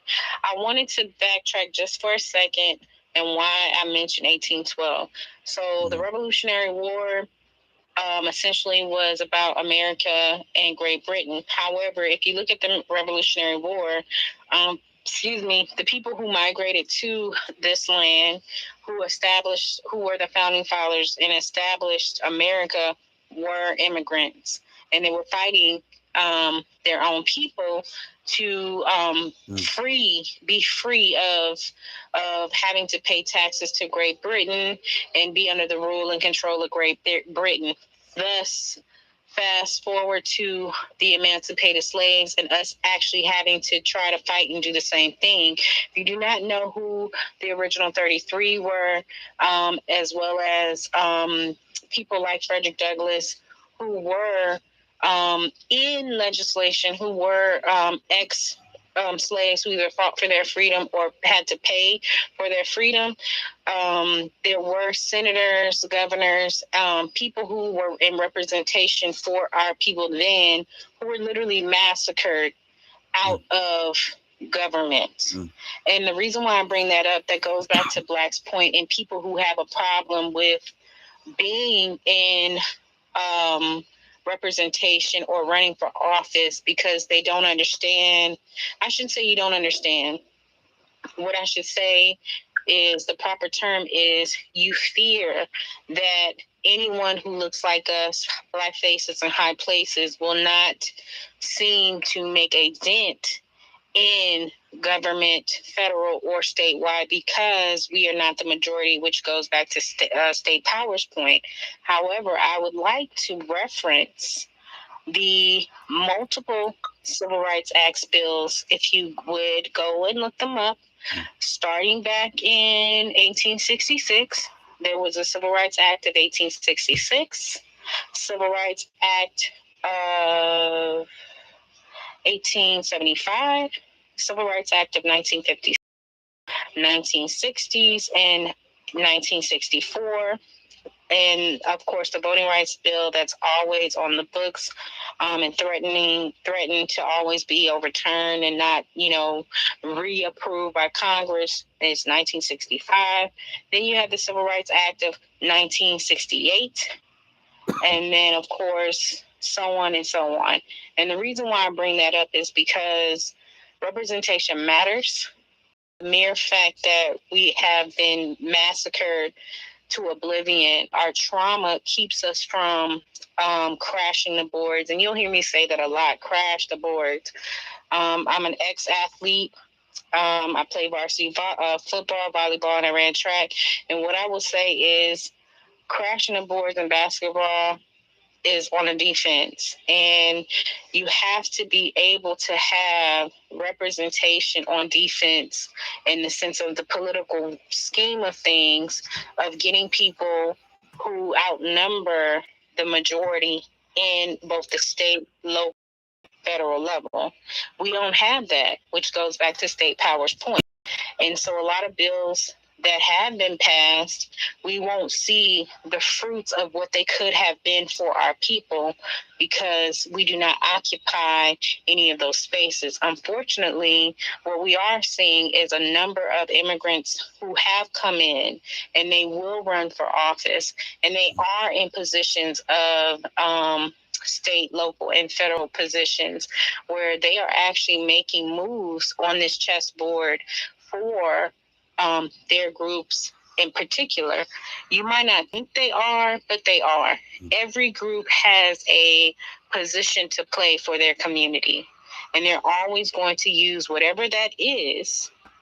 And you can see it being played out in reality, how things are unfolding now. So you might not want to get into politics. That's fine. But you might want to start supporting people who have policies and influencing people who are creating policies for your benefit in your community. That's what's important. And even if they don't look like you need to demand it. I think the young lady from Maryland say, reparations is not a discussion yet in Maryland. That's not true. I know people on this side of town who are having a discussion about reparations. Maybe she's just not involved with those people. And so the thing is because she knows about reparations, she needs to be taking that information to the people that she wants to get voted in. Because all it takes is one person, two people to use their voice to vocalize those things. You can still operate on a Black majority state movement, but until as we're doing that, 2 or 3 things can exist at the same time. And we have to get out of this in the box thinking that we got to do it this way and only this way works.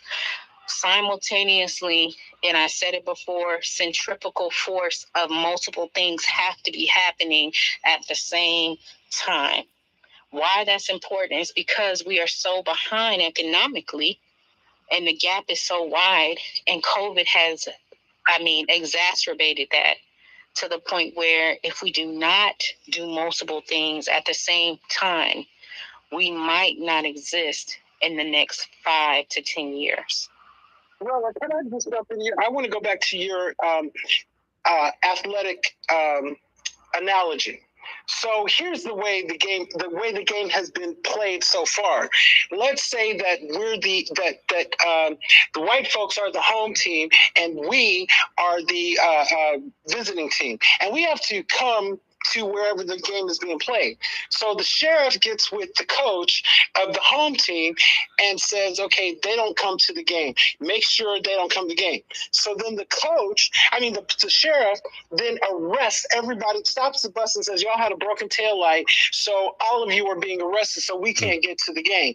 And then they tell us that we had to forfeit the game. It's a loss on our side because we had to forfeit the game, and they created the reason we had to forfeit. So to counteract that, the way we have to think is this: when we go away to an away game, what we have to do is send out 2 buses or 3 if we have to. But the point is they never know which bus has our real players on it. That's strategical thinking. Well, as I would say in my native language in Inglewood, California, domino.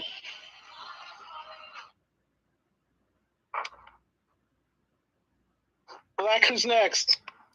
Oh, hey, Alexis. Hello. How are you guys doing? I don't have long. I'm traveling, but I did want to say a couple of things, if that's okay, Gray. Yes, go for it. All right. So number one, I want us to just understand what Lloyd just said in that moment, because this actually happened to a Delaware State women's team when they went down to South Carolina. Black, I know, or Gray, you and I, we talked about this at least over DM. Hold on one second for me, please. Be right back. Okie dokie.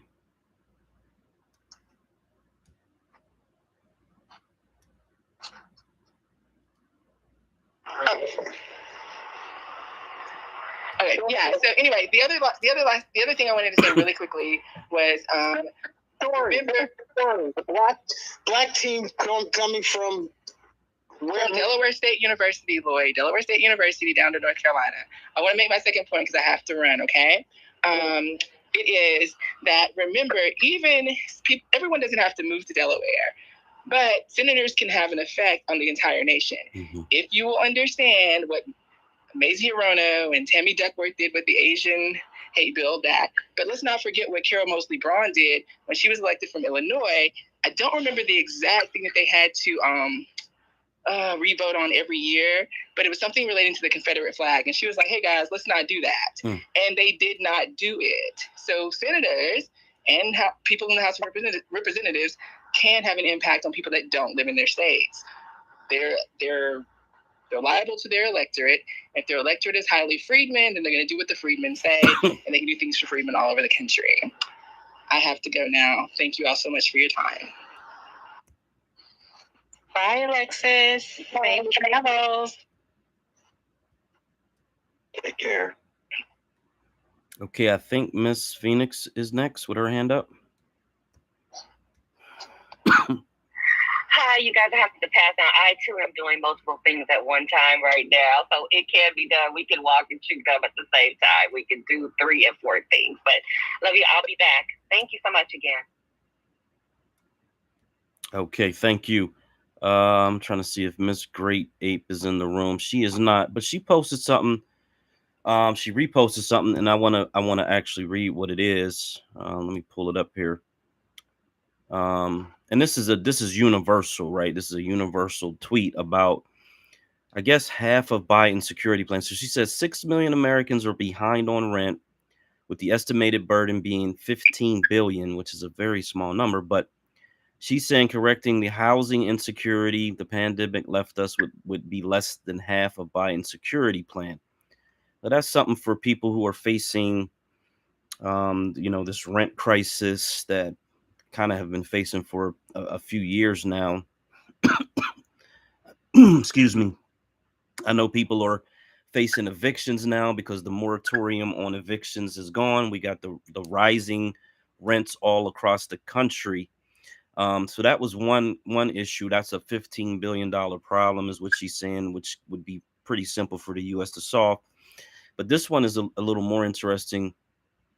It talks about 600,000 homeless people in America. And this is something where I believe a Black majority state could gather up our Black American homeless around the country, or Black American foster children from around the country, and use the power of the state, the power of our budgets in order to facilitate that. But it says if we gave every person $30,000 for housing, it would be $18 billion, and that's half of Biden's extra 100,000 police plan. I didn't even know that he has an extra 100,000 police plan. I remember, I believe it was Clinton who put 100,000 police officers on the street way back when. But I mean, this is something new that I'm hearing, that this is something that's going on right now. That's pretty crazy to me. Can I ask a quick question? Did you say it would cost $18 billion to bring the people to Delaware, give them $30,000? Is that what you said? No, she's talking about the homeless. She's saying there's 600,000 homeless Americans. She's saying this 30,000 figure would, eliminate homelessness in the country. I'm saying as a state, we could gather up our people around the country, rehabilitate them, the ones that are able and capable, and get them into productive members of society through training and other mechanisms like that. I don't know what the price tag is, but I think that's inherent in creating a majority Black state. I mean, obviously we're going to do that.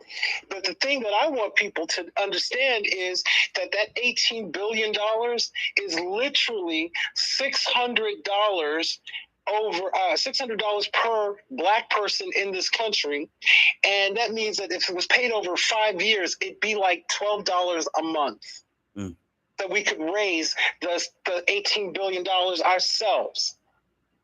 We have got to learn that we are responsible for us. And that means that if it happens, it's because we did it. If it doesn't happen, it's because we didn't do it. And we got to figure out how to do it.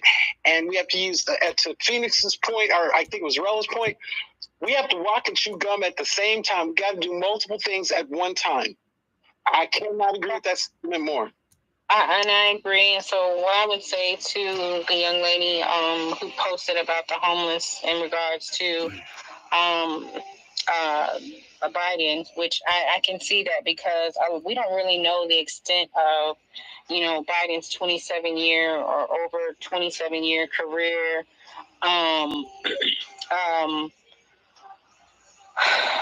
legislation and things that he has written. Like, I would literally have to spend my nights actually doing some research and pulling up every bill and going through it and actually pull up, how it has impacted, the United States and the Black American community. But I can see the point because homelessness right now, Black Americans make up over 55% of the homeless across the country. Of course, I'm always going to be on the side of reparations, that, lineage wise, reparations would be our definitely reset.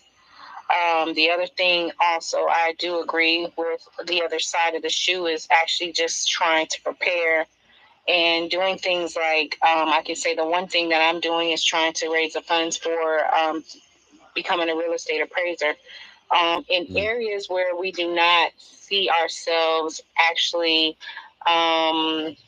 heavily occupying spaces that dominated by the dominant society has pushed us out because of education.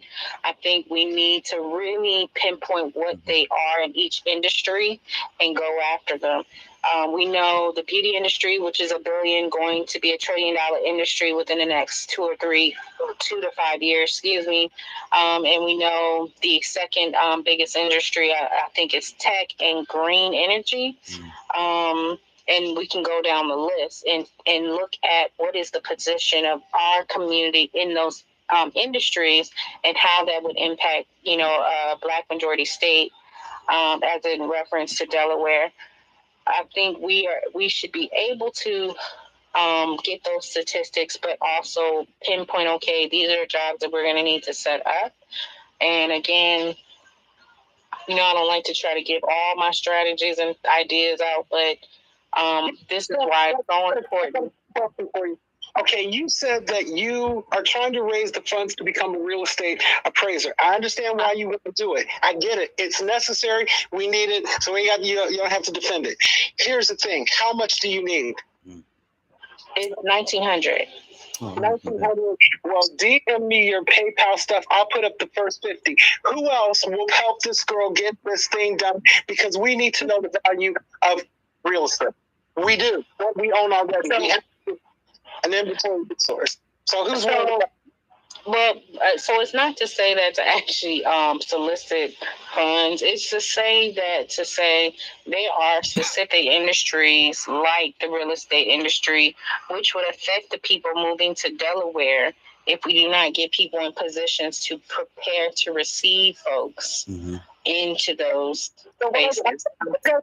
We need you. We need somebody to have that. We know you. We know that you do your due diligence, that you would be great at it. So why are we discussing that? Who's going to help out getting this girl the license?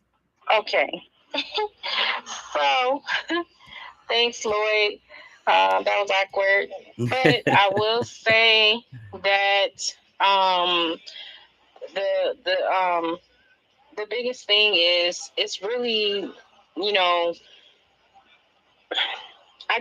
feel like we really need to be protective of how we move. And so I would not want if it's not coming from my community or I'm not getting it off my own back, and you have to excuse me, that's just how I was raised. I just feel like there is something to that. I'm not saying I would turn down anyone else. It's just that because we're in such a vulnerable position, we don't have room to be taken advantage of by other groups. Here's the problem. We already all agree, and I'm comfortable saying probably 98% of the people in this space agree on who and what you are and what you stand for. Mm-hmm. So here's the thing. We've identified a problem. We've got a solution going. We need to stop saying, well, I want to make sure that people can trust. Either you're honest or you're not. It's that simple. I believe you're honest. Therefore, I'm saying, people, I'm sending you $50. Send me your PayPal stuff, and I'm asking everybody else to help raise this $1,900. And when a candidate or somebody stands up to say, I'm willing to do this for the community, but I have these issues, like, I'm talking out of school, brother, but I'm going to say it. We had issues after the campaign, Marcel's campaign, because everybody had to go and catch up on their bills, go to work, go do whatever to get caught up, because it cost us so much personally to work on that campaign. So I'm saying we need to stop that. Mm-hmm. If I know you're working, I need to make sure that you have a place to go home to every night so that you don't have to not do what we need you to do because you had to pay your rent or find baby or daycare or whatever. Mm-hmm. That's where the problem is. Everybody that stands up says, well, no, I really don't want folks to feel like they have. Yes, they do, because you're working for them. That is our responsibility as a collective. Mm-hmm. So then with that being said, then Black, do you know, I guess that maybe that's a discussion we need to have maybe privately to figure out what the industry norm or positions are in Delaware as we create the movement for people to come and automatically get them, up and running in that regard. So. Yeah, y'all do that offline because I really stepped out of school on talking about strategy. But people need to understand, when we come with the plan, y'all got to pay for it and be ready. If it's $1, if it's 30 cents, send it.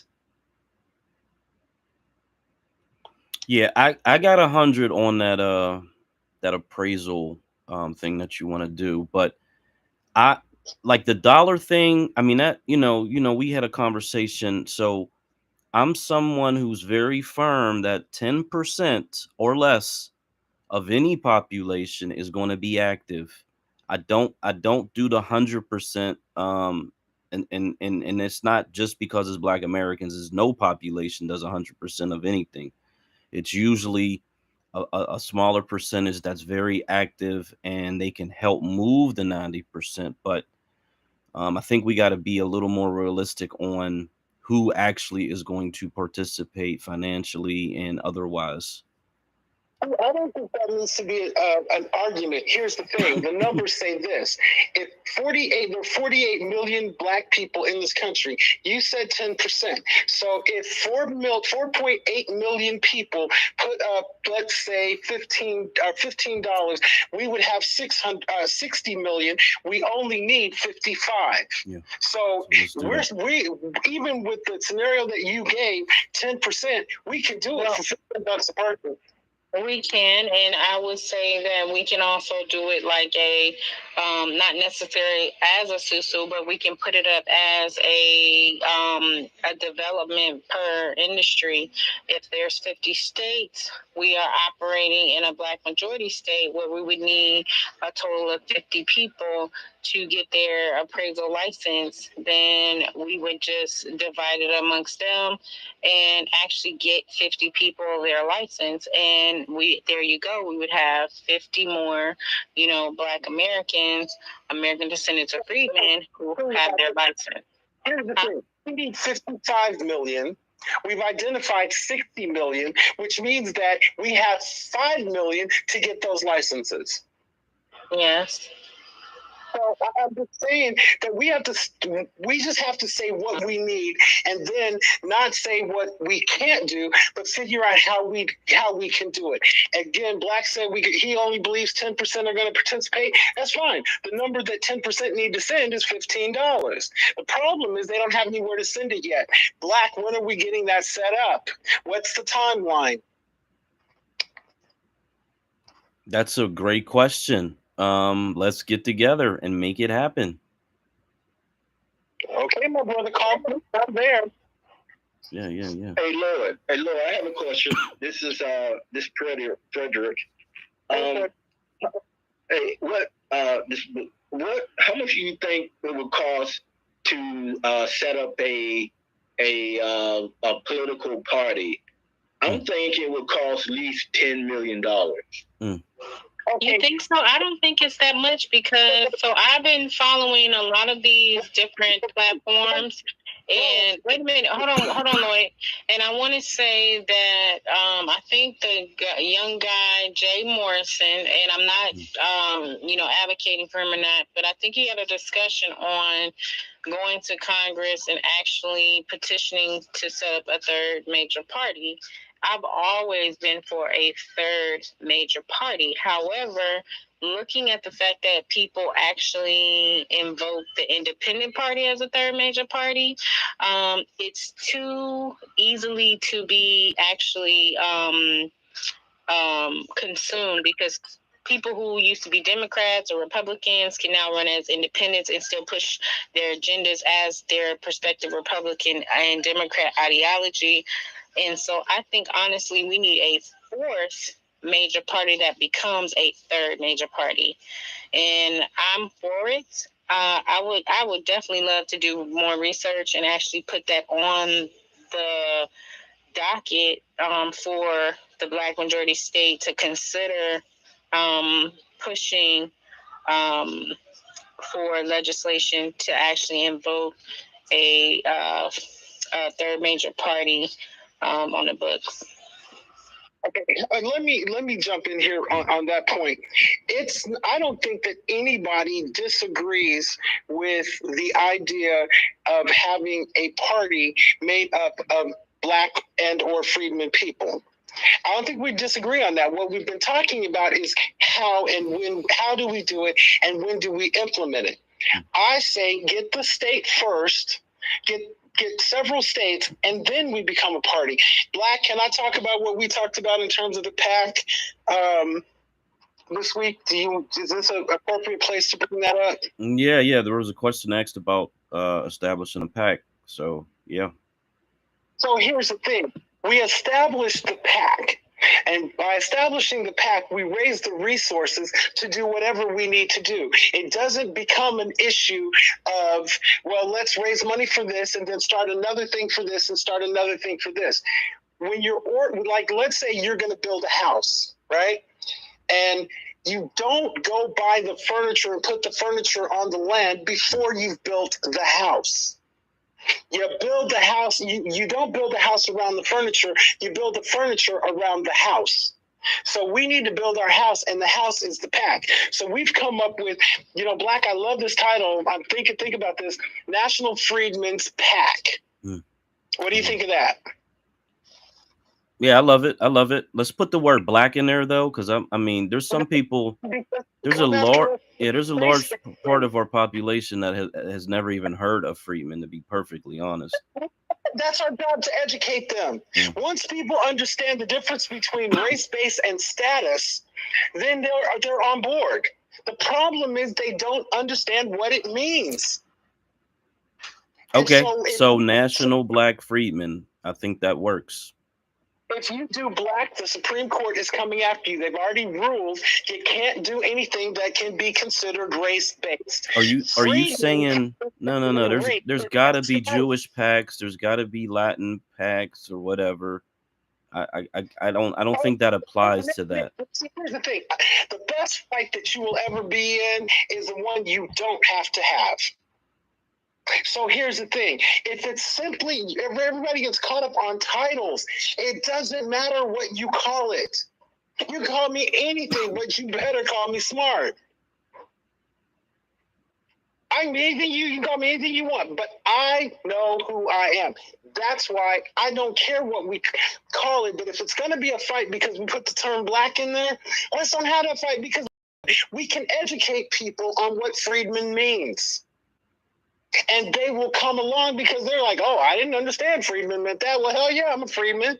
Absolutely. But so what I will actually invoke, and I'm gonna land because I see Marcus at the end, is that on a legislative level, if we're going legislative, then we would use the term freedman and African Americans or free Afro and Negro Americans, because HR 613 says we're not having anything in it that can be considered race-based. Wait, Lloyd, wait.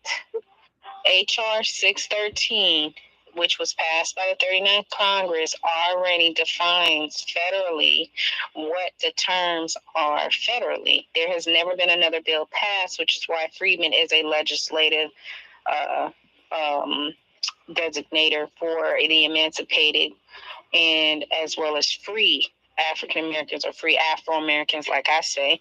Now, you can use the term black, I believe, on a state level. However, because the state level, as we've established, operates as the three branches of government on a federal level, could possibly, if we do not have a majority representation in the Supreme Court, knock it back, because black would go against the color of law, Article 18, I think. I have to verify that, but anyway, there are articles in the Constitution that says that you cannot define yourself by race because the federal government deems that unconstitutional, which is why people don't understand that when you actually go fight in the federal government, if you did not have the proper language, they would not hear your case. And I think that's what hurt us the most. That's just my opinion from what I've read or what I've studied. I could be wrong. Somebody can challenge me on it, and I'm open to listen. Here's the thing. When the Supreme Court makes a ruling, it doesn't just apply to that specific issue. It applies to anything that can be related to or that might apply to. So what I mean by that is that, let's say, okay, let's use gay marriage. Gay marriage was not, the lawsuit didn't say I have the right to file or to marry anybody I want to. That's not what it said. What it said was that if the state of Maryland recognizes me as married, then the state of what's next to Maryland, Virginia, has to recognize it too. And that's interstate commerce. Because if I can do this in one state, I have to be able to do it in all states to be legal. Right. Now, they play games with that, i.e. the marijuana thing. You know, the federal government has chosen to look the other way, but it is still, marijuana is still a Schedule I narcotic. However, the argument is, when the Supreme Court puts down a ruling, can it be applied to more things? Here's the thing. When Warnock put that bill out to compensate black farmers, he said the African American or black farmers bill. The Supreme Court didn't say that you can't reparate farmers that have been mistreated by the government. You just can't say that only black farmers can participate. So I don't want to put in anything where someone can create a distraction. Well, they said black. It's for black people. It's racist. If you say freedman is not race. It is a status. It's like you are a felon in this country. That's your status. You are a freedman. That's your status. You're I don't. Gender doesn't work. You're a veteran. That's your status. It has nothing to do with race, gender, religion, sexual identity, any of that stuff. It's simply your status. Okay. Hey, let me interject here. So I found two Jewish PACs. Okay. The first one's called the Republican Jewish Coalition PAC. They were Trump supporters.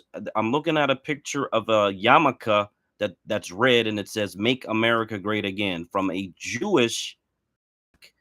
I'm looking at a second one that's called the Jewish Unity Pack that actually says we need to defeat Donald Trump, and they were this particular Jewish pack was going for Biden.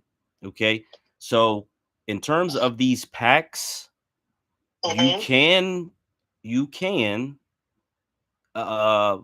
title them with the word black in it, and again, as I'm stating that, because 90% of Black Americans, it may be much higher than that, don't even know what Freedmen is and don't connect it to black at all. So you want to spend a lot of time, effort, energy educating people about something that they may not connect with even when you tell them about it, because they are not immersed in this information the way that we are on Twitter and other social media. I'm saying make it easy for our people to see it, recognize it, and connect to it. That's all. Okay, and I want to do that. However, there are and this is going to sound like I'm being totally going opposite of what I've said before. Remember, I said that you got to understand politics and you have to understand government, and then you have to understand how they work together. Well, this is a political thing. So I'm sure those PACs, if the Jewish PAC for Donald Trump has been around for at least 5 years, right? 5, 6, 7 years had to be, because they supported Trump. Okay, and the other one supported Biden, so they've been around for a while. Did you hear anything in the major media or even in black media about that PAC, about those two PACs, the Jewish PAC? You didn't hear anything about it. But how much did you hear about Black Lives Matter? Oh, they came out with Lives Matter. They came out with All Lives Matter. They came out with everything simply because we used the word black and the message got lost. So, but Lloyd, we can reclaim the message. Like, again, I think, but we have to understand. Lloyd, we do understand. So we do understand. I think so. What I'm saying is, that's not a discussion. That's not a discussion I think that we have to have amongst us, because we do understand. And I think to Black's point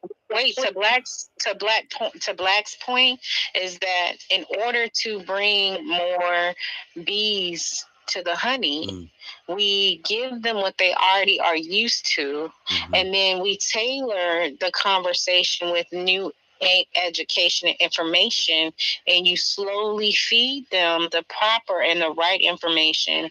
And then over time, as everything that happen to us did not happen overnight, it happened over time.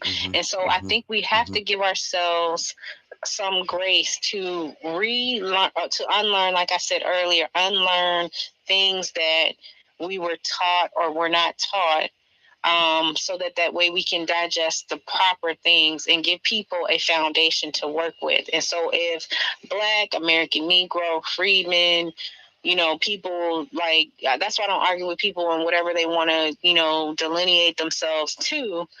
We just have to start with a foundation, and then we just add on to it. And I think if Black wants to do a Black PAC or a Freedman PAC, whatever you decide, you just incorporate, encapsulate that information with what you're saying, Lloyd, and you feed people gently and get them prepared that way. Not necessarily shove it down their throat, but you got to give it to them in bite-sized pieces, or like my grandmother or my mama used to say, a teaspoon at a time. Right, brother. I agree with you 100%. However, here's the thing. We've agreed that we need to create a PAC. My point is, when people recite history, if they don't use it going forward, then it's for what reason? Are you just telling me that you have an ability to regurgitate stuff that someone told you or you read? Here's the thing. We know historically when you put something, when you say certain things, the majority of people are going to come after you. Look at Marcel's campaign. Let's use that going forward. 80% of the eligible voters that we needed did not come out. Why? Because they said that boy is crazy. He's talking about he don't want. I'm not voting for that because he wants guns, and we need guns out of our neighborhoods. But you gotta get yeah, right. I this is where I think people. I think that we have to be bold. We have to be upfront and as transparent and as honest as we can be. We cannot deceive people into voting for things that we want. We have to let them know this is what we stand for and give them the chance to make the decision. But we can't be deceiving our people into voting something that they may not agree with. I hear that, and I agree with that. The term, when I use the term black, the black umbrella, excuse me, is the term that I started using, and then I had came out on platforms speaking about the black umbrella has to be delineated under the umbrella. That's not deceitful. That's just saying, to your point earlier, if you're talking about an organization on a state level, local level, right, that we're going to have those conversations under that umbrella, but we're going to be delineating what that means. We're going to be categorizing what that means. We're going to be pointing out, on a federal, state, and local level, what that means and what we have not been taught to look for. And I don't think there's anything wrong with that. Even if you wanted to say it's a Freedmen umbrella, you can still do that. There's no argument there. It's just, I feel as if there's no need to go back and forth with people who understand No, you're wrong. No, because here's the thing. If we don't agree on every detail, the first time a schism happens, or we disagree on something, we're going to fall apart. But Lloyd, I never said I disagreed on anything. What I'm saying is, Lloyd, hold on, Lloyd. What I'm saying is to invite people into the conversation so they are included in the conversation. Is that you do not shoot them down in the conversation by pointing out that they're wrong to your opinion, is that you hear what they're saying and then you retrain them on what it is that you mean and parallel it with what they're saying. And so you're giving them a different perspective. You're not telling them that they're wrong. You're now just you're plugging in holes, if that makes sense. And then maybe you might be fixing a hole. You might be, reintroducing new information that maybe they didn't have. That's not wrong. Well, here's what a compromise that I think might work. Because we've identified the issue. He wants this. I say no, it's not a good idea. So let's find the compromise. And the compromise, I think a good one would be that we go ahead and put black in there. I'm okay with that. As long as we agree that we educate people going forward. Look at what they did to the Black Panthers. They were doing the right thing. They turned them into a thug gang, and our own people were afraid of them. Look at what they did to Black Lives Matter. Look at what they do to every black organization that steps up and is doing the right thing. So, fine. All we have to do is tell them ahead of time, okay, now you know they're coming for us, right? And they're going to tell you that we're this. They're going to tell you that we're that. They're going to say that Marcel is all these crazy things. That's fine. Let them say it, smile, and then go vote for him anyway. So smile at them, shake your head, and then send the check. Well, as long as you define who they are, then I think it's all gravy to me. So. Hey, look, I have a solution, right? On paper, and when we register the PAC, we use our official name, and let's not use black in it, but on the streets. And when we advertise it, we can use black and any other name that we need to use. I can dig it. I can dig that. 3 hours ago, when he talked about the Tea Party, what they did, they knew they couldn't start a third party. They said, fine, we will get enough numbers to go in and take over the Republican Party. Hello, Donald Trump.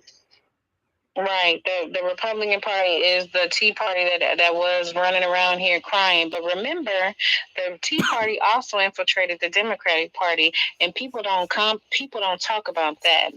So may I mention the two people that are voting against the Democrats in the Democratic Party and wrecking their shit right now? Manchin and what's the other guy's name again? Kirsten Sinema. Yes. So while we're having that conversation, please remember there are two wings of the same bird, as people like to say, and they often share the same face. Can I get in here for one second? Yes. Hi, Marcus. Hey, y'all. Great room. Marcus, please. Rella, would you please explain? No, Lloyd. Let Marcus go, and then I'll explain. Okay. Go ahead, Marcus. Thanks, Lloyd. Great room, Black Lloyd. Listen, so I've ran many PACs, and I've ran many campaigns, local, state. Never ran a national one, but I was Bernie's Black Outreach Director at one period, and I only bring that up because I know the massive amount of work that is going to take to actually have a party on itself, and the massive amount of work it's going to take to have a tangible, realistic PAC that actually can influence elections and also make sure that the issue that we care about happens. Here's what I want to say. Once we professionalize, and what I mean by that, I'm not saying that no one's not professional, but when you use new, common campaign, PAC, political tactics, these answers come out themselves. For instance, we're talking about a name right now. Well, before we start PACs, a lot of these PACs, we actually create a focus group, right? We get a focus group and we run names by the folks that are impacted the most to see what's the most popular thing for them. And then more importantly though, whatever we do, the massive amount of education it's gonna take for folks to come to our side, even if they are Black, meaning this right here.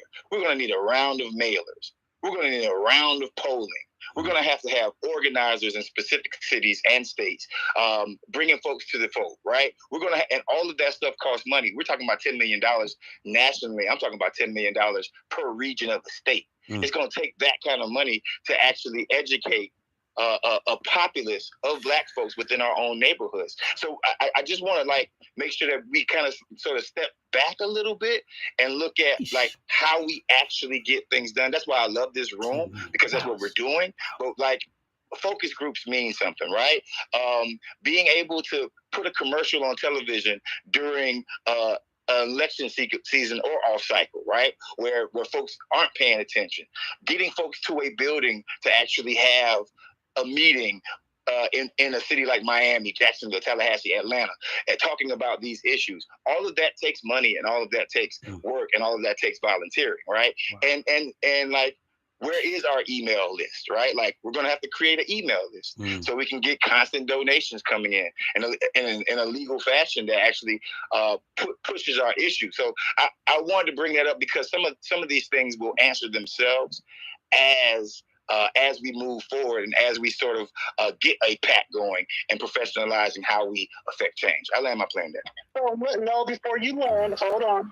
Keep it up in the air just a little bit. So let me ask you this. Are you willing to come and either consult with us or help us get this PAC legally put into place? I don't have time to make the PAC happen, but I damn sure will consult. I don't got no problem with that. Okay, so let me ask you this. If we raise the money to pay your rates so that we are a client, are you willing to come and help us get this thing started? As a consultant, absolutely. I also have my own business, right? So it's sort of like, I wasn't finished. What I was saying is I've always been down to help. I was consulting Marcel a little bit during his campaign, right? I don't have a problem with that. I just want to make sure that we're doing it the right way. And absolutely, you can call me up, inbox me, get my phone number, hit me up anytime, and we can have a more professional conversation. The question. Say again? Can we hire you is the question. As a consultant, yeah.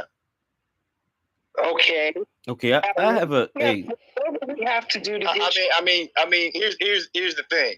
I really so I know my lane and I know what I have time for, right? I have time to be a consultant. And like I don't necessarily put all of my business publicly, but what I will say is that reparations is my number one issue. I've gotten kicked off the campaigns. I've gotten blacklisted by progressive movements for pushing this shit in a presidential race, and nobody else wanted to hear it. I'm one of the reasons why they even brought it up in the first place. I've kind of laid my heart on the line for reparations and my job and my money for reparations. I'm still down with doing it. I just have to know, like, literally what my time and my space is, and that's just me being honest. Okay, so we're not gonna get into the semantics of consultant working for. As long as you are there to guide us into making sure this thing is legally sound, then I'm good with that. So what I would ask you to do is come up with a number that we need to raise to get you consulting, or are you going to volunteer to do it?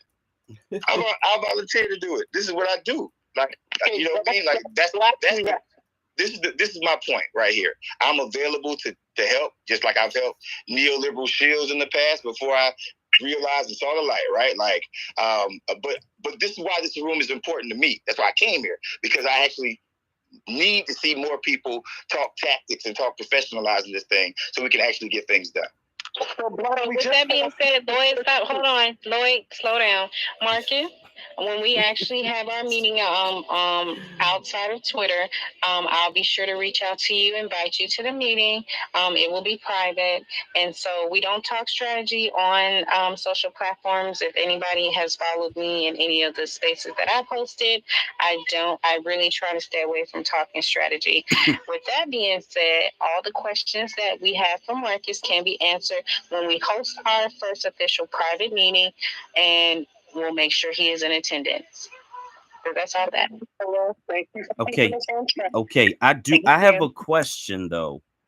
As someone who's been very, very active on a national level, when we say, this is for Marcus, the question is for Marcus. So when we say there's 55 congressional Black caucus races, and some people want to go after 55 seats, I'm more of a person who says, let's look at each of those districts and figure out the most optimal ones to focus our time, energy, effort, and intention on. If that ends up being 5, if it's 10, so be it. I don't like spreading myself out. Just let's wait till the private meeting. Okay. Okay. All right. I got you. Okay. Anyone else want to put their hand up? There's Alexis. Okay. I want to say I came back in to listen to the room. I'm enjoying it thus far. I think you guys are making a lot of great points. The only thing I want to make sure that we're continuing to focus on, and I think that we are, is talking about how to create the Black majority controlled state, because it's got to be on all the fronts. It's got to be at the county commission level. It's got to be the city council level. It's got to be the gubernatorial level. It's got to be state AGs. It's got to be members of Congress. It's got to be United States senators. It has to be us getting our judges appointed. Let's not forget that Joe Biden is under a lot of scrutiny because he just appointed a judge in Kentucky that Mitch McConnell wanted. And he did it so Mitch McConnell would vote on something else for him. So we can have this control in our own area. United States attorneys, all of that will be up to us when we control states. So that's all I wanted to say. So Alexis, to your point, I think that, and I'm going to stay out of strategy, but that is solved in the messaging. We don't just have to put out Black majority state. We put out why we need a Black majority state. And Lloyd, always, we have to give the why. This is why you're there. I'm giving the big picture. You help me with the details. All right. I said that to you months ago, but go ahead. Yeah, but this is not the Marcel Dixon campaign, so this is a different space. All right, go ahead. I got you. I feel you. Yeah, someone posted on this space. They posted all of the Black states that have high populations. And the quote was, it's going to take a long time. And I've kind of heard that kind of said in different ways here tonight, but I put this in the Jumbotron. In 2017, Florida had 566,000 new residents move into the state of Florida. Texas had 524,000. California had 523,000. And this is consistent every single year. The country, the U.S. Census tracks intrastate migrations, and some of the big movers track it as well. So people are constantly moving, and 500,000 people is not a large amount of people to move into a state because it's already happening. It's not outside of the realm of reality. It's just a matter of us getting the people who are focused on this particular strategy to move to one state and take over the state. Hold on. No, let me say this before you go, Lloyd, please. I wanted to say Gray is absolutely right in that regard. And I had a phone conversation with Lloyd earlier this week, and I'm not going to go too much into strategy, Rella. But in that conversation, within 3 minutes of us talking about this topic, we came up with 3 different groups to go after to get people to be moving to Delaware. It's really not that damn hard. It's very simple. We just have to explain to people what the methodologies are. Right. Black, let me ask you a question again. Okay, you said Texas, Florida, and what was the other state you said? California. Okay, so I'm going to focus right into this comment on Texas and Florida. Do you see a correlation between how crazy Florida DeSantis has become and the craziness that's going on in terms of policy in Texas? So remember, they're making all these things that are anti-everybody if you're not white and male. Okay, both states are doing it, right? Okay, do you think that maybe it's not what they're doing? The question becomes, how are they doing it?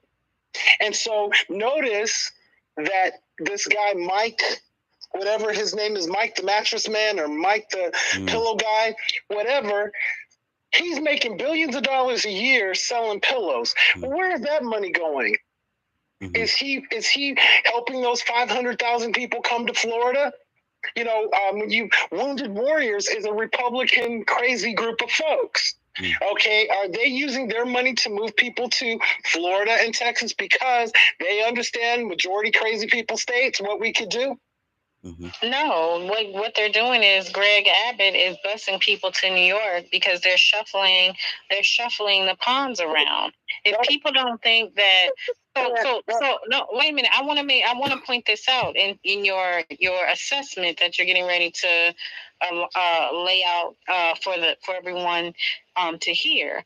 Greg Abbott is busing immigrants to New York, and he says publicly in public spaces that he needs Washington to do something about it. So what he's going to do is send, illegal immigrants to New York. But what they're doing is, because remember, there is a secret number, or what they call it, the behind the scenes or the backdoor dealings that happen that we don't know about.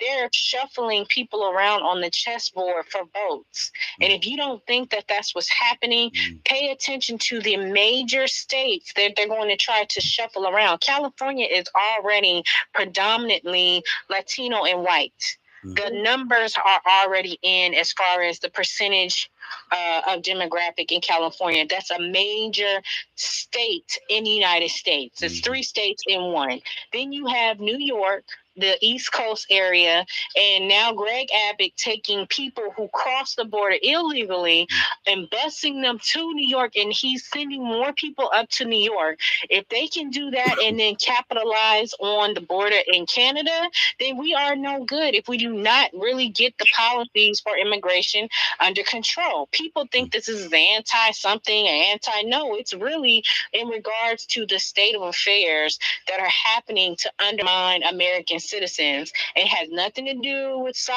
people running from their country and the elements that are happening in their country.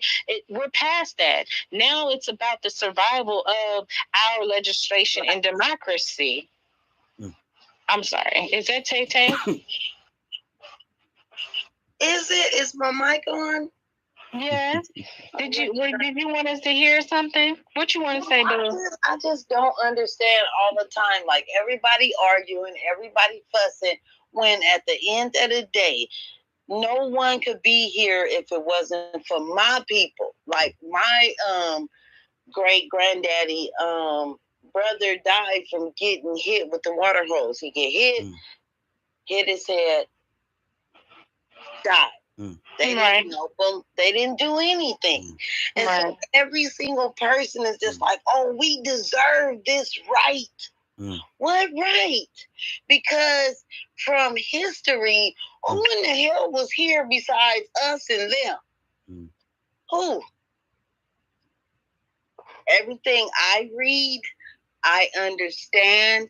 I have a very good understanding of what I read. And it wasn't Hispanics, it wasn't Asians, it wasn't nothing. It's like the qualified immunity with Joe Biden and all that. Like, so when him and them did that whole thing, who was here? It wasn't Hispanics. It wasn't everybody else. It was us and them. Literally. So then he's like, oh, okay, well, qualified immunity, you know, you can get impunity for killing folks. It was only us and them. It wasn't everybody else. It just wasn't. And it just makes me, and I be pissed off. Because I be like, everyone comes here with a dream. But our dream was like Martin Luther King said. And he also turned around and was like, oh, we're going to come get our check. The dream is that us, Obama gave them dreamers. I don't even know how black people even stood for that. But some kind of way we did. They're the dreamers. They're the dreamers. So this is what I'm going to say to that point.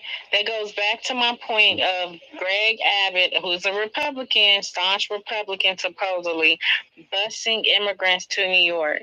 I think that we need to get out of the feelings of thinking that people are against humanity and pay attention to citizenship and how what's being affected in regard, how we're being when it comes to us.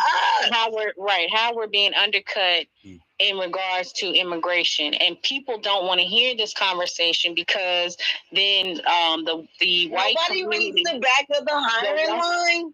Right, the white community is going to also have to face how they too are part of the immigration conversation, which takes me back to my conversation about the Revolutionary War. So what I'm going to say. Yes, they are. And so what I'm going to say is, to land my plane and to bring it home for Tay-Tay, is that we have to understand the chess game that's being played right now. Greg Abbott is saying that he's doing these things to make a point when in reality it is a shuffle game. They're shuffling people from the majority states that have a high population of immigrants to flood other places. And then what happens is they're going to put, wait a minute, hold on, Tay-Tay, hold it real fast. They're going to try to put the pressure on the state government. The state and local government, like Mayor, the guy up in New York, to put the pressure on them to try to give them citizenship. And that's one of the Civil Rights Act bills, which is why I mentioned to you all to read all the Civil Rights Acts bills that were passed and what those bills were in reference to Black Americans, American emancipated freedmen, and free African Americans, Afro Americans, Negro Americans, colored people. Those bills were referenced to us, and they're using those bills to give other groups who were never enslaved, they were never part of the founding of America, the benefits. And they're not, and they're literally depriving us as citizens the same benefits that our ancestors literally lost their lives over. And I land there. And that's so crazy because my great granddaddy, his brother, they was out there They protest and everything. He gets hit in the head with the water hose, slams up against a fire hydrant, and then went to the hospital. And of course, they didn't take care of him, so then he ended up dying. Literally. I am so upset about this. Like my grandfather, my great-grandfather, I have pictures of him on my Instagram. The Twitter, 1924. He was born in 87.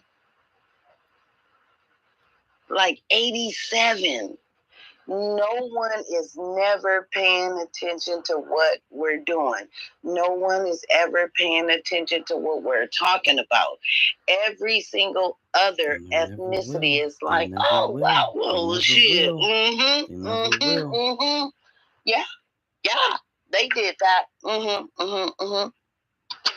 We could do everything off film. I don't want to be the bottom cast no more. I'm not. Like, I work for the Department of Water and Power, but that does not make me a better person. It just makes me have a good job. How about all the rest of us? In California right now, I live in Culver City, California right now. They have just passed a bill that illegals can have city jobs. What does that mean? Oh, so then you know all my business, you know everything. You're not even legal, but you know my birthday, my social security number, my everything. Like, how does that even work? This shit is... I'll answer that for you. Here's the thing. First, let me say I'm really feeling your pain and where you're coming from. But I'm not in pain. I have a great job. No, I'm not in pain. I'm just saying, like, I have to make sure. Henry, stop it. I'm not in pain, but I want to make sure that none of us are either. Let me say this, then maybe it's pain is not the right word. I understand your trauma. I think Alexis or Rella brought in the word trauma. What you're talking about, your reaction to your great grandfather, uncle, whichever one it was, that died in the fight. That's my great grandfather brother. Yes. Okay. So what you're saying is really you're expressing how traumatized you are, and our people have been over stuff like that. Okay, so what we've done so far tonight before you got here is we've acknowledged the trauma. Now we're saying this is how we're going to deal with it. And you said something that really, I said, I got to break in. You said nobody ever talks about it. Well, here's the thing. There are a bunch of people in this space right now who are talking about it. I know, but I have a whole entire family that's huge, and no one ever says. It's like they're docile. And then when I talk shit, then they be like, oh, like, you know, Tay, you know, and I'll be like, no, understand that what's happening. Tay, I wish you had been on the space 3 hours ago, because people have been coming at me. Tay-Tay's been here. Tay-Tay's been here the whole time. But I just don't never say nothing. She's been here the whole time. She just was quiet. She went in out the room. I saw her. Let me make the point. The point is, I'm still talking. So if you have this whole huge family that every time you start talking, they try and shut you down, you keep talking, and this is what you say. Are you registered to vote? Are you registered to vote? Of course they are. Like, what do you mean? Of course they are. They died to vote. Like, of course they are. Let me finish. So now, if they are registered to vote, that's a great thing. Half the battle is won. It's not even half the battle. That's not what I'm saying. Like, my family has fought for everyone. Tay, let me finish. So now that we've got your entire huge family registered to vote, what we're going to do now is, come the next election, I don't think we could do it in 22, but 2023 off-year elections, or maybe 2020. We absolutely can do it in 22. Hey, let me finish. Let me get the point out so everybody. I know, but they want to vote. Only thing I have to convince them is that like the Democrats in them is trash. That's what I have to keep telling them. Like if they're not doing anything for us, nobody says vote for the orange man. I'm saying that. Wait a minute. Hey, hold on, Tay Tay. So it's not. It's baby. It is not. Now I gotta talk to y'all like Monique be doing y'all. No, I don't want baby. That. Okay. Well, baby. It's not. I think it's very comforting. But she says, it's not about them just voting. It's about do they understand? Tangibles. Do they understand policy? See, we say tangibles, we say these, we really got to be detailed. Like, you got to just go a little further and say, well, what is it that you're voting for in that person? Why do you choose that person? Now you just got to get them to think. I do all the time. And it's like hate crime bill, everything. We not only deserve it, and I know deserve is a big word. However, yes, we do. We built this country. So when I tell my family, when they're so quick to be like, oh, like the two heads of a coin, like, well, what did Biden do? He actually was the author. See, and I had to tell my family like a couple of weeks ago and presented information that he also was the one who was qualified immunity. He was in on that. He was in on the 94 crime bill. He was in on all that. Lied about his whole entire life. And then you talking about Trump for 4 years. He only was there for 4 years, right? Not a politician, a businessman. What did that man do to anybody as far as being black? What has Joe Biden did to us? Hey, Tay Tay, I think you're absolutely right. May I add some? Forever. He's been in office for 50, 60, 70.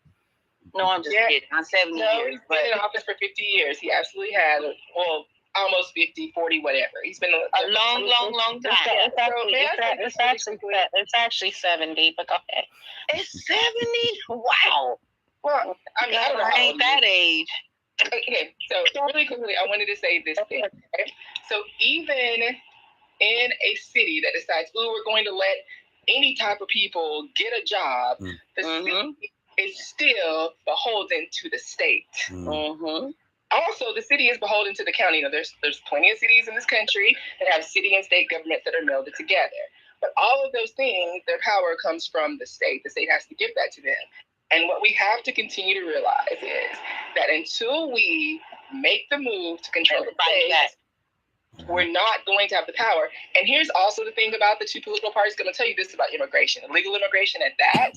Neither the Democrats nor Republicans are going to fix it because they have no vested interest in fixing it because it keeps the wages low and the rich people rich. So let's just deal with that the way it is. But then can we break it down to like low level? Let me finish my point. Wait, I just want to say this, like right now to this day, like black children are going to school and doing everything that they need to do. And then they turn around and even at McDonald's, they're like, oh, well, shit. I'm not saying it's preferred, but required to speak Spanish. Now, what black child or anybody else in this world here living was just like, oh, you took Spanish in 7th grade or 10th grade or whatever to get your 5 credits. They are literally telling black children, men and young women that, oh, well, we don't want that because you're not bilingual. Well, how the hell I'm going to be bilingual if it wasn't even taught?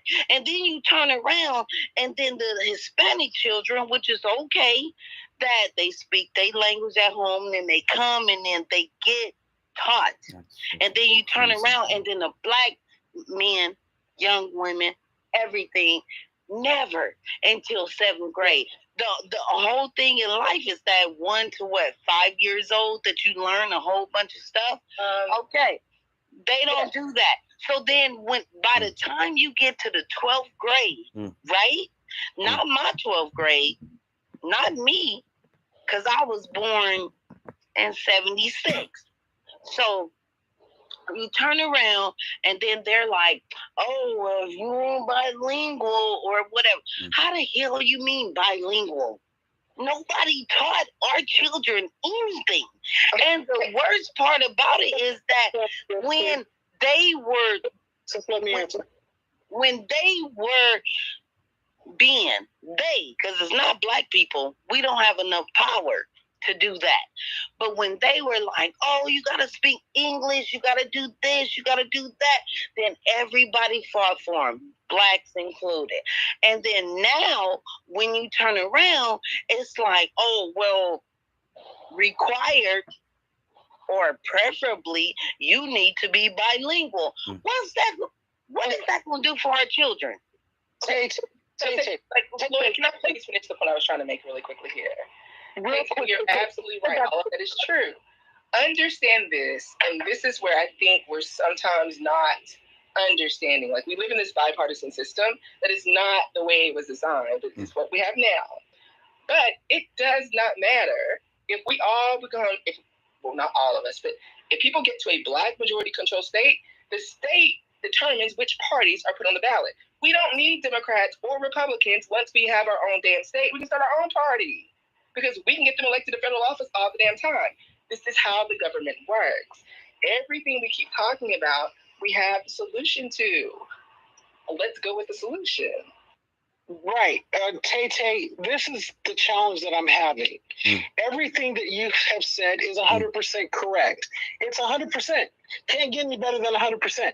However, everybody already knows that. We all know this. This conversation is about how we fix it. It's what do we do, not dependent on what they do, but what we do to fix it. Because they're not going to fix it. And every time you discuss it, you will start the sentence with, they are doing this, when it should be, we are doing this. So we already litigated what you're talking about 3 hours ago. Now we're talking about what are the next steps we need to make this happen. And to Alexis's point, it's to get, and black, the whole point of the space is to get a black majority state. The question is, where does a black party fit into that? So do we start with the party or do we start with getting the state? I think everybody is on, we get the state and then we start the party, because that's what Alexis just said. So I think everybody is there. So we need to be talking about what can Tay do to help us get that state. Nothing else, not about why we need it, because we all know that already. What can Tay do to help us get the state? And if she doesn't know, if you don't know Tay, then when we get, the only thing you can do is when we get that platform set up so that we can begin building the resources that we need, send a check or send a PayPal or a Cash App or whatever, but make sure you're supporting us that way, and make sure that you continue to talk to the people in your family that they begin to understand we need a black majority state. And then we're going to create our own party after we get the political acumen that we need. Is that pretty clear? Very, very clear, Crystal. Hey, I want to go back to Rella, because she was talking about New York and the governor from Texas. The governor of Arizona was also participating in busing people up north, but they also were targeting DC. The mayor of DC, this was during the pandemic, they had been trying to introduce this sanctuary city bill for a few years. They finally got it passed to create a permanent sanctuary city in DC. The irony of it is she's calling for help from the federal government to deal with all of these migrants or illegal immigrants or whatever you want to attach to them that have been bussed into DC. So this is a microcosm of the Democrat Party. They produce. Yes, because the people up here are very upset. Yeah. They're very upset, and the cautionary tale is you want to be about the people that are representing, that are occupying the space, but you are not forecasting what the outcome would be if you do not have systems in place. And because these sanctuary cities were actually championed, I mean, I think they were started about 2009, 2010 when they started talking about sanctuary cities. And so now what we're going to see is the after effects and how it's going to be in regards to state and local legislation, and how they're going to be trying to call on the federal government to step in, because I think, oh God, what was her name? What was the young lady's name that was on for Maryland? Legislation that has been passed in local and state legislation is contradictory to what actual naturalized citizens are going to want. And because it's going to prove to be an economic what is the term I'm looking for? It's going to be heavy on the city's budget. Folks are going to be running out of money trying to figure out what to do with these people. And I'm wondering how much these sanctuary cities are getting from the states and city budgets. So, let me jump on what you're saying. See, we got to learn to connect dots. So several people have said that Greg Abbott out of Texas. No, I want to do DeSantis. DeSantis is taking people out of Florida and sending them north, right? Right. Okay. Yes, Lloyd.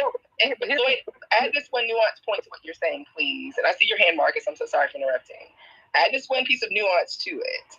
If they're not the right type of illegal immigrants, if they're not the right type of immigrants, they're not going to send Cubans anywhere else. They're going to keep them niggas right where they, I'm sorry, saying that word. They're going to keep them exactly where they are. They have to get rid of the folks that the Venezuelans and the Cubans don't want over here. Exactly, but that's not even, what they're doing is not as important as why and how they're doing it. They don't send those the immigrants that they're sending, they're not sending them to New Jersey. They're sending them to Black neighborhoods in New Jersey. So the question, again, not what they're doing. We know what they're doing. The question becomes, why are they doing it? We know why they're doing it, Lloyd, because the conversation of reparations in the Black community, has already spoken across social media that they're not voting for the Democratic Party. Okay, so Rella, I think what Lloyd is saying is this, and Lloyd, if I'm wrong, tell me I'm wrong, okay? What you have is what they've always done, but you have a clear showing of the Democratic Party and the Republican Party splitting up this nation so they can be in control at the state level. That is all they're saying. Yep. And here's the thing. They're sending these folks to Black neighborhoods because they have to minimize the power of the Black vote. That's what we're missing. The whole point of this space was vote or no vote. What's in the best interest of the Black community? And I'm telling you, the reason they're not sending them to white neighborhoods, and there are poor white neighborhoods they could be sending them to, they want to minimize the power of the Black vote. These guys that go to live in think tanks and spend billions of dollars to figure this stuff out understand if 45% of the vote is Republican and 45% is Democrat, the 10% that is left, because 45 and 45 is 90, that means there's 10% left to get to 100. The 10% is the deciding factor. So you can't get rid of black people in this country unless you commit genocide. Not starting the conversation about genocide, just saying. So we have to figure out a different way to minimize the black vote. What we'll do is we will send all these illegal immigrants in, and then we'll start creating laws very quietly so that nobody notices that we're going to let them start voting on local issues. And nobody's gonna say anything because black folks won't even realize how important. No, but they tried it. They tried it in New York. They literally were going to pass a bill to have illegal immigrants voting, and they denied it. They said no. No, New York, non-citizens vote.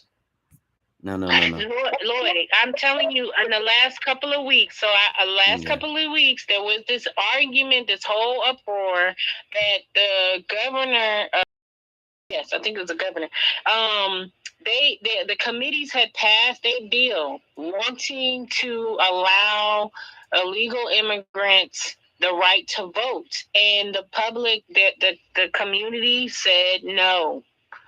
The answer was no. But what I'm saying is people in political position are putting these bills up. They might be immigrant themselves putting those bills on the floor to be voted on.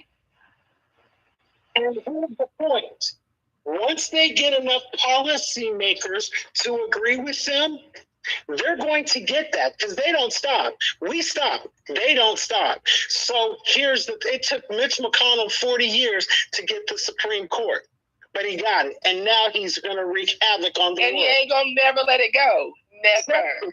Oh, Marcus, just jump in. Put your hand down. Yeah, I want to go ahead and just say two things. First off, I am so excited for this room for another reason, and that is because we need a bench, and I think this conversation starts that. I say that because of this. I used to work for New Georgia Project. It's nonprofit. I registered about 400,000 people to vote, black folks mostly, in the state of Georgia from, I guess, 2018 to 2020, right? And people always come back to me and say, would you do it again? I would do it again, but I can't do it now because we don't have enough representation in general.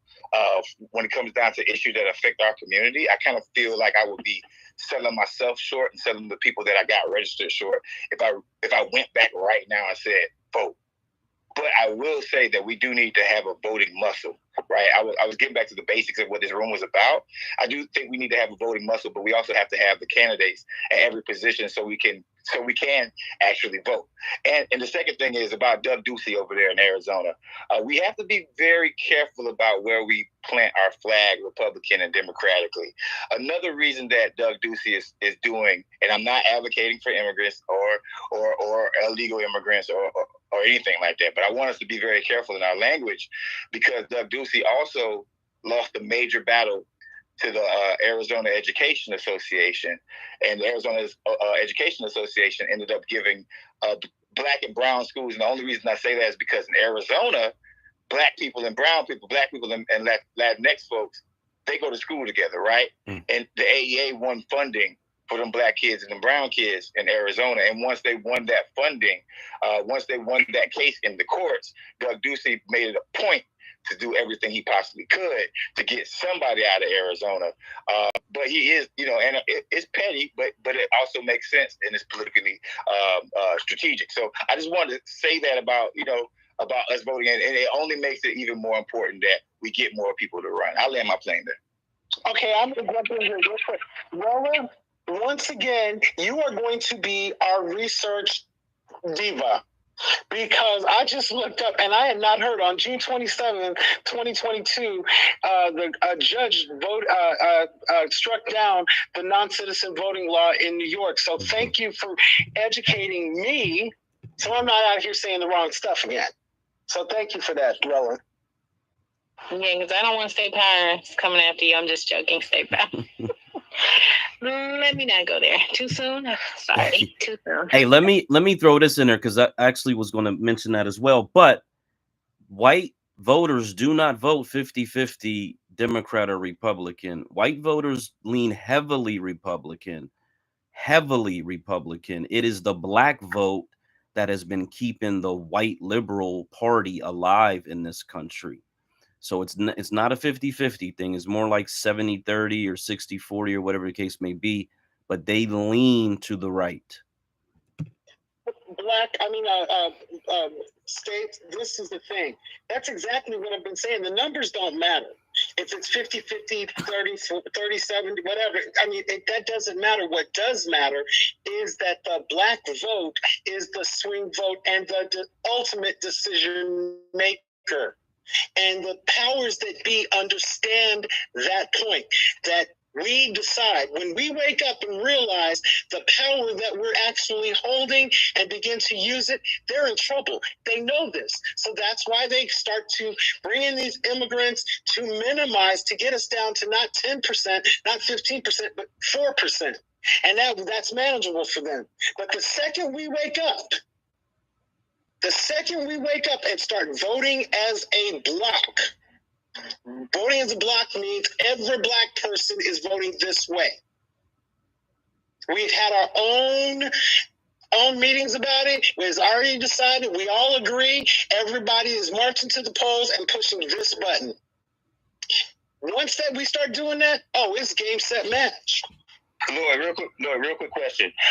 Was the idea to make sure that we all got into one state so we can have a majority vote in that state? And if that's the case, then have we even talked about Mississippi, the state with the highest percentage of so Marcus, right there, you're absolutely right. We have talked about these states. If you look at Gray's plan, or Black Majority States plan, he specifically focuses on Delaware first, based on the number of people that need to move there.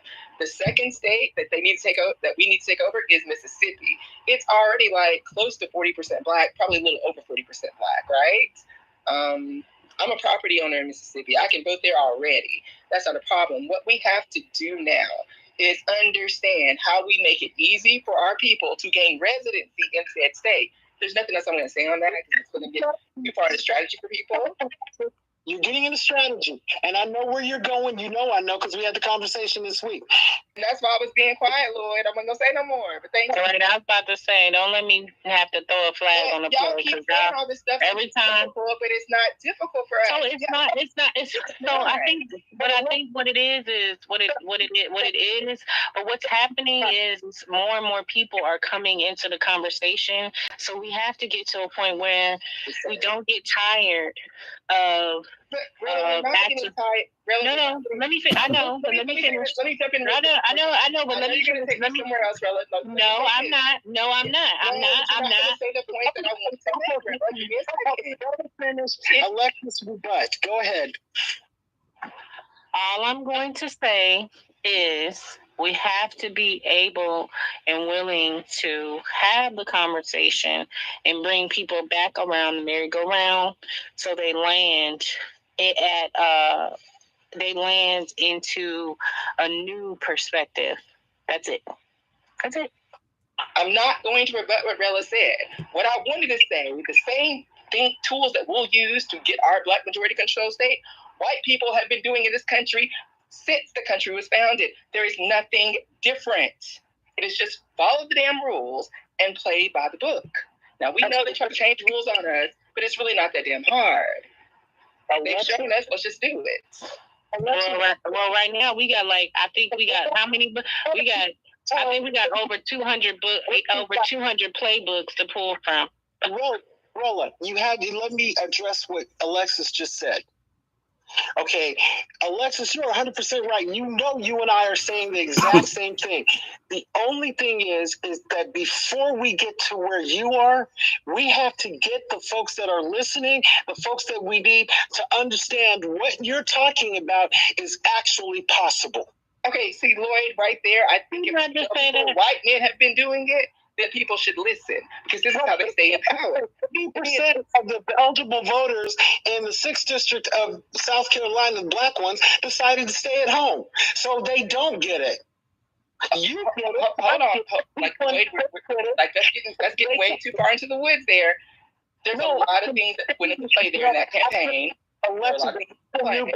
I believe they would do better. So I'm not going to say that Lloyd is the only person that cares about this community. I'm not going to say that. I'm going to say everyone cares, Lloyd. I'm not saying because people in office does not know people don't care. And we're in agreement. All we're doing now is making sure that when we move, we don't leave anybody behind. So I just said that.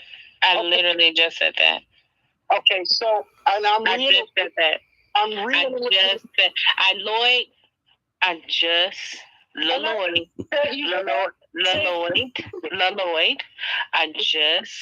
said we have to be willing to have the same conversation as many times as people come into the conversation because see, Rella, what that does though, and understand this, dear, is when we have to come back to square one every time. I know we have to get people on board with it. This is why, to your point, we need to have the offline meetings where we talk about it, where we understand the strategy. Because every time someone new comes in and doesn't understand how this works because they've been fooled by white supremacy and these United States government, right? You have to start back at square one.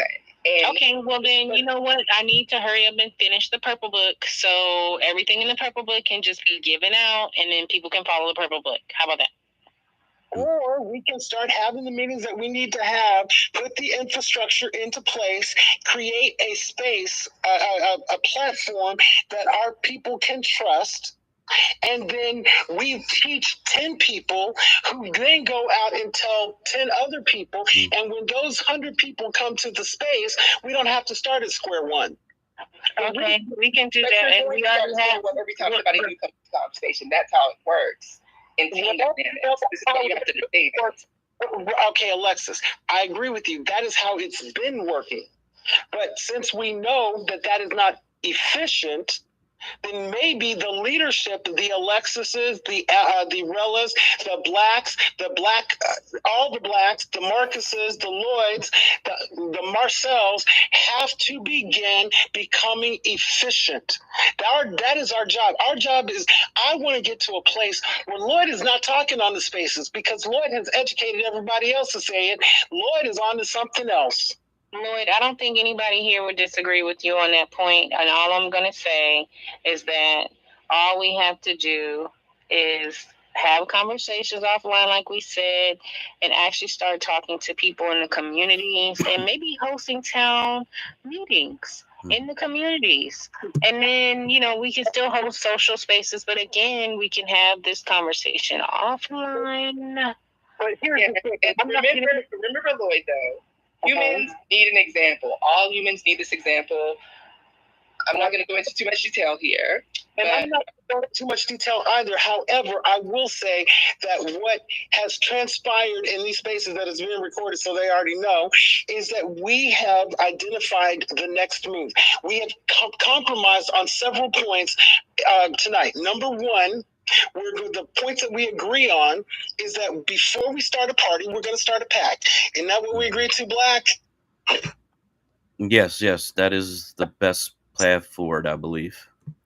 So we don't have to talk about that anymore. We have to talk about how we're going to do it. We have talked about that we are going to get a black majority state before we go with a black party. Is that right, Black? Yes, we have a black majority state target. Yes, we already have that.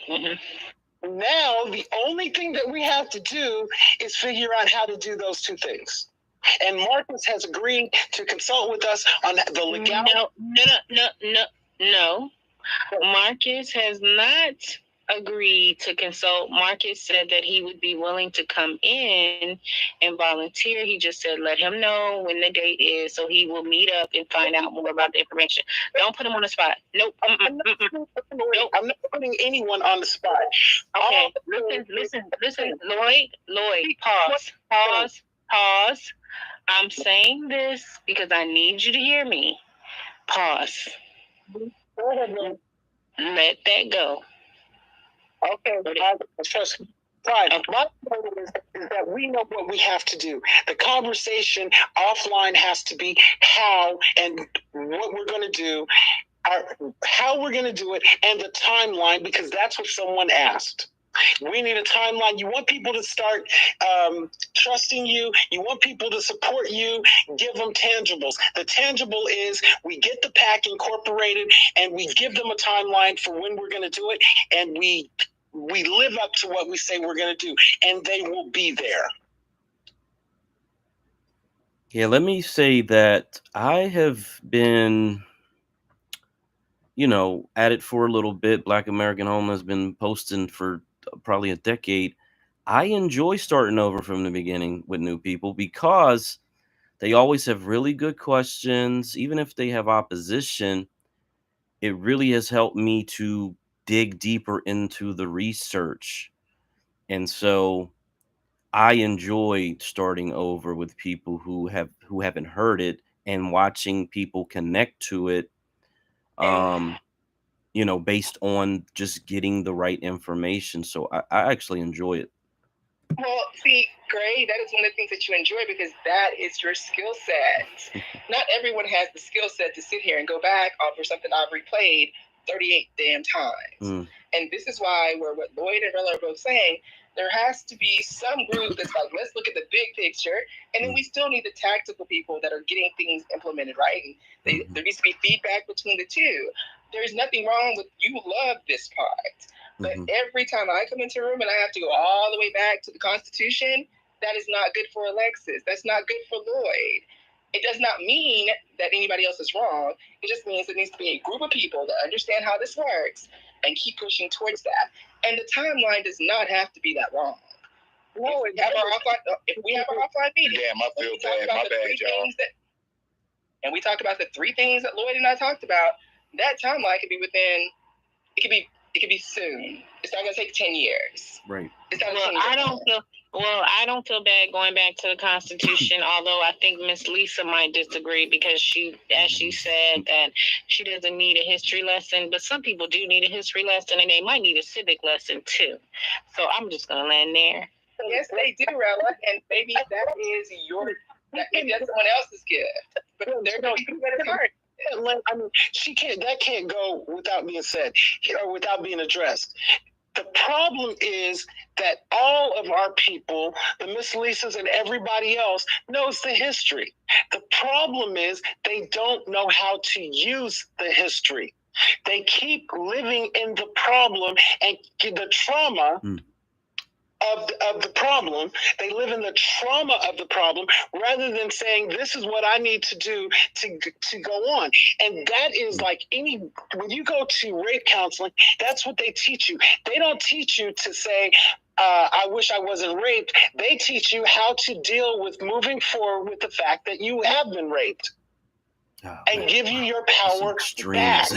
So we have to listen to these folks and point out to them, you're telling me something I already know. Now tell me what you're going to do about it. And if you don't know, let me tell you what you can do about it. But that's where you need a little correction and advice as what she was saying. You don't need to tell a person who has trauma what they're going to do about it. You need to guide them on how to go about repairing. There's a different because words have meaning, and I operate off of words. Words mean things when you use them in different contexts. Well, and here's the thing. See, Lloyd will drop the bomb because he knows that Rella, Alexis, Black is going to come and clean it up. But when it's all cleaned, there's not going to be a problem anymore, because everyone's going to have gotten it. Many times tonight, Phoenix did it. I've just been listening to folks who came back and said what Lloyd meant was, or restated what I said in a way that people felt it was acceptable. I am perfectly fine with that, because I'm not trying to be the end-all, be-all. I'm trying to create people that can take the message out there and educate other people. Lloyd, I got that. And as your analogy about sexually assaulted victims, I'm going to respond in that lane because I know that. So this is how I'm going to explain it to you. If you were my counselor and you tried to tell me how to manage what happened, I would not respond well. because now I feel as you're trying to invalidate the way I went about managing my trauma. So what I'm explaining to you is your intentions are well, but how you decide to try to guide me into handling what I'm going to do about my trauma, that is the part right there that you need to understand, that you don't have to tell me. I need you to walk with me. That's a different conversation than you trying to tell me how to do something about what happened. It's not the same. All right, so hold on, Lloyd, because I was referenced in here. What I was saying is everyone is going to have different jobs. I never said that my way, because it's what suits me, is right, or somebody else that enjoys going back to square one is what suits them. What I was trying to say was there's going to be different roles and responsibilities for everybody in this situation. With those roles and responsibilities rolling up to the same ultimate goal. Even if you create a damn series of what was the thing that people had, with the school rock or whatever, how Bill becomes a law and all that shit. Yeah, video. Shit like that for people to understand. That is fine. But what I am telling you is that do not get Alexis in a room where she has to go back to the very basics of this American government and think she's going to be nice to people, because I am a very friendly person. I am not particularly nice. Okay, just so you know. Alexis, I agree 100% with what you said. And the way that we solve that problem is that we begin to identify lanes. And you get in your lane, whatever that is. Well, if I don't know, I can only send a check, that's your lane. If you are the chairman of the fundraising committee, that's your lane. If you're on the fundraising committee, that's your lane. But here's the thing, we identify your lane and you stay in it, and let the people that know how to work the other lanes, let them work it, and we trust that they know what they're doing. So, and I want to go back to your point. I hear you. You have no idea how clearly I hear you on the sexual assault issue. But here's the thing. I may not have said it right, but what I do know is that you came to me as a counselor because you have to find a way to move forward with your life. And whether I'm a good counselor or a bad counselor, if for purposes of this conversation, what's important is that you came to me for help in moving forward in your life, getting beyond the trauma. And all I can say is understanding that my job, whether I do it well or not, is to help you do that. Does that make sense to you, Rolla? Yes. It makes sense. But you heard what I said. I heard what you said, but here's the thing. I'm not a sexual counselor, but I do know that wasn't the point. That wasn't the point. Okay. Sometimes I had to ride the short yellow bus. Go ahead. That wasn't the point. The point was there's a piece in there in counseling where you have to actually meet the person where they are and help them walk to where you're trying to get them to. That doesn't necessarily always involve you telling them how to get there. Oh, okay, I get that part, but I used to be a caseworker for Illinois Department of Human Services, and that's basically the welfare department in Illinois. And you got the welfare department in Illinois training, social worker training. I get it. I got you. I'm clear. Let me finish the point that I was making. And so sometimes people would sit down at my desk, and I wasn't supposed to do it, but Lloyd does what Lloyd wants to. So I used to say, okay, here's the way this is going to work. I can help you, or I can just get you your benefits. What do you want? And they would say, well, what do you mean help me? And I was like, I can help you get off of this stuff and into something else, or I can just go ahead, have you sign this document, this application, and I can fill it in for you because you're about to tell me with the same exact thing you told me last year. So what do you want me to do? And they would say, well, I want some help. And then I'd start telling them about the help that I get. And they say, well, you're talking to me like I don't know. So I would then come back with, I'm not being disrespectful to you. I'm telling you what has worked for me and looking at what has not worked for you. So who do you think we should be listening to? Should I be listening to you tell me how you're going to get together when you clearly don't know how to do that? Or should you listen to me and then come back to me with a plan on how you're going to do it with new skills, with new information? Because as you get new information, you learn how to use it. And people would look at me and think about it for a second, and they'd say, okay, Mr. Kelly, tell me how you can help me. And that sometimes you just have to tell people, you can't help yourself right now because you don't have the information. Stop talking. And you know what I'm talking about. You know it's true. You don't know, so stop talking. I'm not going to lead you in the wrong way. If I don't know something, I'll tell you. And we have, in these spaces, we have to start doing that. These spaces get hijacked by personal stories when we're making real progress in real solutions. Well, Lloyd, your position and your opinion is based on your personal experiences. And because we are all human trying to work through this, it's going to happen. And my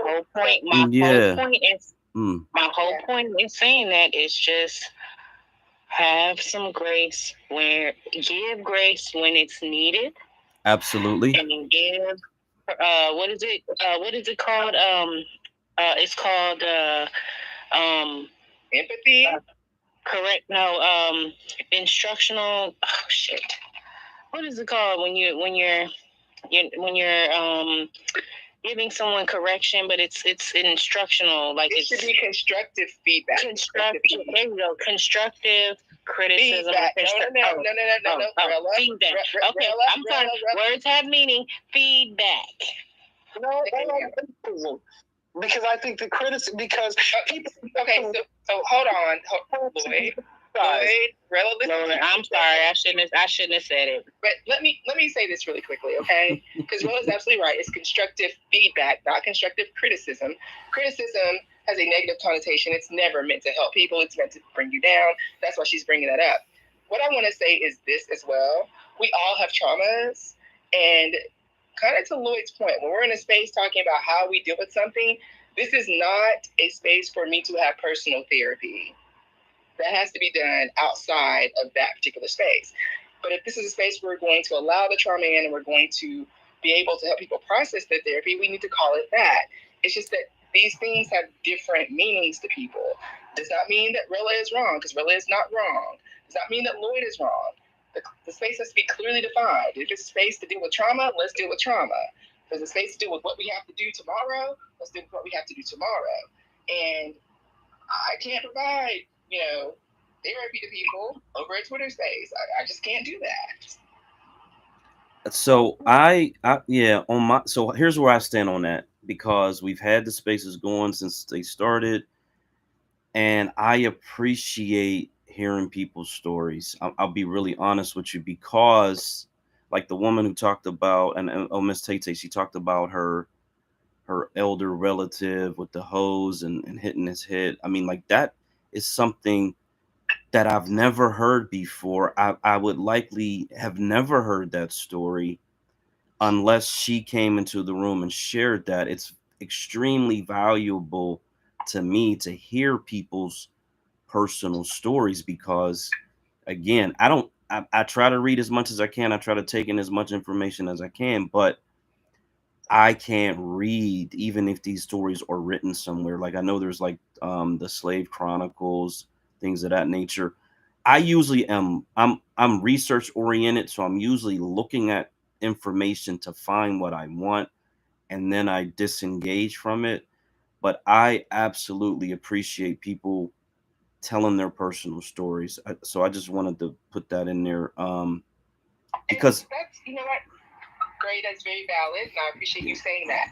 I am trying to say there is a place for personal stories. Mm-hmm. What I want to offer as some constructive feedback here is that when you have a space where people are going to tell their personal stories, we are going to deal with those personal stories. It then takes away from the time of who's leading the space, or leading the effort. They're not going to be able to focus on a 30,000 foot view, because we have to come down to a 2,000 foot view. And when you have the same people focusing on both of those things, they're going to come back to the personal story because that's who we are as people.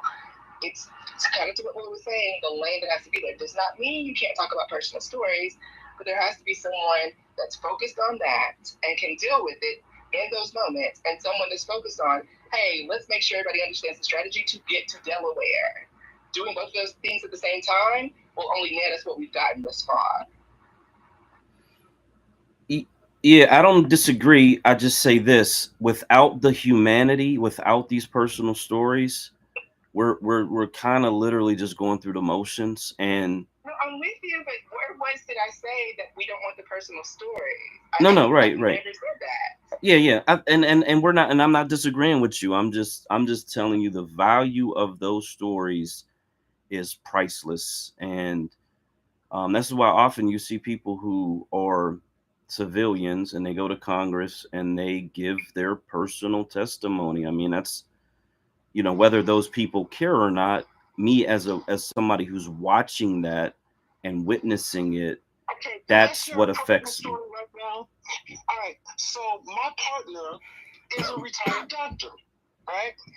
Emergency room doctor.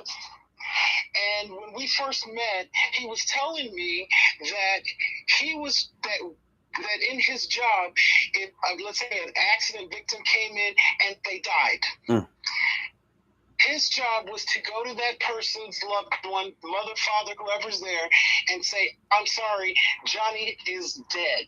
And then turn around and walk away without saying another word. Jeez, Louise. And I'm like, that is the most heartless thing I've ever. I mean, I went off on this tangent. How can you do that? And he said, because if I get personally involved in every case, I can't do my job. Because the emotion of it would kill me. So and Lloyd, your partner's job is to what? Triage and treat the problem right there in his face every day. Right now, Dr. Johnny was in the accident. The problem is Johnny is dead and his family has to be notified, and legally I'm the only one that can do it. The second he turned his back to walk away, the social worker stepped in and listened to the crying and the upset and the grief and worked with him on that, and he went to the next patient. That is the same concept that we have to apply. Sometimes somebody, doesn't always have to be me, because I'm going to really work on this constructive feedback thing, has to just say Johnny is dead and turn around and walk away. And to be honest, I think that's what we did tonight. I think I provided some good backup and feedback, even though Miss Lisa left, and I kind of hate that she did. But Tay and other people had their experiences and their opinions and the things that they've known and they've learned and they've expressed themselves, and I think acknowledging that you hear the community of people that were asking to get involved is important, and that's important to me. So, and I can compartmentalize, so I'm not saying nobody else can't, but I'm just saying. Hey, real quick, Lloyd and Alexis, I do want to say one thing. So when I run campaigns and I have my canvassers go out, the most effective use of my canvassers is them using the story of self, us, and now. I don't know if you guys have heard of that before, but it's a tactic pretty much to like get folks on your side. Maybe not. Marcus, you're absolutely right. And I am going to agree with you. This is like a very great sales technique. It's called mirroring. It's whatever you're going through, I need to go through as well. That is a great thing for frontline people to have at their disposal. What we are saying is, when you start trying to move into different layers of things, not everyone's equipped all the time to do those things. It does not mean that you don't have value. It just means that I'm in a different place and I can't keep going back here, because if I keep going back there, I'm going to get burned out and I will no longer give what I could give. And if she's not giving what she could give. So the frontline people are doing the work. They're not bringing in the personal stories. They're just bringing in. I talked to 10 people. 9 of them said this. They're not telling you what each person said. They said 9 of them said this. But Lloyd, what Marcus is saying is that when I go out and talk to you, trying to win you over, just like I'm going to bring in some experience here with the Marcel campaign. When I was up there the day of the election, there was this man, he was not going to vote. I was not letting him not talk to me. And he was like, young lady, when are you running for office? Because I'll vote for you because you convinced me to vote for this man. Okay, you have to employ what you need to employ at that time. So don't sit here and think that because I have this 50,000-foot view, I can't come down to 10 feet. I can come right down there with you. But if you keep me down here, I can't give you what I can give you. Alexis, a question for you real quick, sis. So in these spaces, if there's any like new person in these spaces, like, do you think you need to like pick and choose your rooms, or should we have more offline conversations? Because there's gonna be new people who don't know what the hell we talking about in each space. Okay, so the answer is, let me go with this real quickly. Rilla has said, I don't know, umpteen times in this conversation, and offline space is what we need. But what I want to explain to some people really quickly, and if I'm being really rude, tell me I am being rude, are the 4 stages of team development. The first stage is forming. Hey, we come together. It's a fucking honeymoon. I love everybody up in this bitch. Every single person. Every single person. The next phase is storming. And this is like, I can't stand when Rilla says this word or Lloyd looks at me this way. I hate everybody on this team. I hate everyone on this team. I hate all of you. And then the next stage is norming. And it's like, oh, that's how Rilla is. That's how Alexis is. That's how Marcus is. That's how Gray is. Just got to deal with it. And then we get to performing where we're actually meeting goals and exceeding expectations. And it's the job of the manager to ensure that those 4 phases are as short as possible to get to performing. But every time you add a new person to your team, you go right back to the first stage. So what I am saying is, if I have to go back to the first stage every time, I can never get us to, not Alexis herself, but the leaders or whomever it is can never get us to performing, because we've got to go right back down to the norming where we all love each other, and all of a sudden somebody says something I don't like and I hate you. That's what I'm saying. Okay, so and to that point, here's the thing: when a company hires new people, they don't have the entire company come to the training. They have the new people go to the training and bring them up to speed, and then introduce them into the larger group, because they know that if I don't have to bring everybody back to square one, what I have to do is to create a place that the new people coming in are brought up to speed, and the other people that are working can continue to meet and exceed expectations.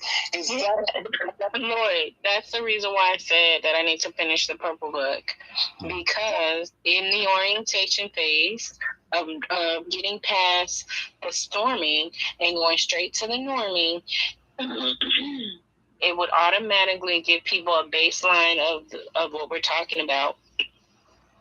They would automatically be brought into the conversation, and then we don't have to actually go to the reverse.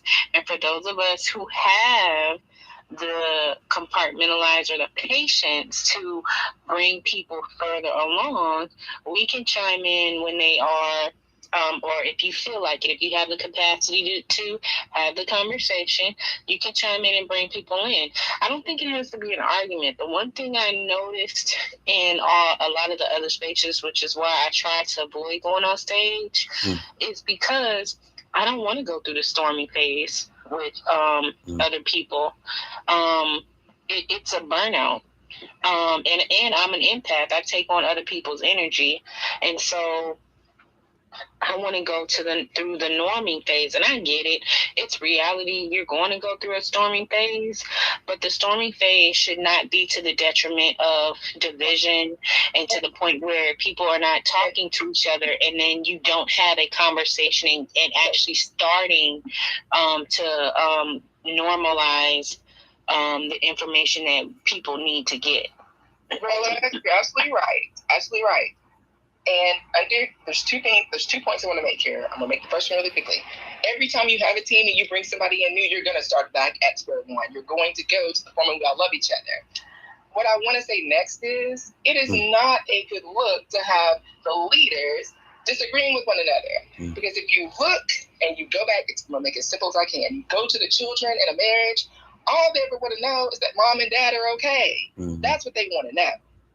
And it comes down to the same thing with us. If we're out here completely disagreeing all the time in public, nobody's going to get on board with this shit because the parents are not okay. So we cannot be okay. Alexis, can I ask you a question? Please do. At the point of the offline meetings, that's the whole point of why we have them. Yes, the offline meetings is where we do this, and this is what we talked about.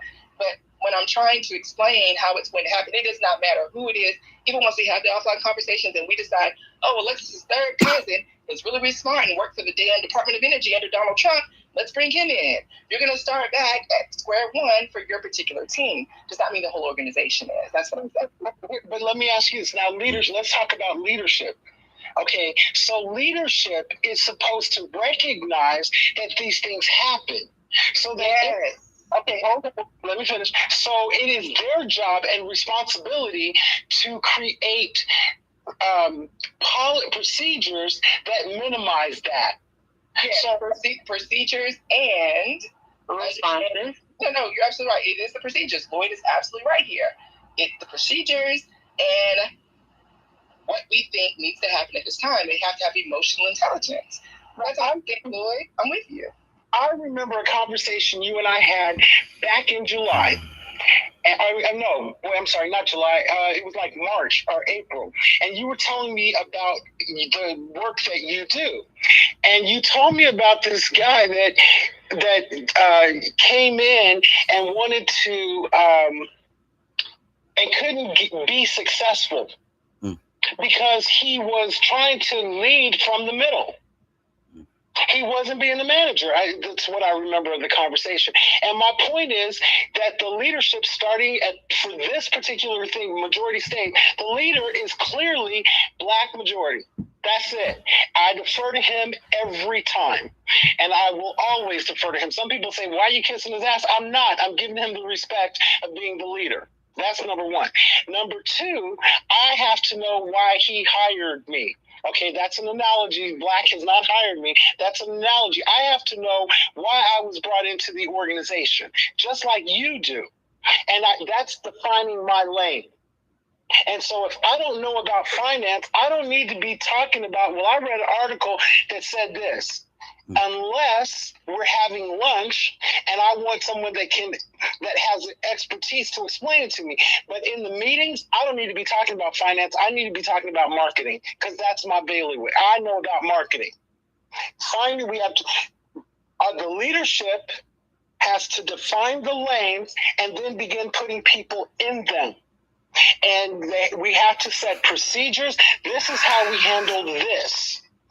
And then we make sure that everybody knows the rules. So it's from the leadership that says, if I mute your mic, don't take it personally. But we're not accomplishing what we need to accomplish in this space and time.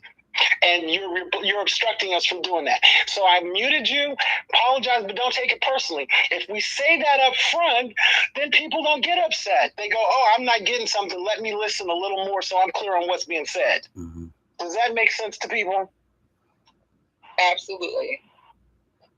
Yes. I want to do these 3 stories real quick because someone sent me a message about these naturalized citizens being able to vote. So the first one's in North Carolina, where it says 20% of those on felony supervision are getting this second chance to vote. They estimate it'll be about 11,000 people that will be able to vote. They're not sure how long this second chance thing is going to last, but this is like a first effort in the state of North Carolina to do that. There's also a story in Texas where they say hundreds of thousands of newly naturalized citizens can swing upcoming elections.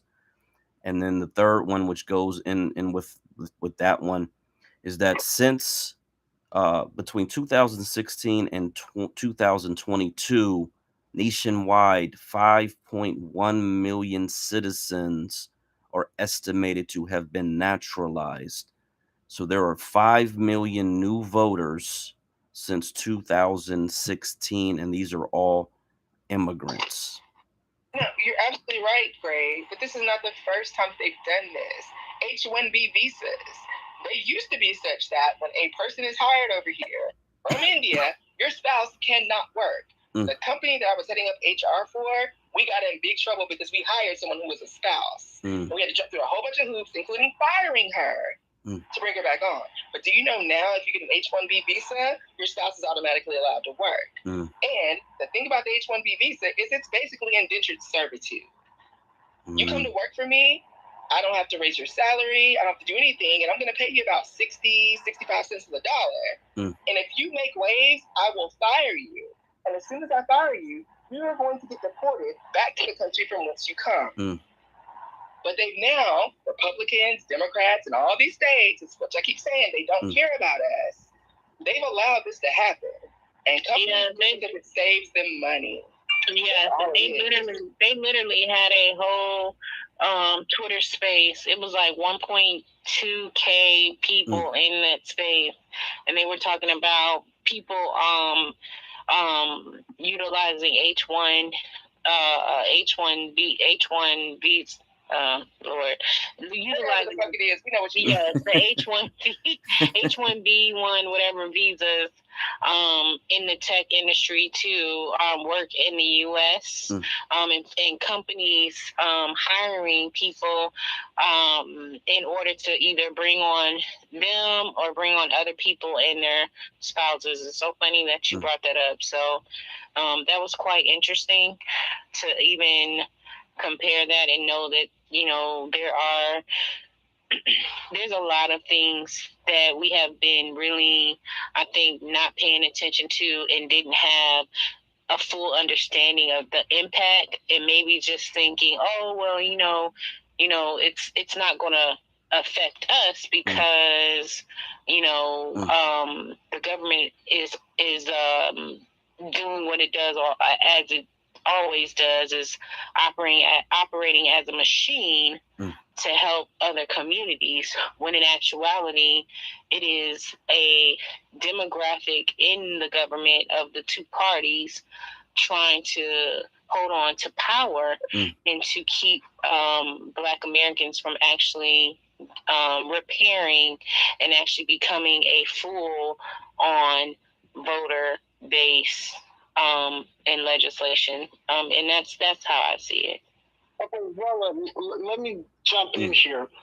Okay, I get what they're doing, but here's the solution. I don't like a lot of things about the California reparations bill, but one of the things that I do love about it is it calls for prisoners being allowed to vote. And back in the 2020, the Bloomberg was he running in 2020 or 2016? I think he was running in 2020. You're right, Lloyd. And Lloyd, you're absolutely right, because all these places where, you know, felons can't vote are red states, Republican-led states, where they make it extremely hard if you've been convicted of a felony to restore your voting rights. Voting is not a right in this country. It is a privilege based on everything we've learned. But so I'm not going to sit up here and be like, oh my God, Alabama, it is hard as fuck to get your rights reinstated to vote after you've had a felony. It's going to be the same in Mississippi, every southern state. So don't sit up here and say, oh, the Republicans want this. They're trying to push us off the fucking board. Question is not done it effectively. Why do you think they do that? So they can have the power, because Reconstruction worked perfectly well. When we were in control of those states, Reconstruction is perfect. Exactly. And they don't want that again. Exactly. They do not want us to recognize the power of our collective vote. As soon as we do that, it is game, set, match for us. Exactly. In our favor against them. Exactly. So they create these laws and they scare you into going along with them. Well, like, no, you've got to punish these people because they committed a crime and they hurt families and they did all this, so they can't vote. But you're going to let them out of prison. Because, see, this is the way I feel about it. If you're going to put someone in prison and then make them do their sentence and they come out, but you don't restore full citizenship to them, they can't find a job, they can't find a life, they can't get a life, that is inhumane. So either keep them in jail forever, or when they complete their sentence, let them Let them have their voting rights. Let make it so that companies can't ask about a felony background. Let's make it so that none of that can be held against them. Why? Because they've completed the sentence. We have taken, again, just with the language, we have taken a simple 2-year prison sentence and turned it into a life sentence. And we keep sending people back to jail. And what happens is white people make a lot of money off of us being in those prisons. Yes, judges that own stock in private prison corporations. That way should be illegal. But watch those judges that do it and watch the sentences that they give our people. On the bank that the bail money is put in. Oh, no, absolutely. And all these judges are state, local court judges. These are not the fucking federal judiciary. You have to own the state judiciary to get your needs met. And that's what they do. And so what I'm saying is that we start talking about the problem and look at potential solutions. Is it a good idea to say that that nothing can, in our state, nothing can take away your right to vote? If you are in prison, you still get the right to vote. When we get a majority state, we can make that law. And whatever they did for the past 400 years doesn't matter, because the new law says this. And next day, we're working under the new law, not the old one. Now, and to Alexis's point, what we'll do for the people that were traumatized by the old law, we will set up a process for them to deal with that trauma. But going forward, we're dealing with the new law. And if you come into my space talking about the old one, I'm going to mute your mic.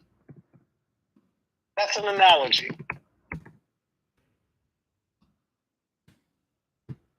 Does that make sense? Yes, Lord. I'm trying to be quiet so the people talk, but yes, it does. Can we all agree with that? Raise some hands, do something, let me know.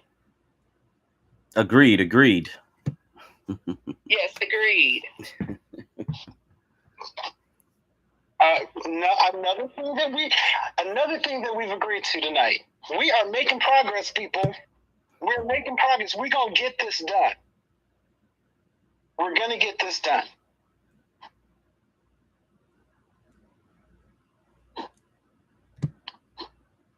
Amen. And I know it will happen, and I know it's going to happen, and it's not going to take that long. I know it won't take that long. Call the meeting. Date and time. Just whoever's there, they're there. If they're not, we'll bring them up to speed at the next offline meeting. Please. So let me put this out. If you are a part of the back channel chat, you will get the information on how to connect with the meeting. If you're a part of the community for a majority Black state, you'll get the information for the meeting. If you would like to be a part of the conversation, please DM Black American Homeland, and we can make sure that you get the information. Once we have a discussion on setting a date, we will actually let the people know who are part of the chat when the date is. People have to put skin in the game, and that includes us. I think Black and Black American Homeland have already done bulk of the heavy lifting as far as the research and continued research and mapping out the plan for the different prospective states. We all have to also put ourselves into the discussion actively. And I think that's all I have. All I need is a date and time. That's it. Because I think that you have to individually, we have to set priorities. What's important to us in our lives every day. I make a decision every day about what my actions are priorities. Every decision I make is based on a priority, whether I realize it or not. Okay. If we're going to do this, the priority has to get this done immediately.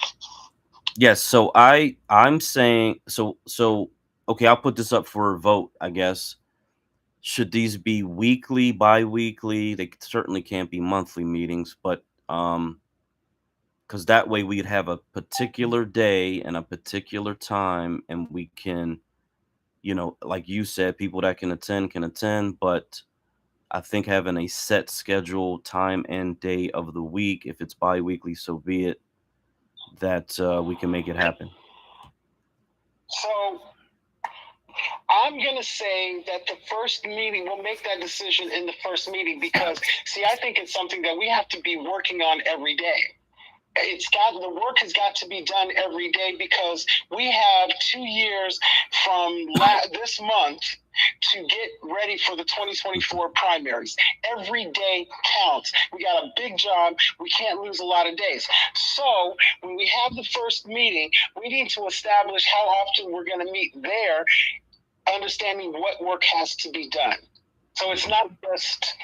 Well, and then we also have to be realistic of people's work-life balance. So I will say that we can have the conversation and actually set up committees that would actually occupy the work that has to be done on a daily basis. But as far as like the lead team, we can meet once or twice a month. But the committees can meet more than once a month because I'm actually involved with other organizations that are actually working on structure right now. I can fully say with my chest that it probably would be the similar structure with, you know, anyone starting out, developing your team and meeting with them.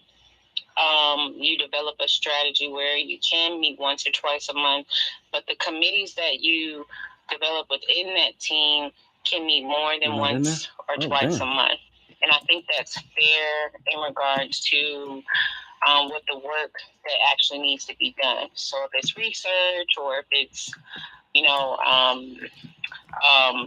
paperwork, contracts, things like that, those are separate departments that can be developed, and it does not have to be everyone in those departments.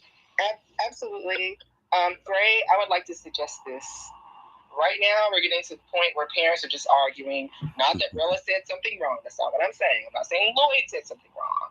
It's for the people that don't know who we are as a core group. The parents are now arguing. It's going to be most advantageous if we end the space and resume again next time. Well, I want to say this to what Rella said.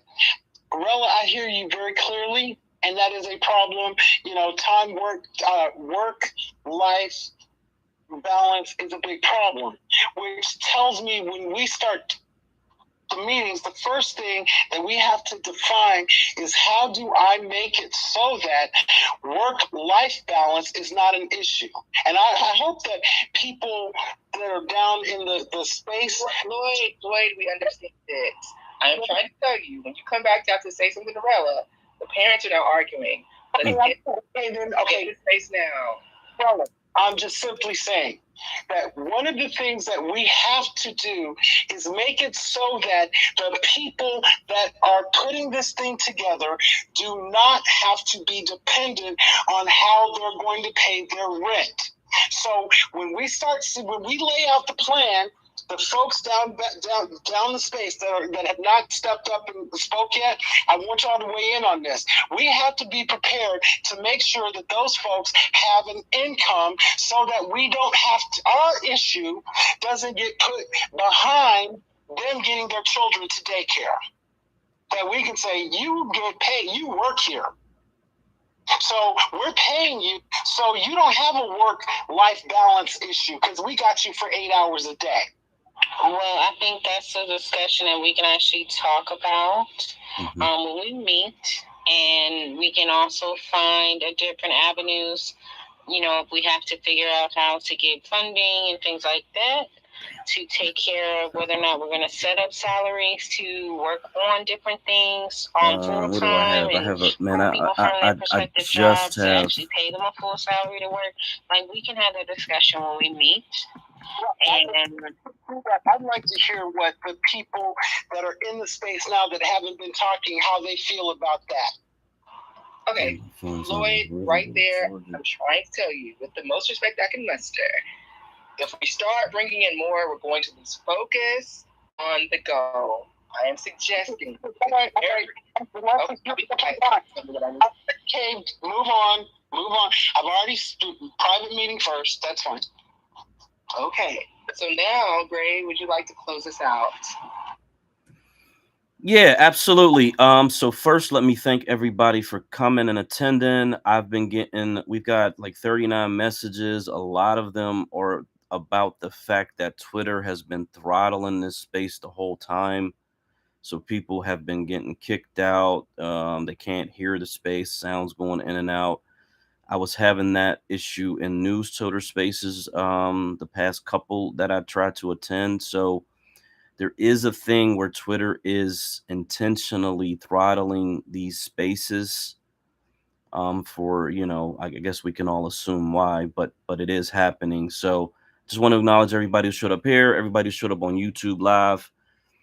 This is the first time we've done both. So hopefully I'll go back and listen to the recording of it and see how that worked out. But so yeah, I want to thank everybody. And then we do them every Saturday, 8:30 p.m. Eastern Standard Time, every single Saturday. And we do advocate for this particular strategy, which is establishing Black majority states. So on that note, I will end it out. If anybody else would like to say a last few words. Before you close out, I got one request. Can we commit that next week we will give a report as to where we are in the planning phase? So we've done something that we can report on next week.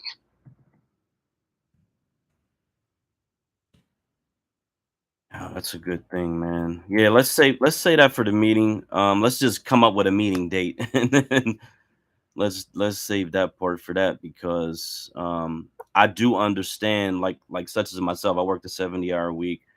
I know a lot of people are working, they got a lot of stuff going on. So if people can participate and add and do what they can do, I'm gonna just appreciate that on that level. So well, I thank you for holding the space, and I think it was awesome. Yes, everybody loved the space. People were talking about it, so that's a great thing always. On that note, I'm gonna say they like to say peace and reparations. I like to say we need to protect our population, we need to prosper our population, and we need to empower our population. So good evening, everybody. Good morning. Whoa. Okay, I got out. Okay, so to the YouTube Live, thank you for the first time coming out, the first one. And this is how we're going to try to do it every Saturday, and just keep going on it like that from there. I'll try getting a better internet connection to see if that is going to help. But some people say they're okay with it. And then I'll watch the video to see how the video came out a little bit. I'll skip around to see if there were any issues on that end. But the recordings, thankfully, go right to the channel. So if you missed something, please tap into the recorded version of this. And then I'm going to just say peace, prosperity, reparations. And we definitely want to protect and empower our population. So thank you so much for coming.